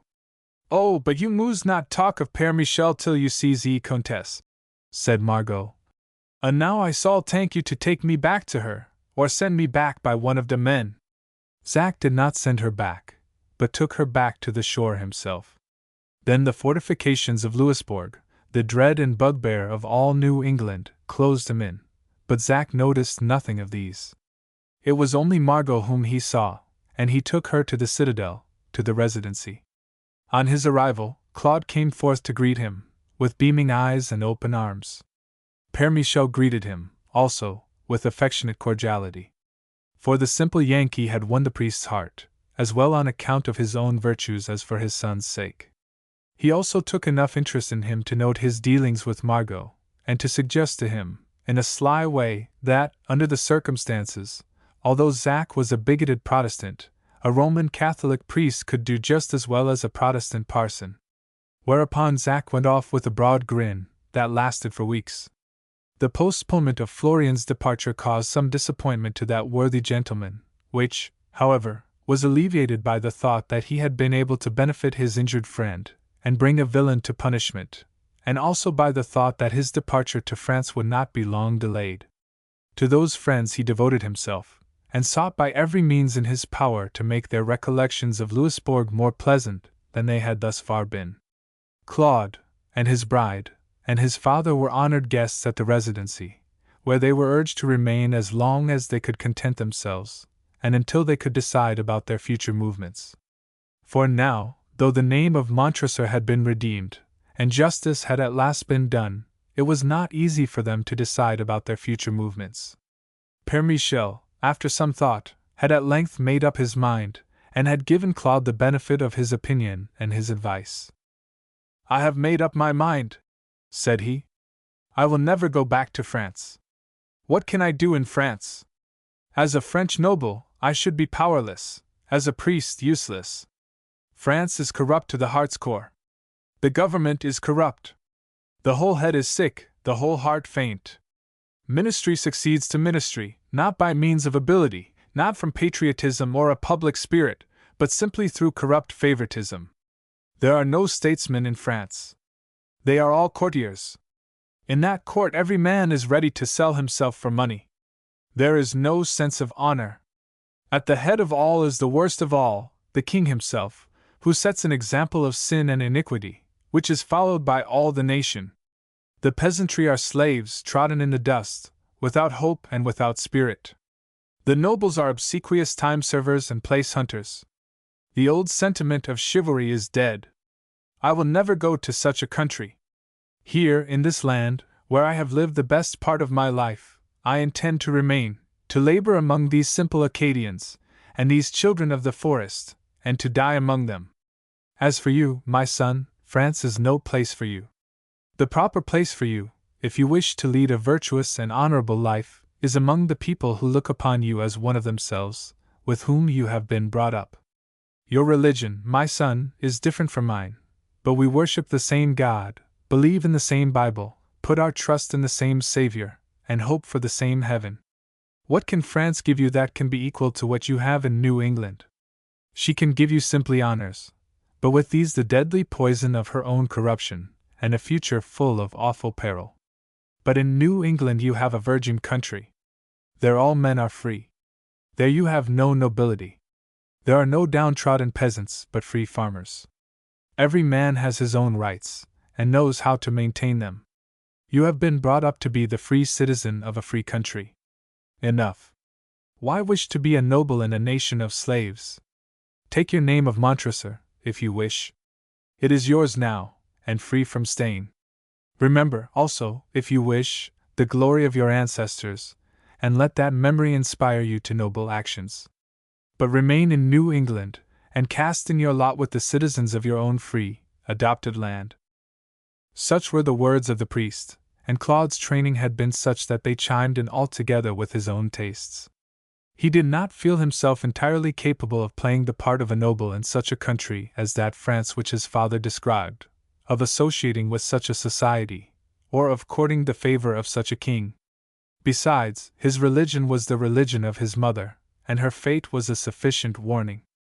And so it was that Claude resolved to give up all thoughts of France, and return to the humble New England farm. If from the wreck of the Montresor fortunes anything should be restored, he felt that he could employ it better in his own home than in the home of his fathers, while the estate of Laborde, which Mille would inherit, would double his own means, and give him new resources. This, then, was his final decision, and though it caused much surprise to Florian, he did not attempt to oppose it. Mille raised no objection. She had no ties in France, and wherever her husband might be was welcome to her. And so Zack was informed that Claude would hire his schooner once more, to convey himself and his wife back to Boston, together with his father, who, at their urgent solicitation, consented to pay them a visit. But Zack had purposes of his own, which had to be accomplished before setting forth on his return. He wished to secure the services of Père Michel, which services were readily offered, and Zack and Margot were made one in the very chapel which had witnessed the marriage of Claude and Mimi.